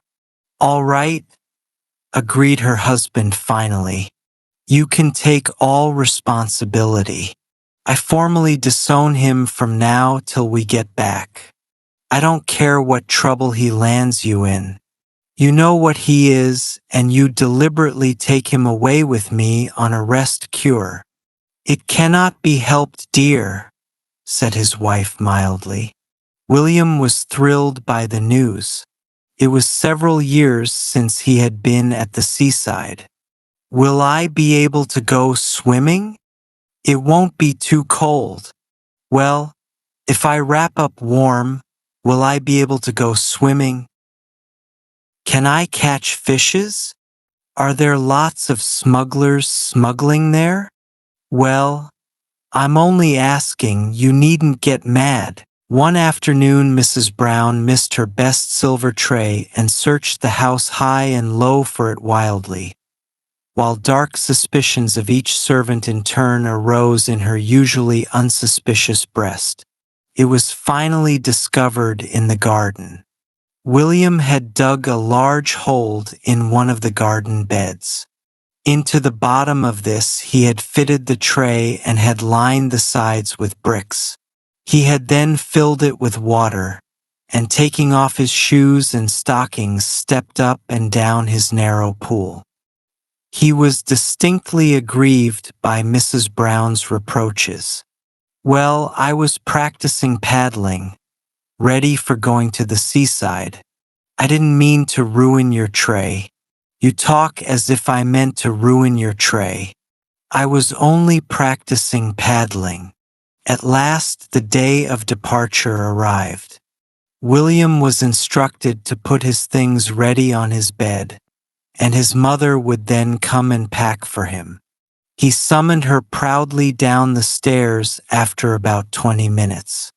I've got everything ready, Mother. Mrs. Brown ascended to his room. Upon his bed was a large pop gun, a football, a mouse in a cage, a punch ball on a stand, a large box of unusual things, and a deer skin which was his dearest possession and had been presented to him by an uncle from South Africa. Mrs. Brown sat down weakly on a chair. You cannot possibly take any of these things, she said faintly but firmly. Well, you said put my things on the bed for you to pack, and I've put them on the bed. And now you say, I meant clothes. Oh, clothes, scornfully. I never thought of clothes. Well, you cannot take any of these things anyway. William hastily began to defend his collection of treasures. I must have the pop gun 'cause you never know. There may be pirates and smugglers down there, and you can kill a man with a pop gun if you get near enough and know the right place, and I might need it.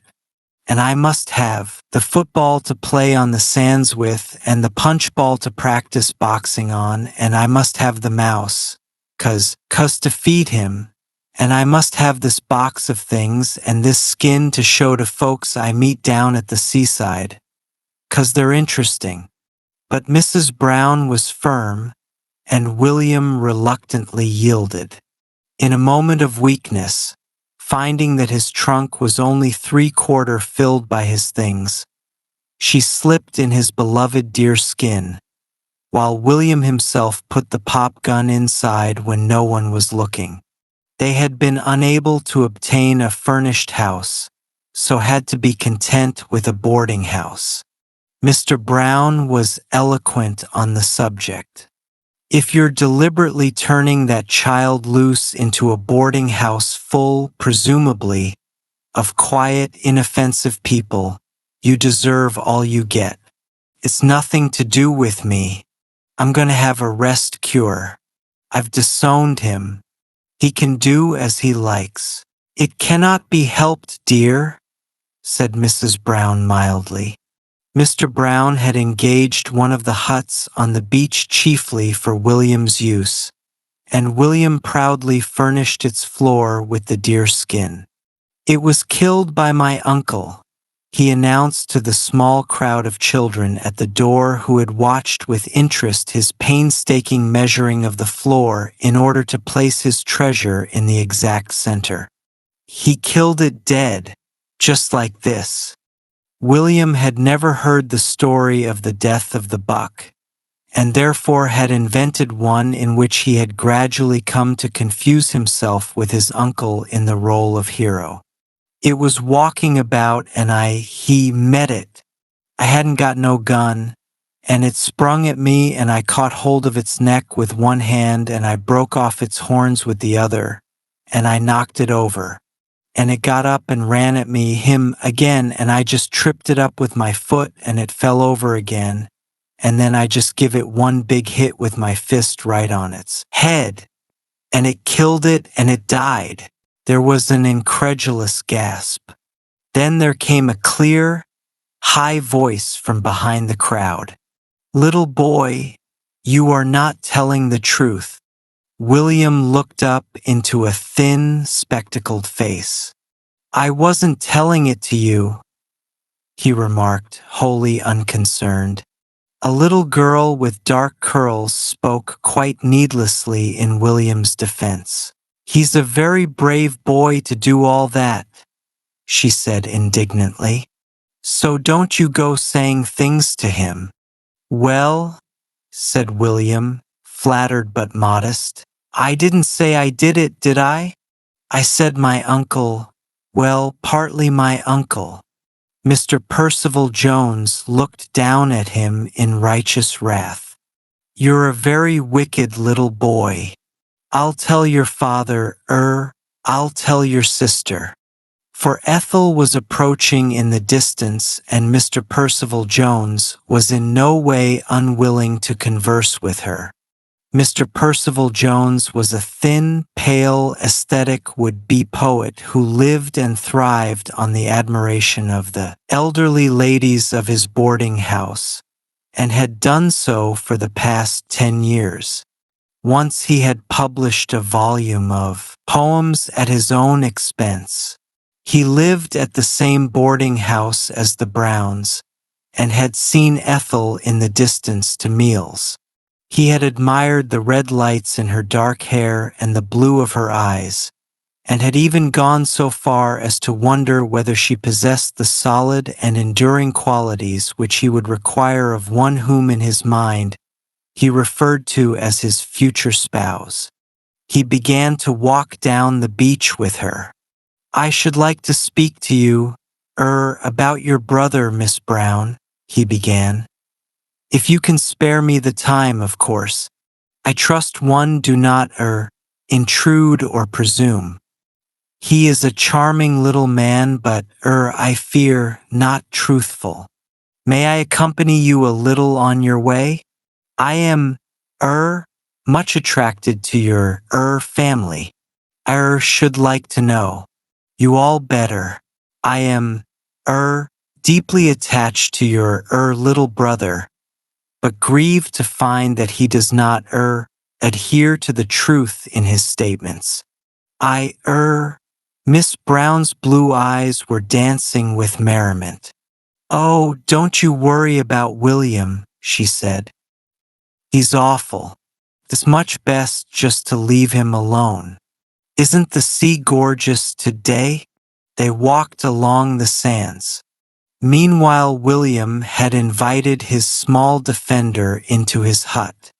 "You can look round," he said graciously. "You've seen my skin, what he killed, haven't you? This is my gun. You put a cork in there and it comes out hard when you shoot it.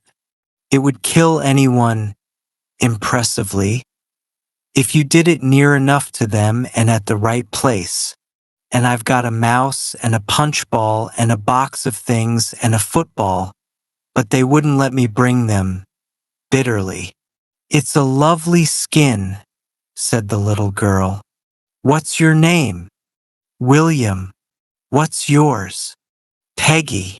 "Well, let's be on a desert island, shall we? And nothing to eat nor anything, shall we? Come on." She nodded eagerly. "How lovely!" They wandered out onto the promenade, and among a large crowd of passers, bemoaned the lonely emptiness of the island and scanned the horizon for a sail. In the far distance on the cliffs could be seen the figures of Mr. Percival Jones and William's sister, walking slowly away from the town.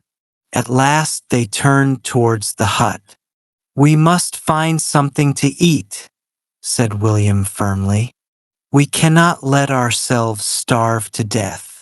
"Shrimps?" suggested Peggy cheerfully. "We haven't got nets," said William. "We couldn't save them from the wreck." "Shellfish? There aren't any on this island." "I know. Seaweed. And we'll cook it." "Oh, how lovely!"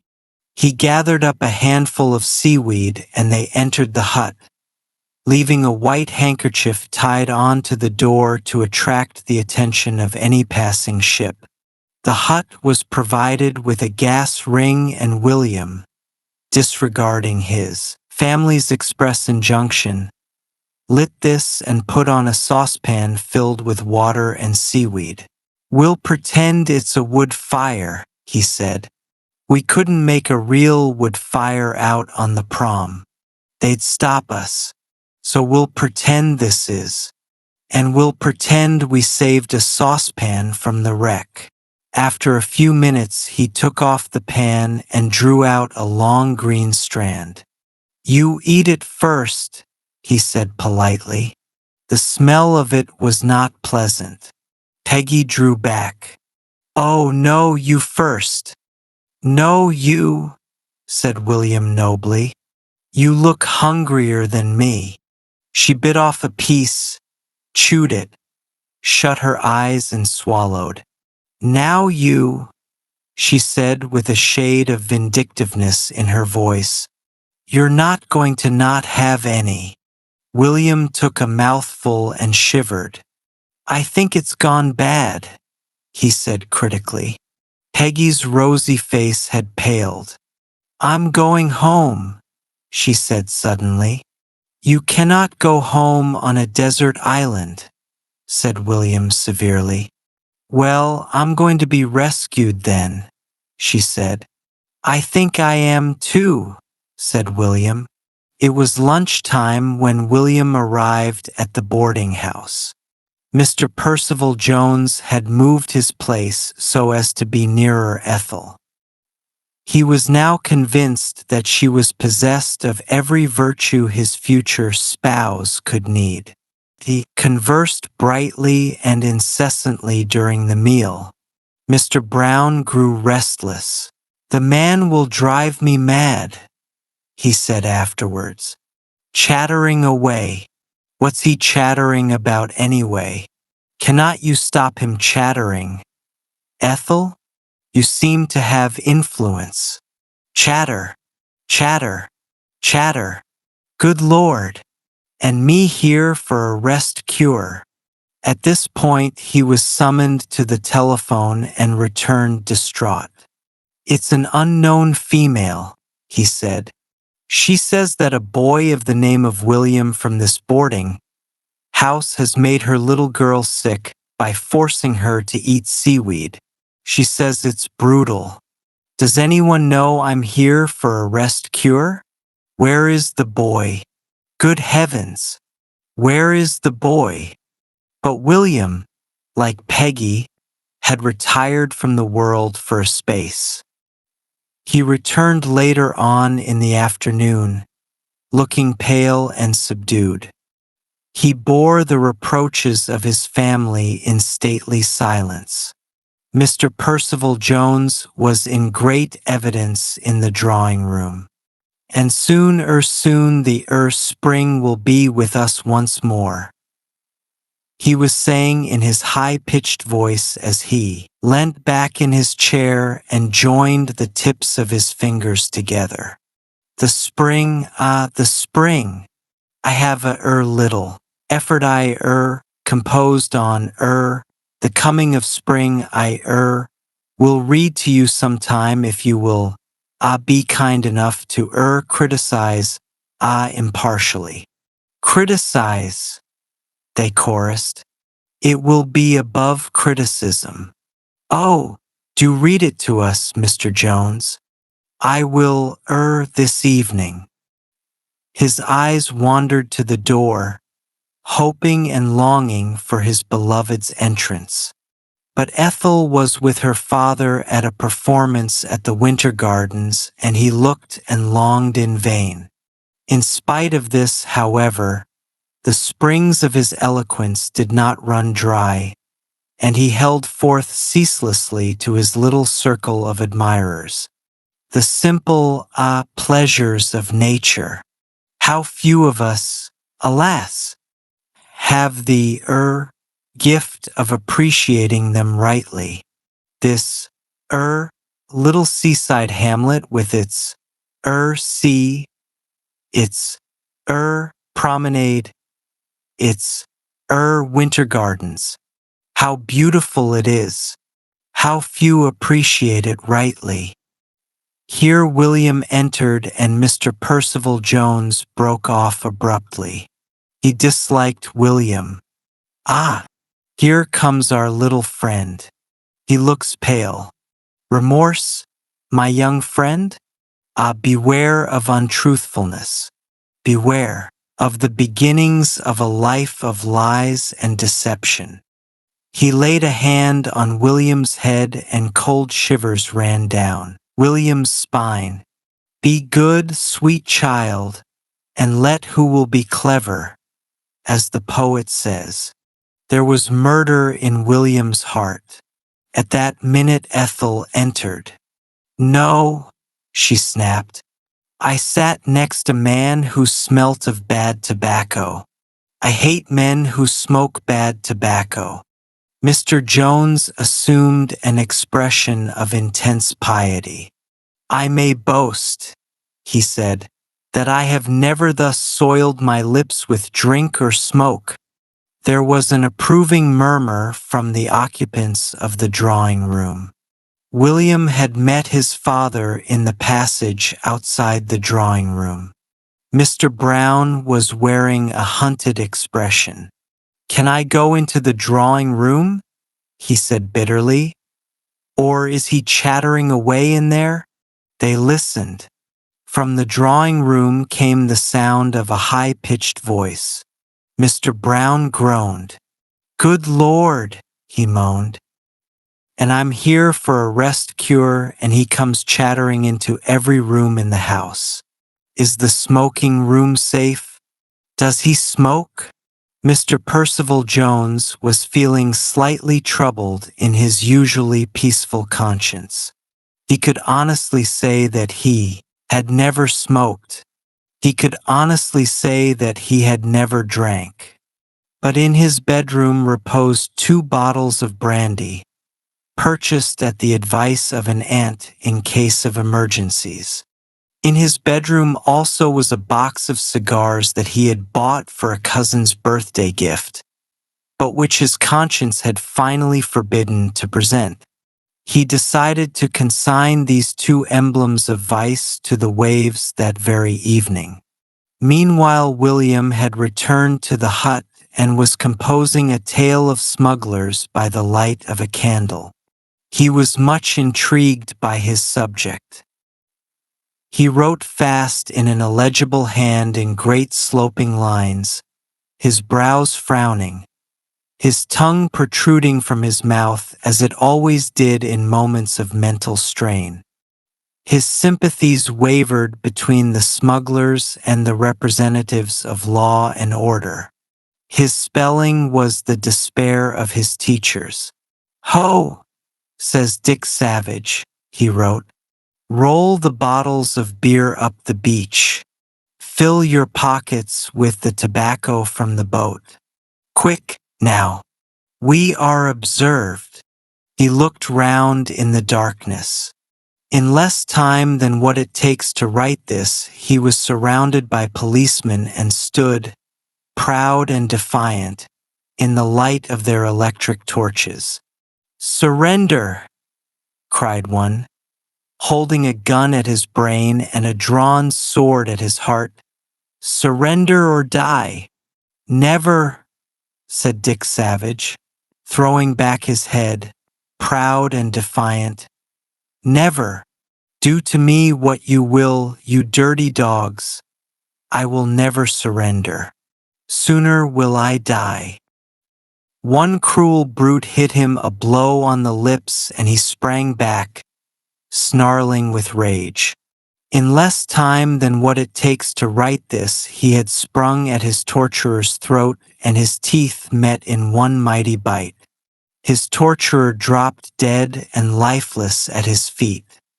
"Ho!" cried Dick Savage, throwing back his head, proud and defiant again. "So dies any of you what insults my proud manhood. I will meet my teeth in your throats." For a minute they stood trembling.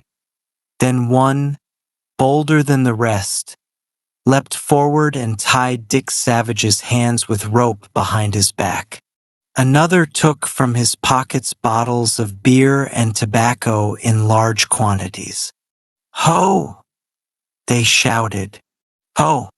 Dick Savage the smuggler caught at last. Dick Savage gave one proud and defiant laugh, and, bringing his tied hands over his head, he bit the rope with one mighty bite. "Ho! Ho!" he cried, throwing back his proud head. "Ho! Ho! You dirty dogs!" Then, drinking a large bottle of poison he had concealed in his shirt, he fell dead and lifeless at their feet. There was a timid knock at the door and William, scowling impatiently, rose to open it. "What d'you want?" he said curtly. A little voice answered from the dusk. "It's me, Peggy. I've come to see how you are, William. They don't know I've come. I was awful sick after that seaweed this morning, William." William looked at her with a superior frown. "Go away," he said. "I'm busy." "What you doing?" she said, poking her little curly head into the doorway. "I'm writing a tale." She clasped her hands. "Oh, how lovely! Oh, William, do read it to me. I'd love it." He opened the door and she took her seat on his deer skin on the floor, and William sat by the candle, clearing his throat for a minute before he began. During the reading, she never took her eyes off him. At the end, she drew a deep breath. "Oh, William, it's beautiful. William, are there smugglers now?" "Oh, yes, millions," he said carelessly. "Here? Of course there are." She went to the door and looked out at the dusk. "I'd love to see one. What do they smuggle, William?" He came and joined her at the door, walking with a slight swagger as became a man of literary fame. "Oh, beer and cigars and things. Millions of them." A furtive figure was passing the door, casting suspicious glances to left and right. He held his coat tightly round him, clasping something inside it. "I expect that's one," said William casually. They watched the figure out of sight. Suddenly William's eyes shone. "Let's stalk him and catch him," he said excitedly. "Come on, let's take some weapons." He seized his pop gun from a corner. "You take," he looked round the room, "you take the wastepaper basket to put over his head and pin down his arms and something to tie him up. I know, the skin he shot in Africa. You can tie his paws in front of him. Come on, let's catch him smuggling." He stepped out boldly into the dusk with his pop gun, followed by the blindly obedient Peggy carrying the wastepaper basket in one hand and the skin in the other. Mr. Percival Jones was making quite a little ceremony of consigning his brandy and cigars to the waves. He had composed a little effort upon it which began, "O deep ocean, receive these objects vile, which never more mine eyes shall soil." He went down to the edge of the sea and, taking a bottle in each hand, held them out at arm's length, while he began in his high-pitched voice, "O deep ocean, receive these." He stopped. A small boy stood beside him, holding out at him the point of what in the semi-darkness Mr. Jones took to be a loaded rifle.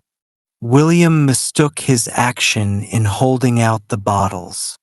"It's no good trying to drink it up," he said severely. "We've caught you smuggling." Mr. Percival Jones laughed nervously.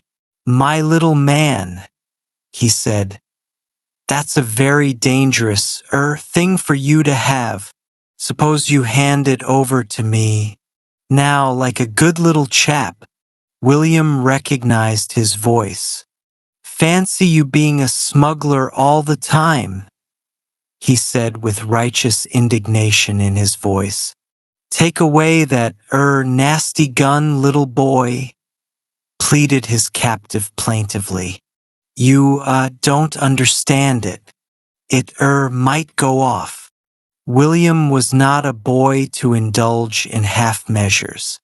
He meant to carry the matter off with a high hand. "I'll shoot you dead," he said dramatically, "if you don't do just what I tell you." Mr. Percival Jones wiped the perspiration from his brow. "Where did you get that rifle, little boy?"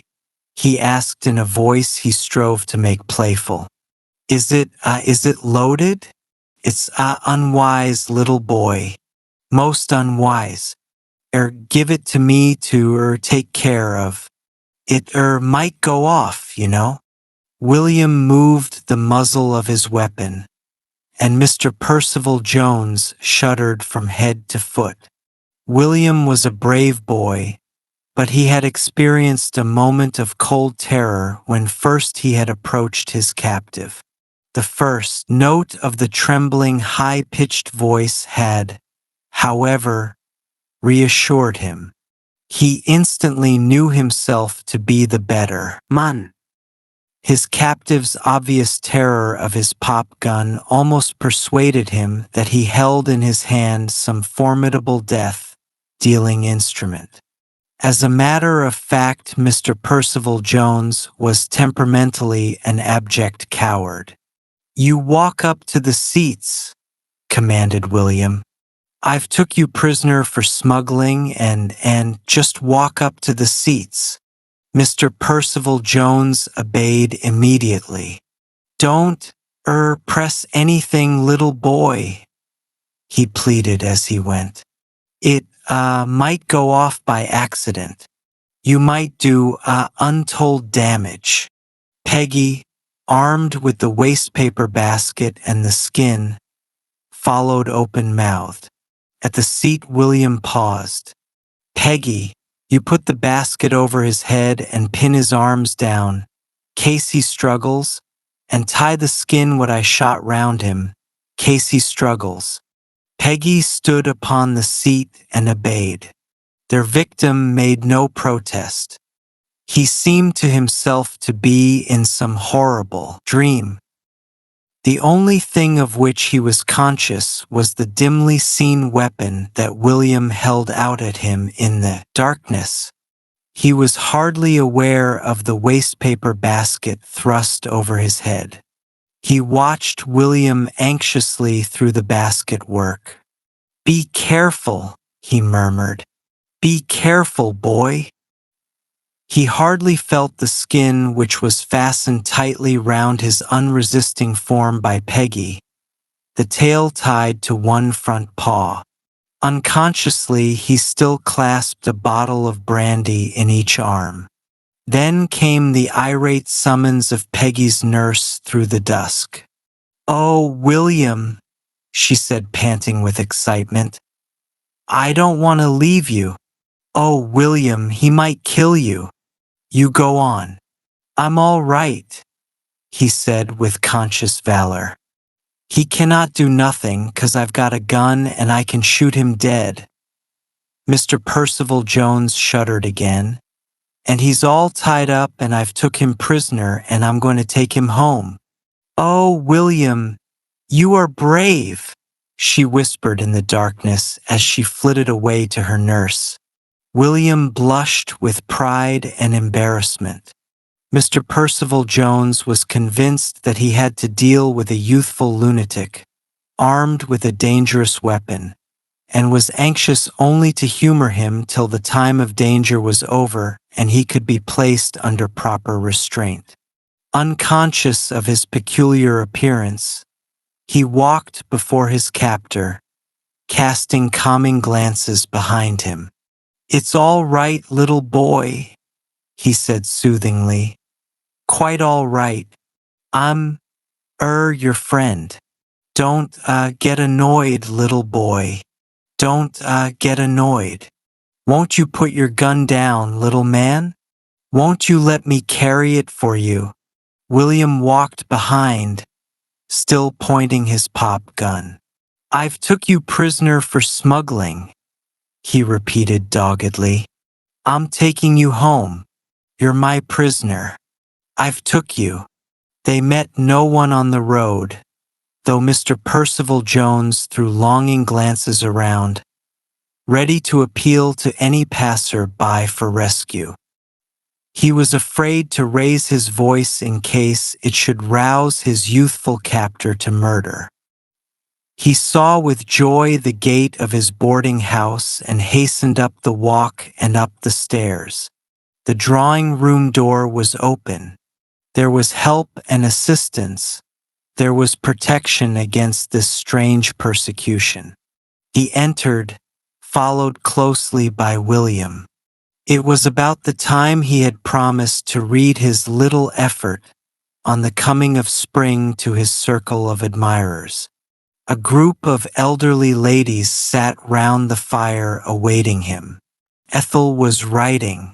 They turned as he entered, and a gasp of horror and incredulous dismay went up. It was that gasp that called him to a realization of the fact that he was wearing a wastepaper basket over his head and shoulders, and that an old fur rug was tied round his arms. "Mr. Jones!"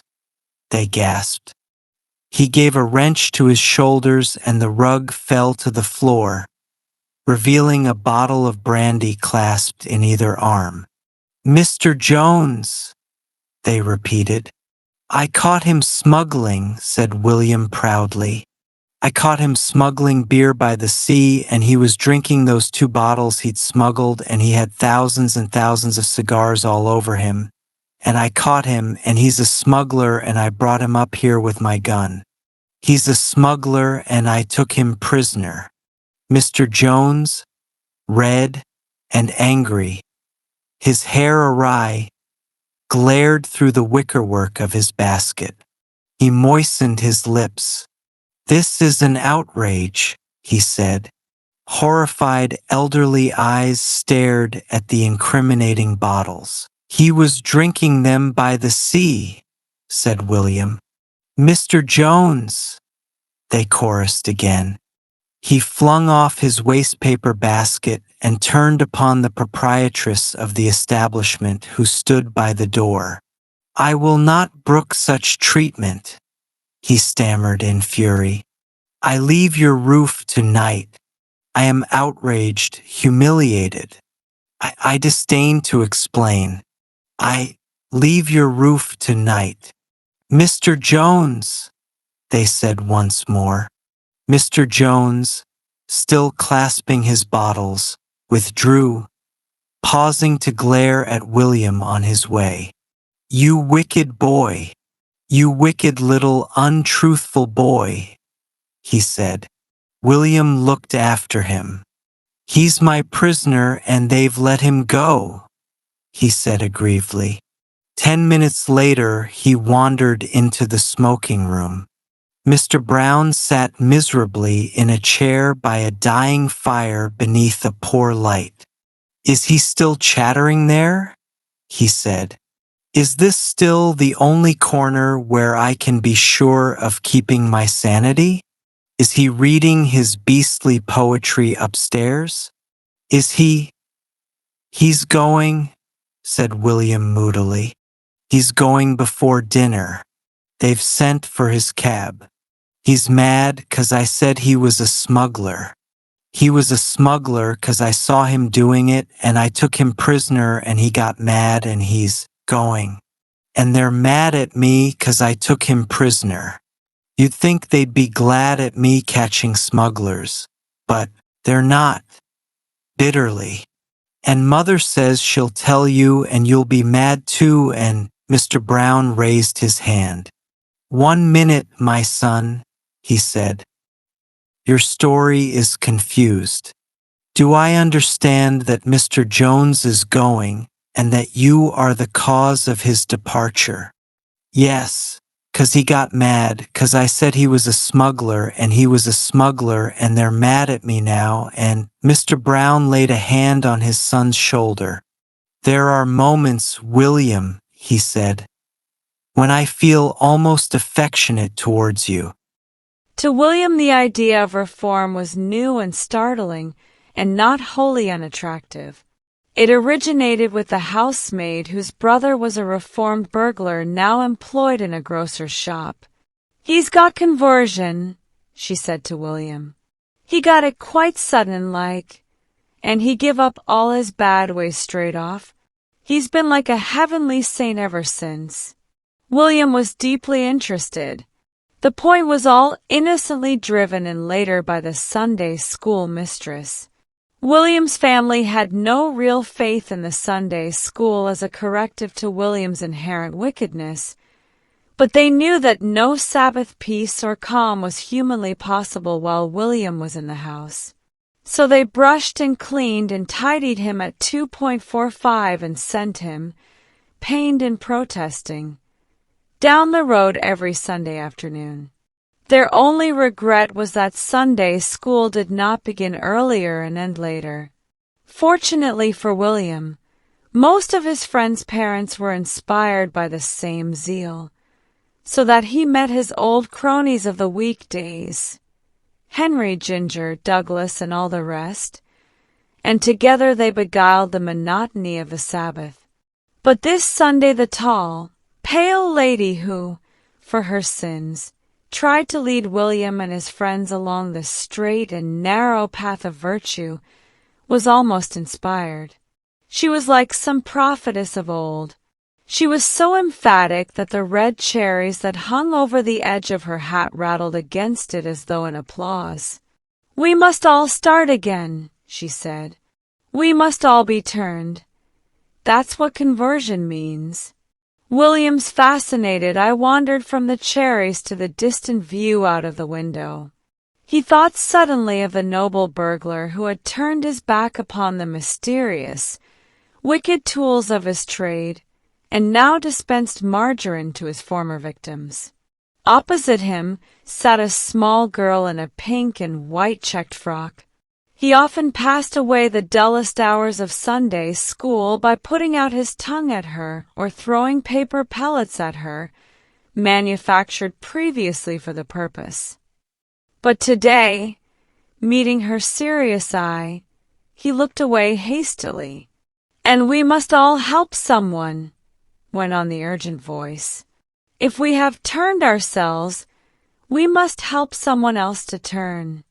Determined and eager was the eye that the small girl turned upon William, and William realized that his time had come. He was to be converted. He felt almost thrilled by the prospect. He was so enthralled that he received absent-mindedly, and without gratitude, the mountainous bulls. I passed to him from Ginger, and only gave a half-hearted smile when a well-aimed pellet from Henry's hand sent one of the prophetess's cherries swinging high in the air. After the class, the pink-checked girl, whose name most appropriately was Deborah, stalked William for several yards and finally cornered him. "William," she said, "are you going to turn?" "I'm going to think about it," said William guardedly. "William, I think you ought to turn. I'll help you," she added sweetly. William drew a deep breath. "All right, I will," he said. She heaved a sigh of relief. "You'll begin now, won't you?" she said earnestly. William considered. There were several things that he had wanted to do for some time, but hadn't managed to do yet. He had not tried turning off the water at the main, and hiding the key and seeing what would happen. He hadn't tried shutting up the cat in the hen house. He hadn't tried painting his long, suffering mongrel jumble with the pot of green paint that was in the tool shed. He hadn't tried pouring water into the receiver of the telephone. He hadn't tried locking the cook into the larder. There were, in short, whole fields of crime entirely unexplored. All these things, and others, must be done before the Reformation. "I cannot begin just yet," said William. "Say day after tomorrow." She considered this for a minute. "Very well," she said at last reluctantly. "Day after tomorrow." The next day dawned bright and fair. William arose with a distinct sense that something important had happened.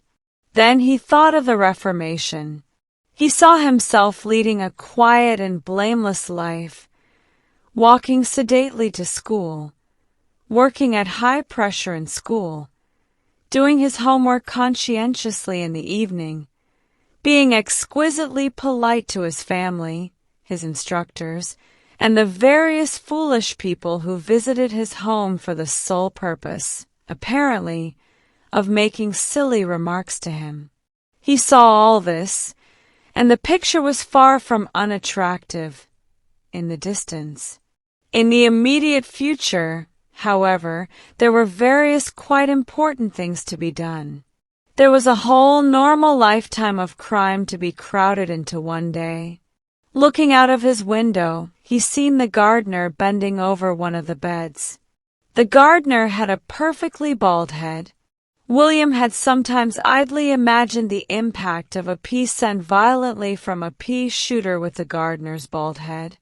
Before there had been a lifetime of experiment before him, and he had put off this one idly in favor of something more pressing. Now there was only one day. He took up his pea shooter and aimed carefully. The pea did not embed itself deeply into the gardener's skull as William had sometimes thought it would. It bounced back. It bounced back quite hard. The gardener also bounced back with a yell of anger, shaking his fist at William's window. But William had discreetly retired. He hid the pea shooter, assumed his famous expression of innocence, and felt distinctly cheered. The question as to what exactly would happen when the pea met the baldness was now forever solved. The gardener retired grumbling to the potting shed, so, for the present, all was well. Later in the day the gardener might lay his formal complaint before authority, but later in the day was later in the day. It did not trouble William. He dressed briskly, and went down to breakfast with a frown of concentration upon his face. It was the last day of his old life. No one else was in the dining room. It was the work of a few minutes to remove the bacon from beneath the big metal cover and substitute the kitten, to put a tablespoonful of salt into the coffee, and to put a 2 days old paper in place of that morning's. They were all things that he had at one time or another vaguely thought of doing, but for which he had never yet seemed to have time or opportunity. Warming to his subject, he removed the egg from under the egg cozy on his sister's plate, and placed in its stead a worm which had just appeared in the window, box in readiness for the early bird. He surveyed the scene with a deep sigh of satisfaction. The only drawback was that he felt that he could not safely stay to watch results. William possessed a true strategic instinct for the right moment for a retreat. Hearing, therefore, a heavy step on the stairs, he seized several pieces of toast and fled.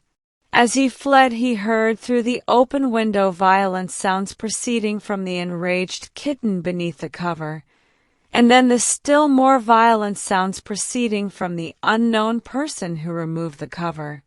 The kitten, a mass of fury and lust for revenge, came flying through the window.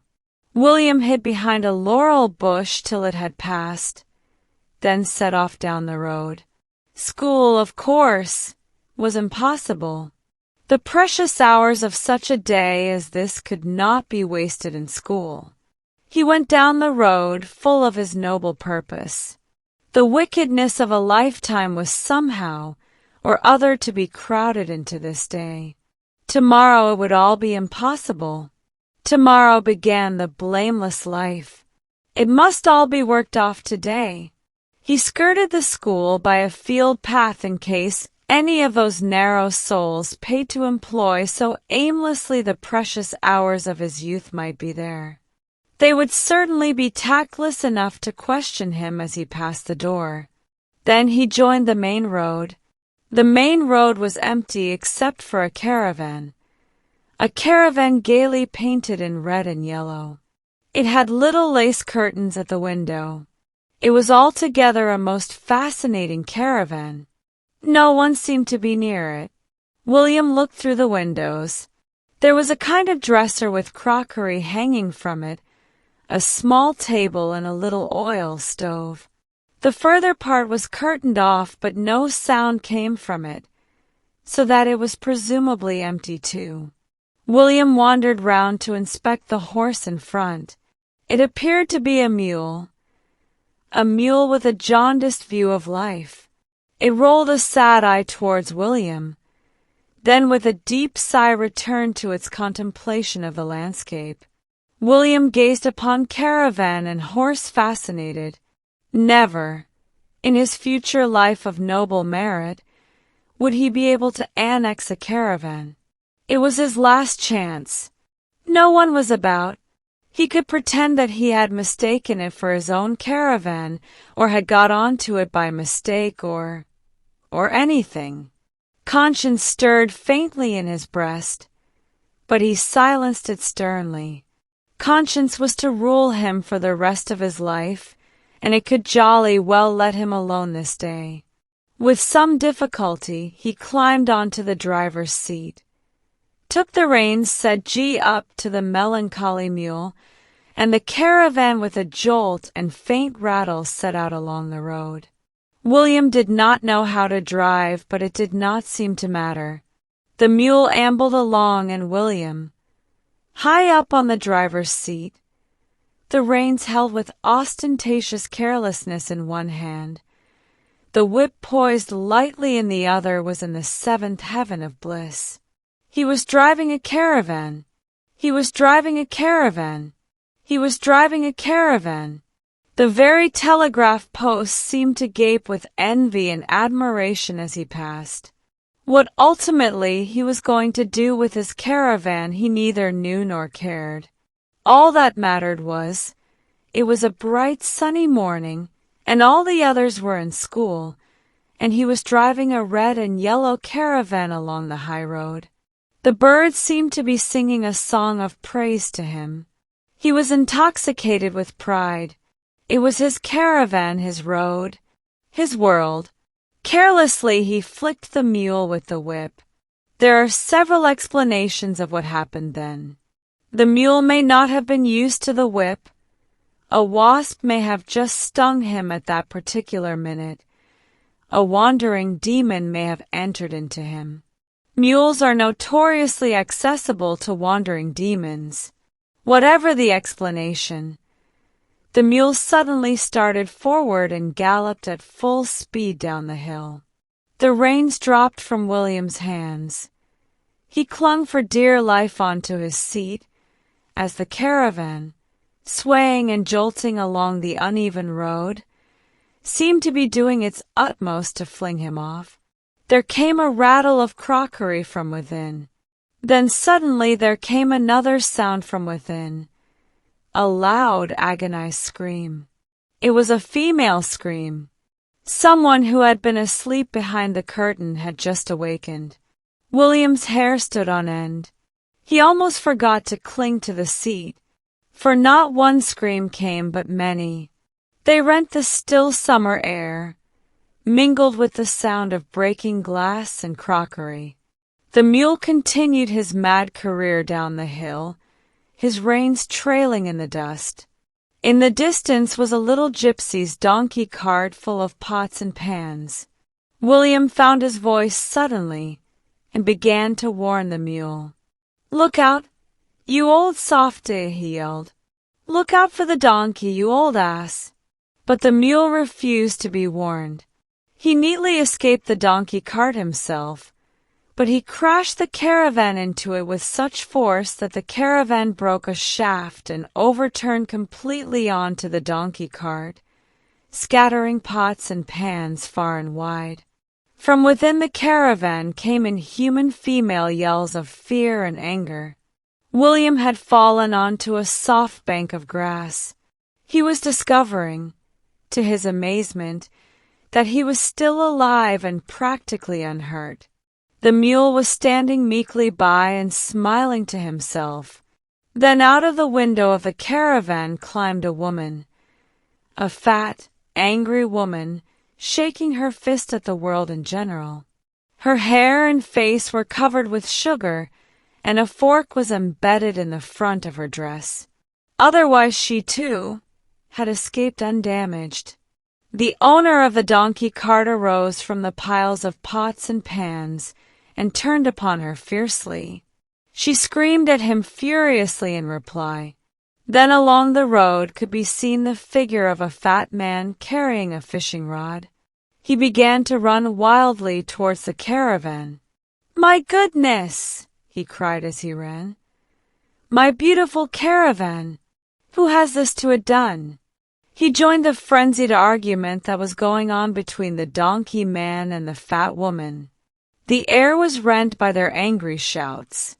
A group of highly appreciative villagers collected round them. Then one of them pointed to William, who sat, feeling still slightly shaken, upon the bank. "It was him what done it," he said. "It was him that was driving of it down the hill." With one wild glance at the scene of devastation and anger, William turned and fled through the wood. "My goodness!" screamed the fat man, beginning to pursue him. The fat woman and the donkey man joined the pursuit. To William it was like some ghastly nightmare after an evening's entertainment at the cinema. Meanwhile the donkey and the mule touched noses over the debris, and the villagers helped themselves to all they could find. But the fat man was very fat, and the fat woman was very fat, and the donkey man was very old, and William was young and very fleet. So in less than 10 minutes they gave up the pursuit and returned panting and quarreling to the road. William sat on the further outskirts of the wood and panted. He felt on the whole exhilarated by the adventure. It was quite a suitable adventure for his last day of wickedness. But he felt also in need of bodily sustenance, so he purchased a bun and a bottle of lemonade at a neighboring shop and sat by the roadside to recover. There were no signs of his pursuers. He felt reluctant to return home. It is always well to follow a morning's absence from school by an afternoon's absence from school. A return in the afternoon is humiliating. William wandered round the neighborhood experiencing all the thrill of the outlaw. Certainly by this time the gardener would have complained to his father. Probably the schoolmistress would have sent a note. Also, someone had been scratched by the cat. William decided that all things considered it was best to make a day of it. He spent part of the afternoon in throwing stones at a scarecrow. His aim was fairly good, and he succeeded in knocking off the hat and finally prostrating the wooden framework. Followed an exciting chase by an angry farmer. It was after tea time when he returned home, walking with careless bravado as of a criminal who has drunk of crime to its very depth and flaunts it before the world. His spirits sank a little as he approached the gate. He could see through the trees the fat caravan, owner pointing at the door. Helped by the villagers, he had tracked William. Phrases floated to him through the summer air. "Mine beautiful caravan." My goodness! He could see the gardener smiling in the distance. There was a small blue bruise on his shining head. William judged from the smile that he had laid his formal complaint before authority. William noticed that his father looked pale and harassed. He noticed, also, with a thrill of horror, that his hand was bound up and that there was a long scratch down his cheek. He knew the cat had scratched somebody, but crumbs! A small boy came down the road and saw William hesitating at the open gateway. "You'll catch it," he said cheerfully. "They've wrote to say you wasn't in school." William crept round to the back of the house beneath the bushes. He felt that the time had come to give himself up to justice, but he wanted, as the popular saying is, to be sure of getting his money's worth. There was the tin half full of green paint in the tool shed. He'd had his eye on it for some time. He went quietly round to the tool shed. Soon he was contemplating with a satisfied smile a green and enraged cat and a green and enraged hen. Then, bracing himself for the effort, he delivered himself up to justice. When all was said and done, no punishment could be really adequate to a day like that. Dusk was falling. William gazed thoughtfully from his bedroom window. He was reviewing his day. He had almost forgotten the stormy and decidedly unpleasant scene with his father. Mr. Brown's rhetoric had been rather lost on William, because its pearls of sarcasm had been so far above his head. And William had not been really unwilling to retire at once to bed. After all, it had been a very tiring day. Now his thoughts were going over some of its most exquisite moments, the moments when the pea and the gardener's head met and rebounded with such satisfactory force, the moment when he swung along the high road, monarch of a caravan and a mule and the whole wide world, the moment when the scarecrow hunched up and collapsed so realistically, the cat covered with green paint. After all, it was his last day. He saw himself from tomorrow onward leading a quiet and blameless life, walking sedately to school, working at high pressure in school, doing his homework conscientiously in the evening, being exquisitely polite to his family and instructors, and the vision failed utterly to attract. Moreover, he hadn't yet tried turning off the water at the main, or locking the cook into the larder, or hundreds of things. There came a gentle voice from the garden. "William, where are you?" William looked down and met the earnest gaze of Deborah. "Hello," he said. "William," she said, "you won't forget that you're going to start tomorrow, will you?" William looked at her firmly. "I cannot just tomorrow," he said. I'm putting it off for a year or two." The house next William's had been unoccupied for several months, and William made full use of its garden. Its garden was in turns a jungle, a desert, an ocean, and an enchanted island. William invited select parties of his friends to it. He had come to look upon it as his own property. He hunted wild animals in it with Jumble, his trusty hound. He tracked red Indians in it, again with Jumble, his trusty hound. And he attacked and sank ships in it, making his victims walk the plank, again with the help and assistance of Jumble, his trusty hound. Sometimes, to vary the monotony, he made Jumble, his trusty hound, walk the plank into the rain tub. This was one of the many unpleasant things that William brought into Jumble's life. It was only his intense love for William that reconciled him to his existence. Jumble was one of the very few beings who appreciated William. The house on the other side was a much smaller one, and was occupied by Mr. Gregorius Lambkin. Mr. Gregorius Lambkin was a very shy and rather elderly bachelor. He issued from his front door every morning at 8:30, holding a neat little case in a neatly gloved hand.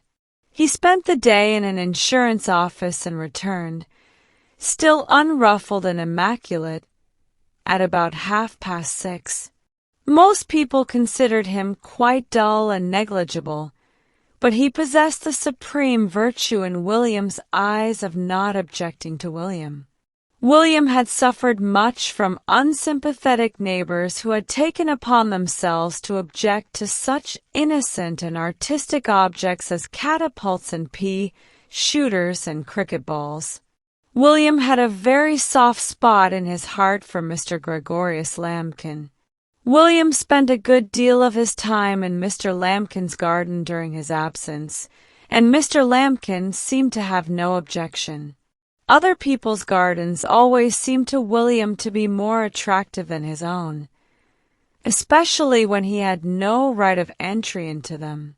There was quite an excitement in the neighborhood when the empty house was let. It was rumored that the newcomer was a celebrity. She was the president of the Society of Ancient Souls. The Society of Ancient Souls was a society of people who remembered their previous existence.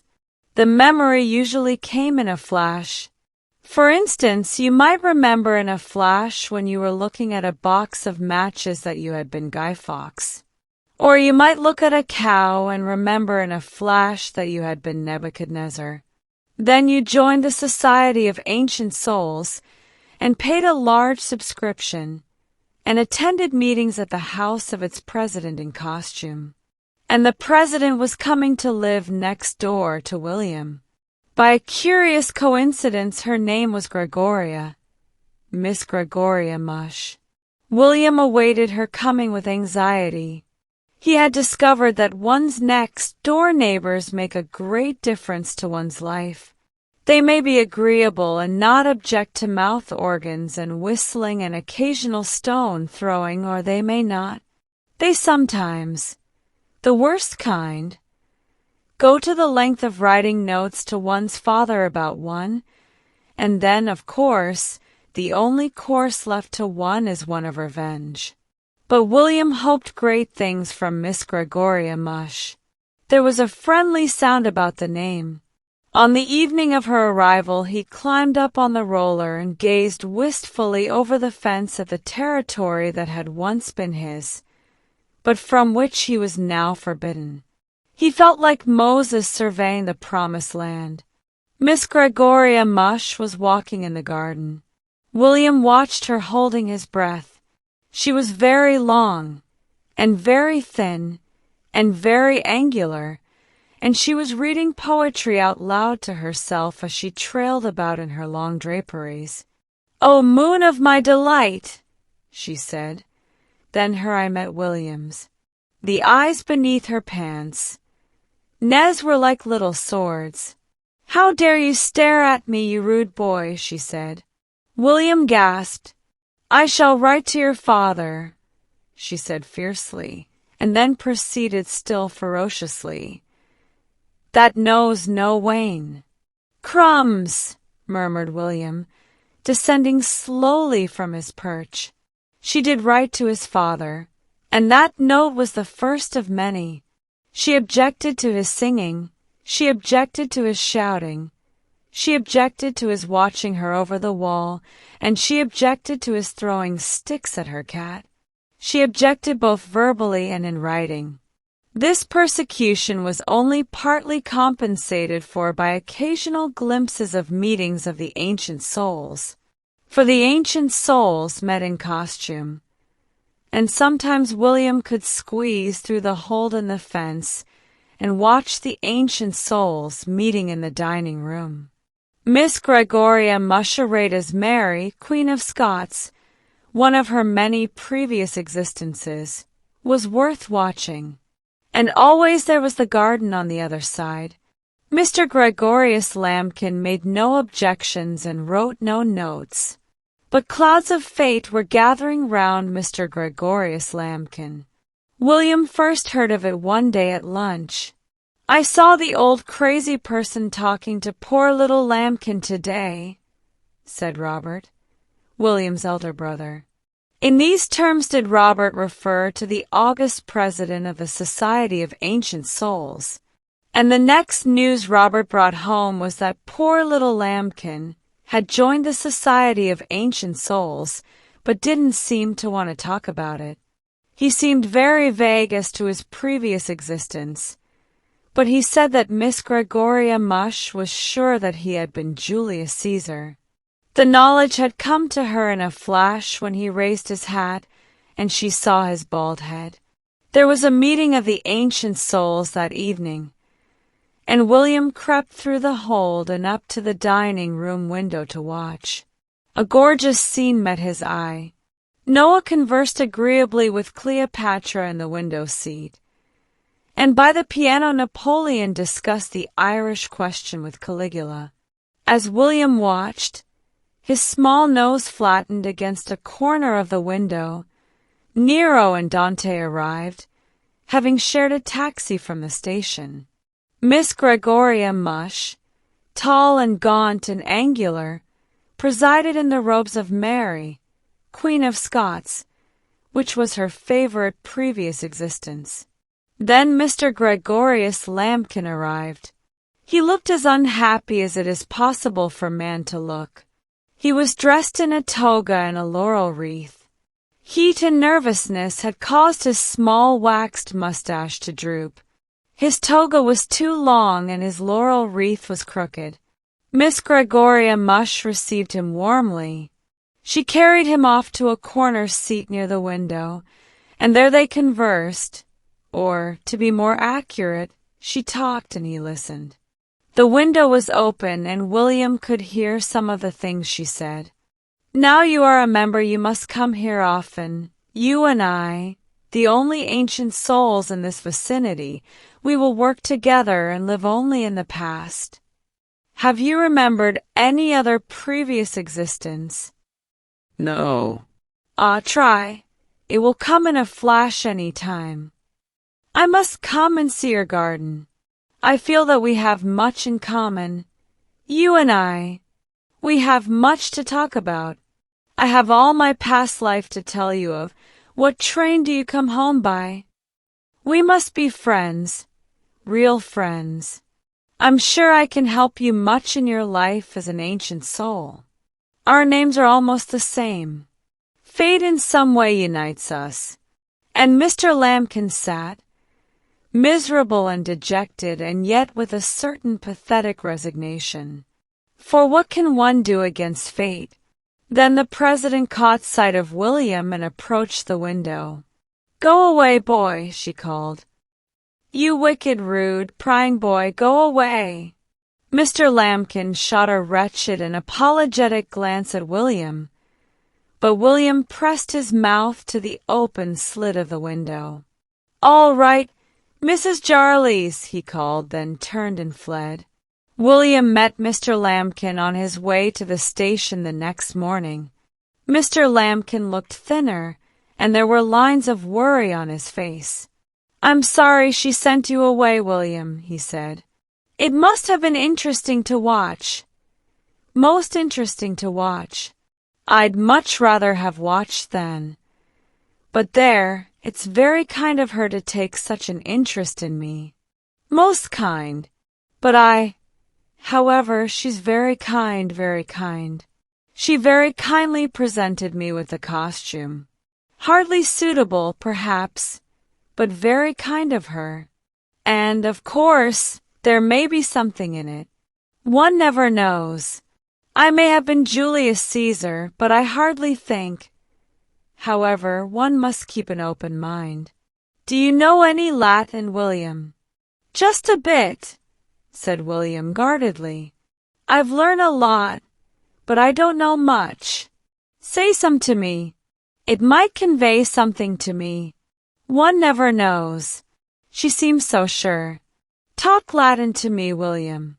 "Hic haec hoc," said William obligingly. Julius Caesar's reincarnation shook his head. "No," he said. "I'm afraid it doesn't seem to mean anything to me." "Hunk, hank hock," went on William monotonously. "I'm afraid it's no good," said Mr. Lambkin. "I'm afraid it proves that I'm not. Still, one may not retain a knowledge of one's former tongue. One must keep an open mind. Of course, I'd prefer not to. But one must be fair. And she's kind, very kind." Shaking his head sadly, the little man entered the station. That evening William heard his father say to his mother, "She came down to meet him at the station tonight. I'm afraid his doom is sealed. He's no power of resistance, and she's got her eye on him." "Who's got her eye on him?" said William with interest. "Be quiet," said his father with the brusqueness of the male parent. But William began to see how things stood. And William liked Mr. Lambkin. One evening he saw from his window Mr. Gregorius Lambkin walking with Miss Gregoria Mush in Miss Gregoria Mush's garden. Mr. Gregorius Lambkin did not look happy. William crept down to the hold in the fence and applied his ear to it. They were sitting on a seat quite close to his hold. Gregorius, the president of the Society of Ancient Souls, was saying, "When I found that our names were the same, I knew that our destinies were interwoven." "Yes," murmured Mr. Lambkin. "It's so kind of you, so kind. But I'm afraid I'm overstaying my welcome. I must—" "No," I must say what is in my heart, Gregorius. You live on the past, I live in the past. We have a common mission. The mission of bringing to the thoughtless and uninitiated the memory of their former lives. Gregorius, our work would be more valuable if we could do it together, if the common destiny that has united our names could unite also our lives. It's so kind of you, murmured the writhing victim, so kind. I am so unfit, No, friend, she said kindly. I have power enough for both. The human speech is so poor an agent, is it not? A doorbell clanged in the house. Ah, the committee of the ancient souls. They were coming from town tonight. Come here tomorrow night at the same time, Gregorius, and I will tell you what is in my heart. Meet me here, at this time, tomorrow evening. William here caught sight of a stray cat at the other end of the garden. In the character of a cannibal chief, he hunted the white man, otherwise the cat, with frightening war whoops, but felt no real interest in the chase. He bound up his scratches mechanically with an ink-stained handkerchief. Then he went indoors. Robert was conversing with his friend in the library. Well, said the friend, it's nearly next month. Has she landed him yet? By Jove, said Robert. 1st of April tomorrow. He looked at William suspiciously. And if you try any fool's tricks on me, you'll jolly well hear about it. I'm not thinking of you, said William crushingly. I'm not going to trouble with you. Has she landed him? Said the friend. Not yet, and I heard him saying in the train that he was leaving town on the 2nd and going abroad for a holiday. Well, she'll probably do it yet. She's got all the first. It's bedtime, William, called his mother. Thank heaven, said Robert. William sat gazing into the distance, not seeing or hearing. William, called his mother. All right, said William irritably. I'm just thinking something out. William's family went about their ways cautiously the next morning. They watched William carefully. Robert even refused an egg at breakfast because you never knew with that little wretch. But nothing happened. Fancy you going on April Fool's Day without making a fool of anyone, said Robert at lunch. It's not over, is it? Not yet, said William quietly. But it doesn't count after 12, said Robert. William considered deeply before he spoke. Then he said slowly, The thing what I'm going to do counts whatever time it is. Reluctantly, but as if drawn by a magnet, Mr. Lambkin set off to the president's house. William was in the road. She told me to tell you, said William, that she was busy tonight, and would you mind not coming? The tense lines of Mr. Lambkin's face relaxed. Oh, William, he said, it's a great relief. I'm going away early tomorrow, but I was afraid that tonight. He was almost hysterical with relief. She's so kind, but I was afraid that... Well, I cannot say I'm sorry. I'd promised to come and I couldn't break it. But I was afraid. And I hear she sold her house and is leaving in a month, so.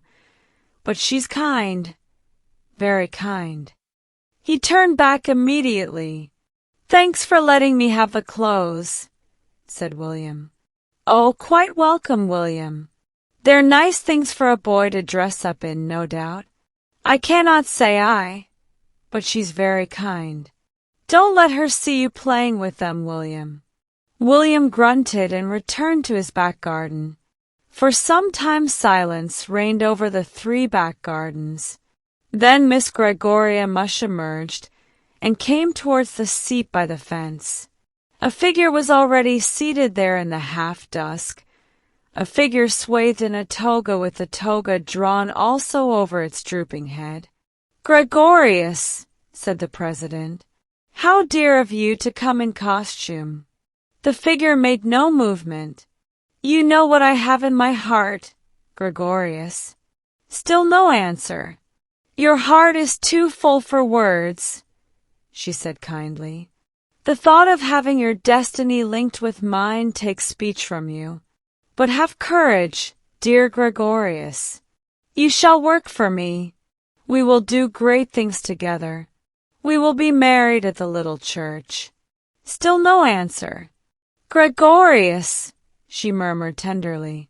She leant against him suddenly, and he yielded beneath the pressure with a sudden sound of dissolution.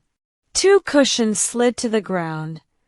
The toga fell back, revealing a broomstick with a turnip fixed firmly to the top.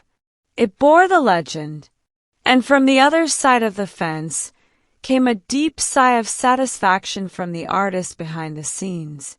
It was Christmas. The air was full of excitement and secrecy. William, whose old-time faith in notes to Father Christmas sent up the chimney, had died a natural death as a result of bitter experience, had thoughtfully presented each of his friends and relations with a list of his immediate requirements. "Things I want for Christmas: 1. A bicycle. 2. A record player. 3. A pony. 4. A snake. 5. A monkey. 6. A bugle. 7. A trumpet. 8. A red Indian uniform. 9. A lot of sweets. 10. A lot of books." He had a vague and not unfounded misgiving that his family would begin at the bottom of the list instead of the top. He was not surprised, therefore, when he saw his father come home rather later than usual, carrying a parcel of books under his arm. A few days afterwards he announced casually at breakfast, "Well, I only hope no one gives me The Great Chief, or The Pirate Ship, or The Land of Danger for Christmas." His father started. "Why?" he said sharply. "Just 'cause I've read them, that's all," explained William with a bland look of innocence.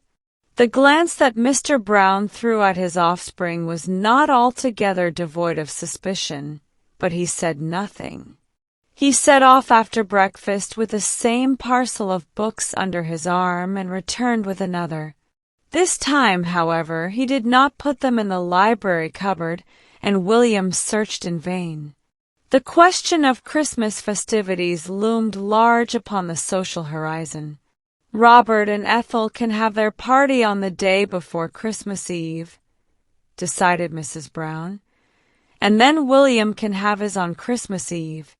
William surveyed his elder brother and sister gloomily.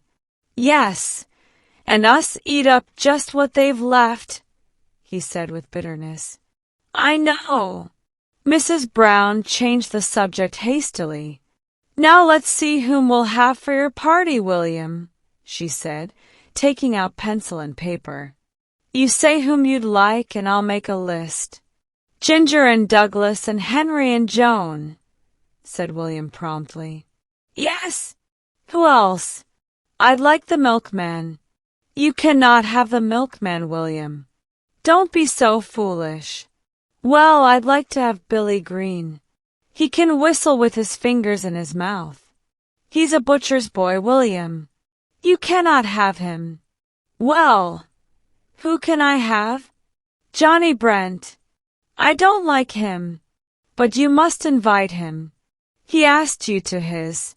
"Well, I didn't want to go." Irritably, "You made me." "But if he asks you to his, you must ask him back." "You don't want me to invite folks I don't want?" William said in the voice of one goaded against his will into exasperation. "You must invite people who invite you," said Mrs. Brown firmly. "That's what we always do in parties. Then they've got to invite you again, and it goes on and on and on," argued William. "Where's the sense of it? I don't like Johnny Brent, and he don't like me, And if we go on inviting each other and our mothers go on making us go, it'll go on and on and on. Where's the sense of it? I only just want to know where's the sense of it. His logic was unanswerable. Well, anyway, William, I'll draw up the list. You can go and play. William walked away, frowning, with his hands in his pockets. Where's the sense of it? He muttered as he went. He began to make his way towards the spot where he and Douglas and Ginger and Henry met daily in order to while away the hours of the Christmas holidays. At present they lived and moved and had their being in the characters of Indian chiefs. As William walked down the back street, which led by a short cut to their meeting place, he unconsciously assumed an arrogant strut, suggestive of some warrior prince surrounded by his gallant braves. Go on, show off. He turned with a dark scowl. On a doorstep sat a little girl, gazing up at him with blue eyes beneath a tousled mop of auburn hair. William's eye traveled sternly from her Titian curls to her bare feet. He assumed a threatening attitude and scowled fiercely. You better not say that again, he said darkly. Why not? She said with a jeering laugh. Well, you just better not, he said with a still more ferocious scowl. What did you do? She persisted. He considered for a moment in silence. Then, you'd see what I'd do, he said ominously. Go on, show off, she repeated. Now do it. Go on, do it. I'll let you off this time, he said judicially. Go on, softer. You cannot do anything. You cannot. You're a softer. I could cut your head off and scalp you and leave you hanging on a tree, I could, he said fiercely. And I will too if you go on calling me names. Softer. Show off. Now cut it off. Go on. He looked down at her mocking blue eyes. You're jolly lucky I don't start on you, he said threateningly. Folks I do start on soon get sorry, I can tell you. What you do to them. He changed the subject abruptly. What's your name? He said. Sheila. What's yours? Red Hand. I mean William. I'll tell you something if you'll come and sit down by me. What'll you tell me? Something I bet you don't know. Well, come here and I'll tell you. He advanced towards her suspiciously. Through the open door he could see a bed in a corner of the dark, dirty room and a woman's white face upon the pillow. Oh, come on, said the little girl impatiently. He came on and sat down beside her. Well, he said condescendingly, I bet I knew all the time. No, you didn't. You know. She sank her voice to a confidential whisper. There's a chap called Father Christmas what comes down chimneys Christmas Eve and leaves presents in people's houses. He gave a scornful laugh. Oh, that rot? You don't believe that rot, do you? Rot, she repeated indignantly. Why, it's true. True as true. A boy told me what had hanged his stocking up by the chimney, and in the morning it was full of things, and they was just the things what he'd wrote on a bit of paper and thrown up the chimney to this here Christmas chap. Only kids believe that rot, persisted William. I left off believing it years and years ago. Her face grew pink with the effort of convincing him. But the boy told me, the boy what got things from this here chap what comes down chimneys, and I've wrote what I want and sent it up the chimney. Don't you think I'll get it? William looked down at her. Her blue eyes, big with apprehension, were fixed on him. Her little rosy lips were parted. William's heart softened. I don't know, he said doubtfully. You might, I suppose. What you want for Christmas? You won't tell if I tell you? No. Not to no one? No. Say. Cross me throat. William complied with much interest and stored up the phrase for future use. Well. She sank her voice very low and spoke into his ear. Dad's coming out Christmas Eve. She leant back and watched him, anxious to see the effect of this tremendous piece of news. Her face expressed pride and delight. William's merely bewilderment. Coming out? He repeated. Coming out of where? Her expression changed to one of scorn. Prison, of course. Silly. William was half offended, half thrilled. Well, I couldn't know it was prison, could I?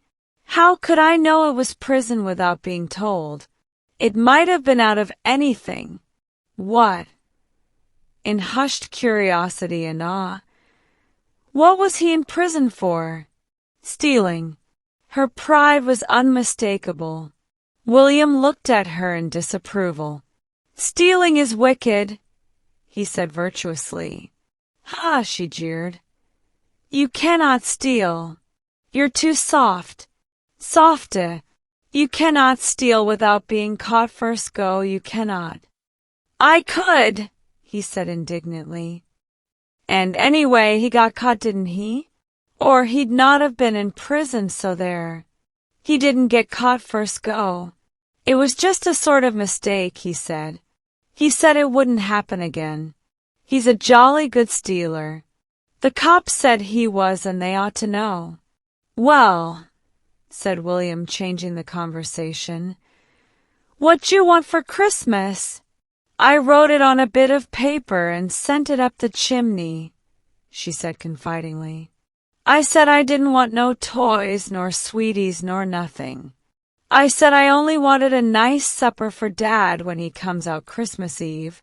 We haven't got much money, me and Mother, and we can't get him much of a spread, but if this here Christmas chap sends one for him. Her eyes were dreamy with ecstasy. William stirred uneasily on his seat. I told you it was rot, he said. There isn't any Father Christmas. It's just an old tale folks tell you when you're a kid, and you find out it's not true. He won't send no supper just 'cause he isn't anything. He's just nothing. Just an old tale. Oh, shut up. William turned sharply at the sound of the shrill voice from the bed within the room. Let the kid have a bit of pleasure looking forward to it, can't you? It's little enough she has anyway. William arose with dignity. All right, he said. Goodbye. He strolled away down the street. Hey! It was a malicious, sweet little voice. Hey! William went red but did not turn round. That evening he met the little girl from next door in the road outside her house. Hello, Joan. Hello, William. In these blue eyes there was no malice or mockery. To Joan, William was a god-like hero. His very wickedness partook of the divine. Would you like to come and make a snowman in our garden, William? She said quietly. William knit his brows. I don't know, he said ungraciously. I was just kind of thinking. She looked at him silently, hoping that he would tell her his thoughts, but not daring to ask. Joan held no modern views on the subject of the equality of the sexes. Do you remember that old tale about Father Christmas, Joan? He said at last. She nodded. Well, I suppose you wanted something very bad, and you believed that old tale and sent a bit of paper up the chimney about what you wanted very bad, and then you never got it. You'd feel kind of rotten, wouldn't you? She nodded again. I did one time, she said. I sent a lovely list up the chimney, and I never told anyone about it, and I got lots of things for Christmas, and not one of the things I'd written for. Did you feel awful rotten? Yes, I did. Awful. I say, Joan, importantly, I've got a secret. Do tell me, William, she pleaded. Cannot. It's across me. Throat secret. She was mystified and impressed. How lovely, William. Is it something you're going to do? He considered. It might be, he said. I'd love to help. She fixed adoring blue eyes upon him. Well, I'll see, said the Lord of Creation. I say, Joan, you coming to my party? Oh, yes. Well, there's an awful lot coming. Johnny Brent and all that lot. I'm jolly well not looking forward to it, I can tell you. Oh, I'm so sorry. Why did you ask them, William? William laughed bitterly. Why did I invite them? He said. I don't invite people to my parties. They do that. In William's vocabulary, they always signified his immediate family circle. William had a strong imagination. When an idea took hold upon his mind, it was almost impossible for him to let it go. He was quite accustomed to Joan's adoring homage. The scornful mockery of his auburn-haired friend was something quite new, and in some strange fashion it intrigued and fascinated him. Mentally, he recalled her excited little face, flushed with eagerness as she described the expected spread. Mentally also he conceived a vivid picture of the long waiting on Christmas Eve, the slowly fading hope, the final bitter disappointment.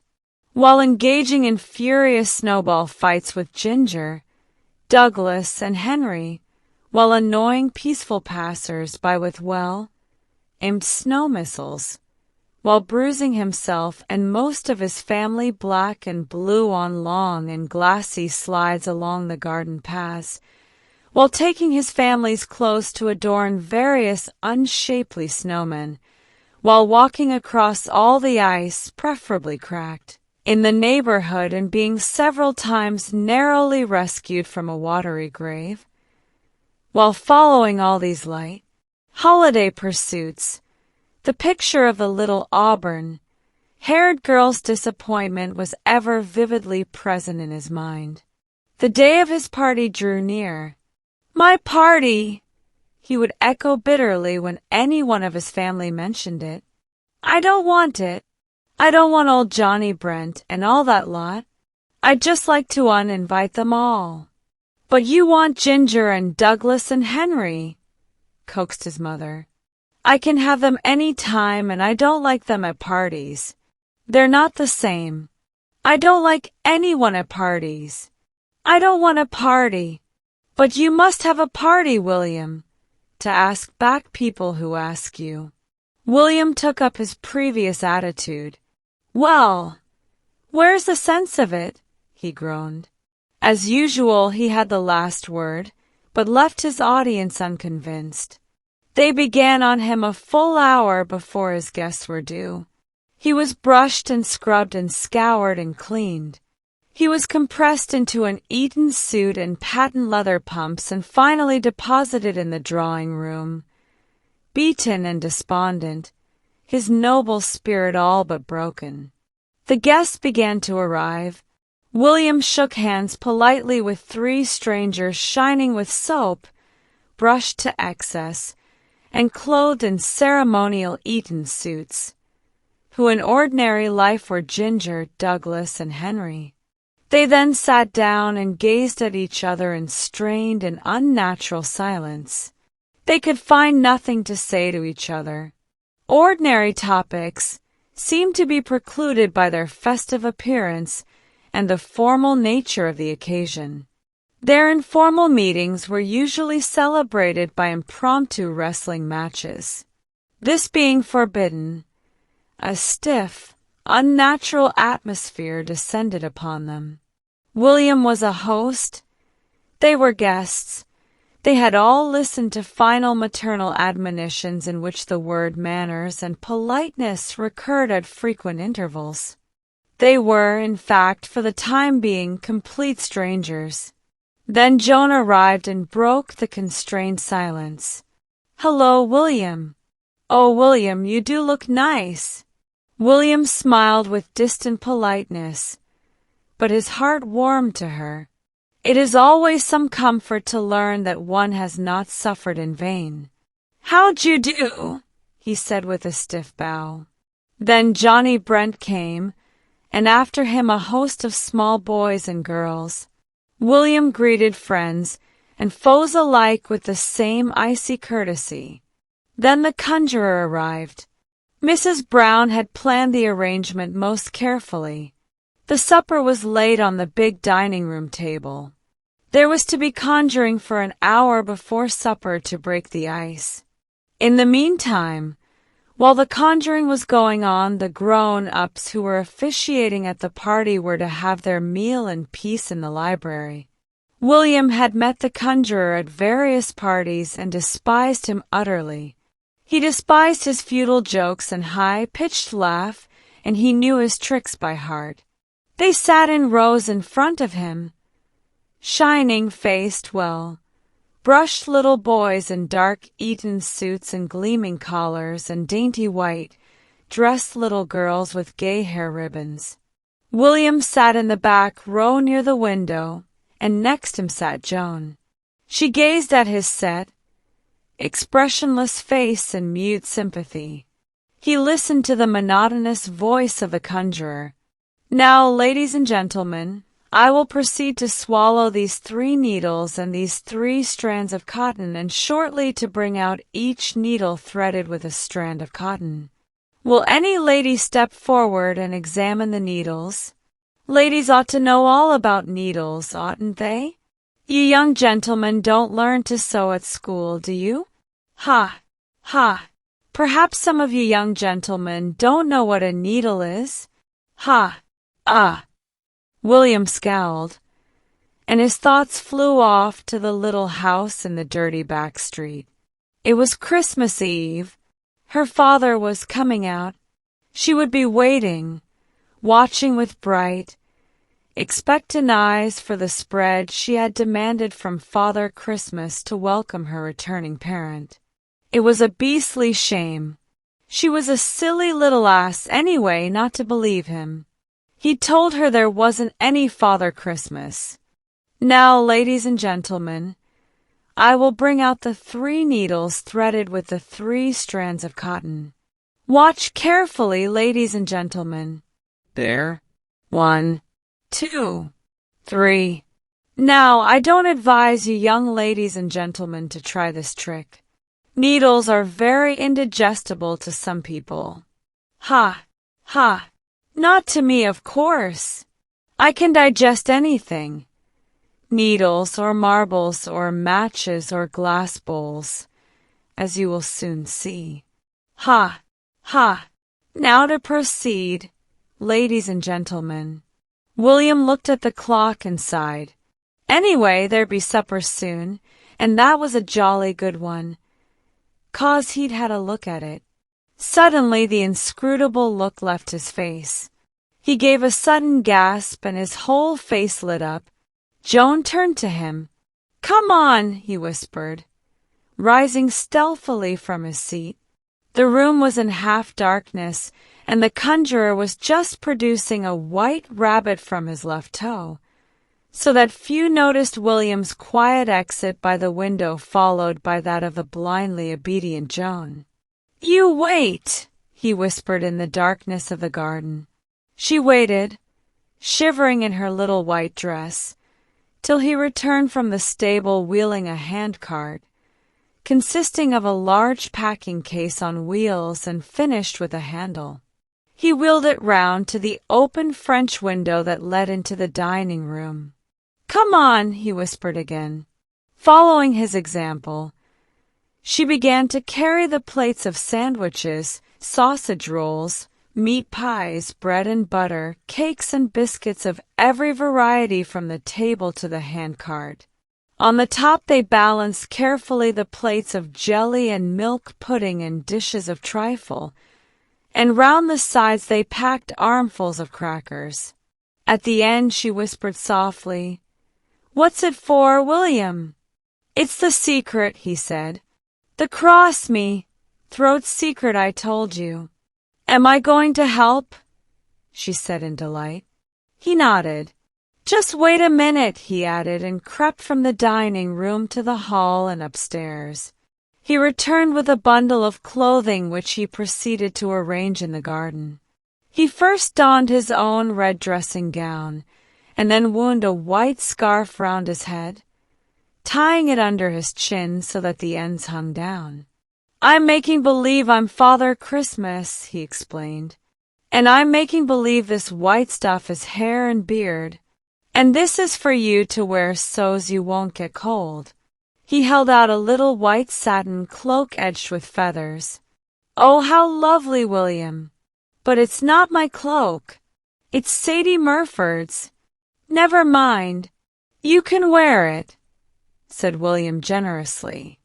Then, taking the handles of the cart, he set off down the drive. From the drawing room came the sound of a chorus of delight as the conjurer produced a goldfish in a glass bowl from his head. From the kitchen came the sound of the hilarious laughter of the maids. Only in the dining room, with its horrible expanse of empty table, was silence.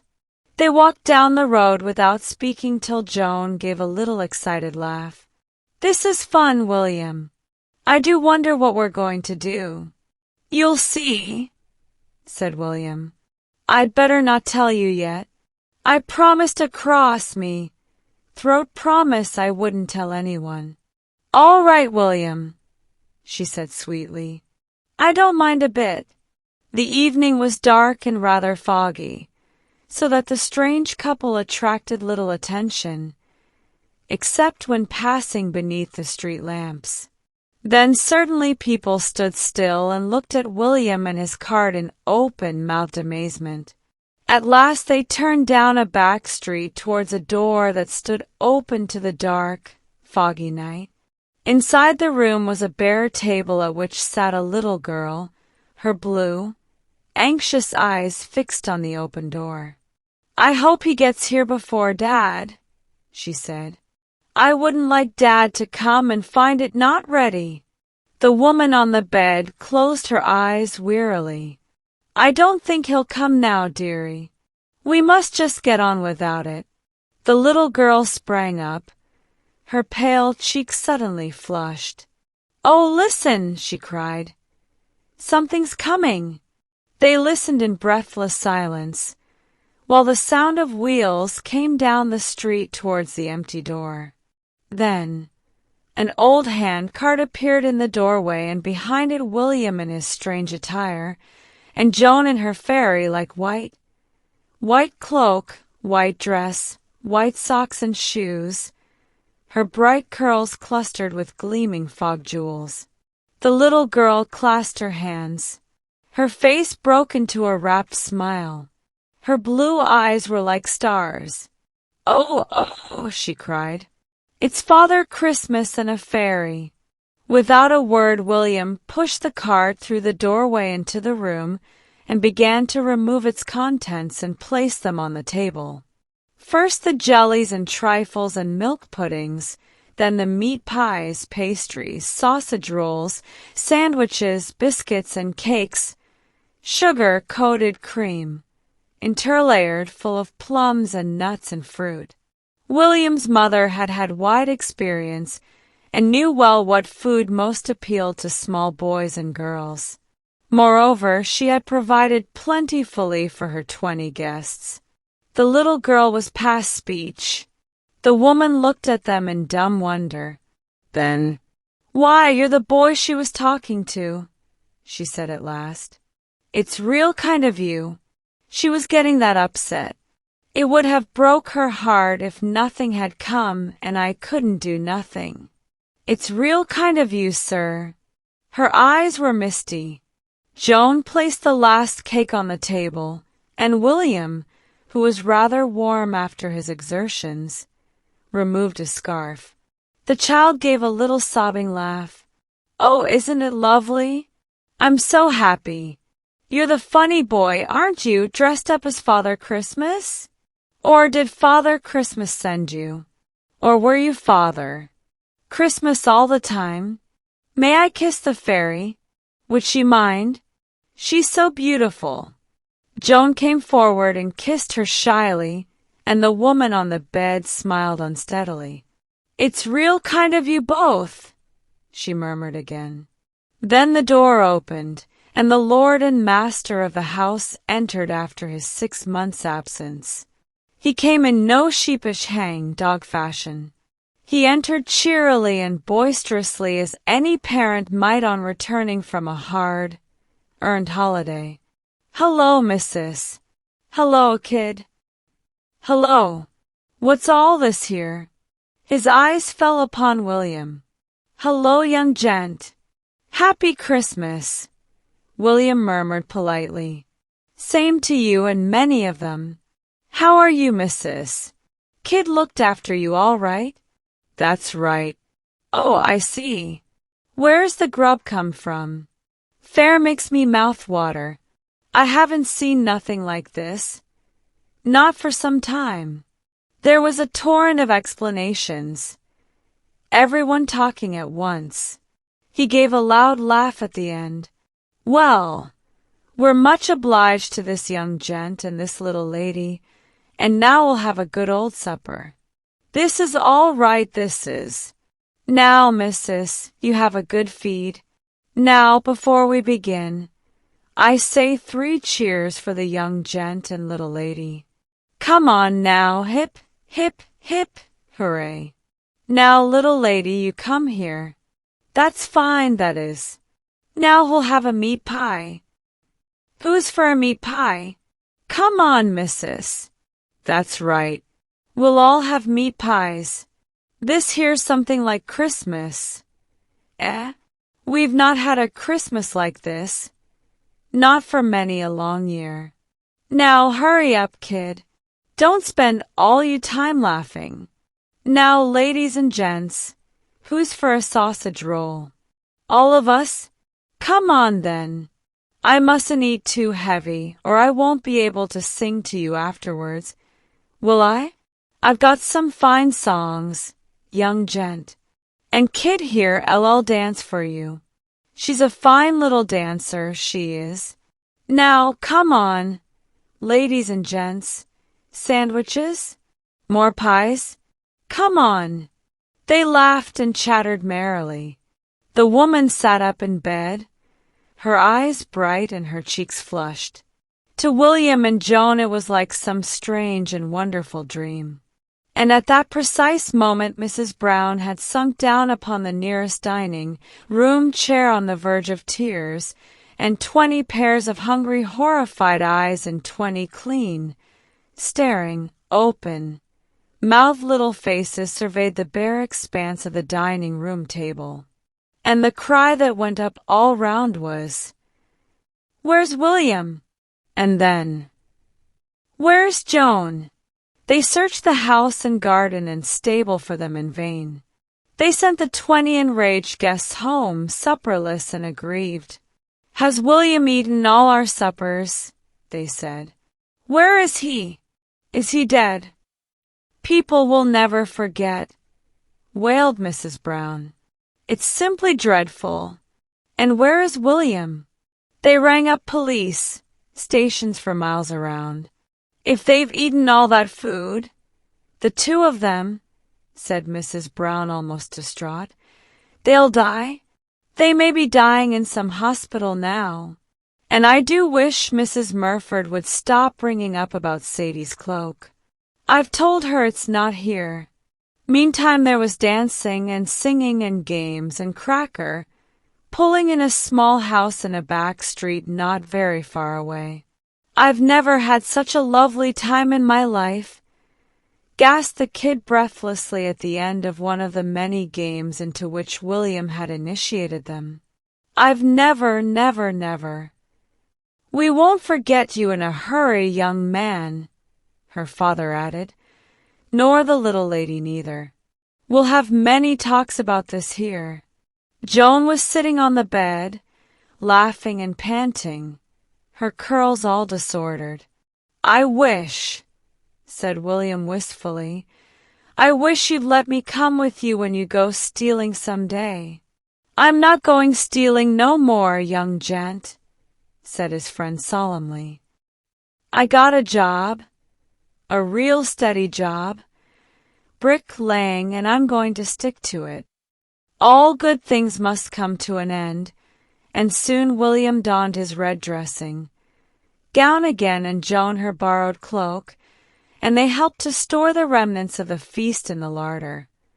The remnants of the feast would provide the ex-burglar and his family with food for many days to come. Then they took the empty-hand cart and, after many fond farewells, set off homeward through the dark.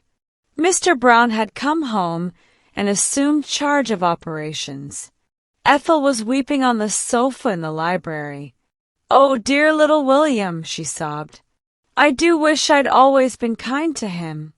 Mrs. Brown was reclining, pale and weak, in the armchair.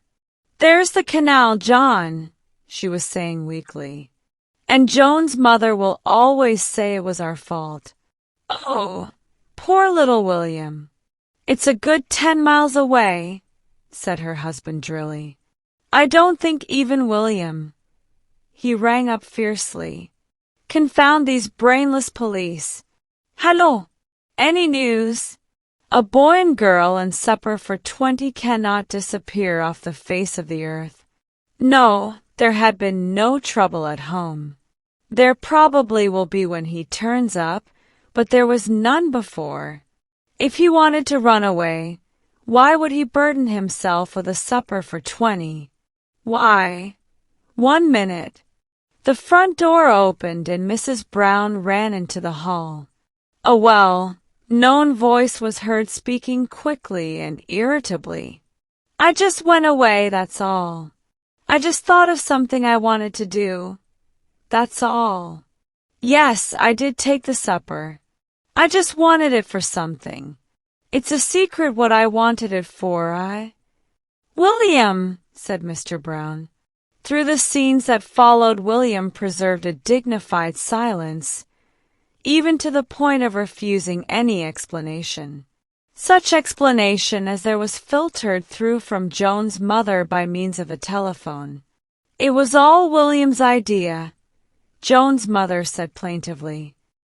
"Joan would never have done anything if William hadn't practically made her.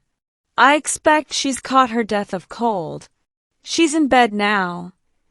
Yes, so is William. I cannot think what they wanted to take all the food for. And he was just a common man straight from prison. It's dreadful. I do hope they haven't picked up any awful language. Have you given Joan some medicine?" "Oh, Mrs. Murford's just rung up to see if Sadie's cloak has turned up. Will you send it round? I feel so upset by it all. If it wasn't Christmas Eve—" The houses occupied by William's and Joan's families respectively were semi-detached, but William's and Joan's bedroom windows faced each other, and there was only about 5 yards between them. There came to William's ears as he lay drowsily in bed the sound of a gentle rattle at the window. He got up and opened it. At the opposite window a little white-robed figure leaned out, whose golden curls shone in the starlight. "William," she whispered, "I threw some beads to see if you were awake. Were your folks mad?" "Awful," said William. "Mine were too. I didn't care, did you?" "No, I didn't. Not a bit. William, wasn't it fun? I wish it was just beginning again, don't you?" "Yes, I just do. I say, Joan, wasn't she a jolly little kid, and didn't she dance fine?" "Yes." A pause. Then, "William, you don't like her better than me, do you?" William considered. "No, I don't," he said at last. A soft sigh of relief came through the darkness. "I'm so glad. Go night, William." "Go night," said William sleepily, drawing down his window as he spoke.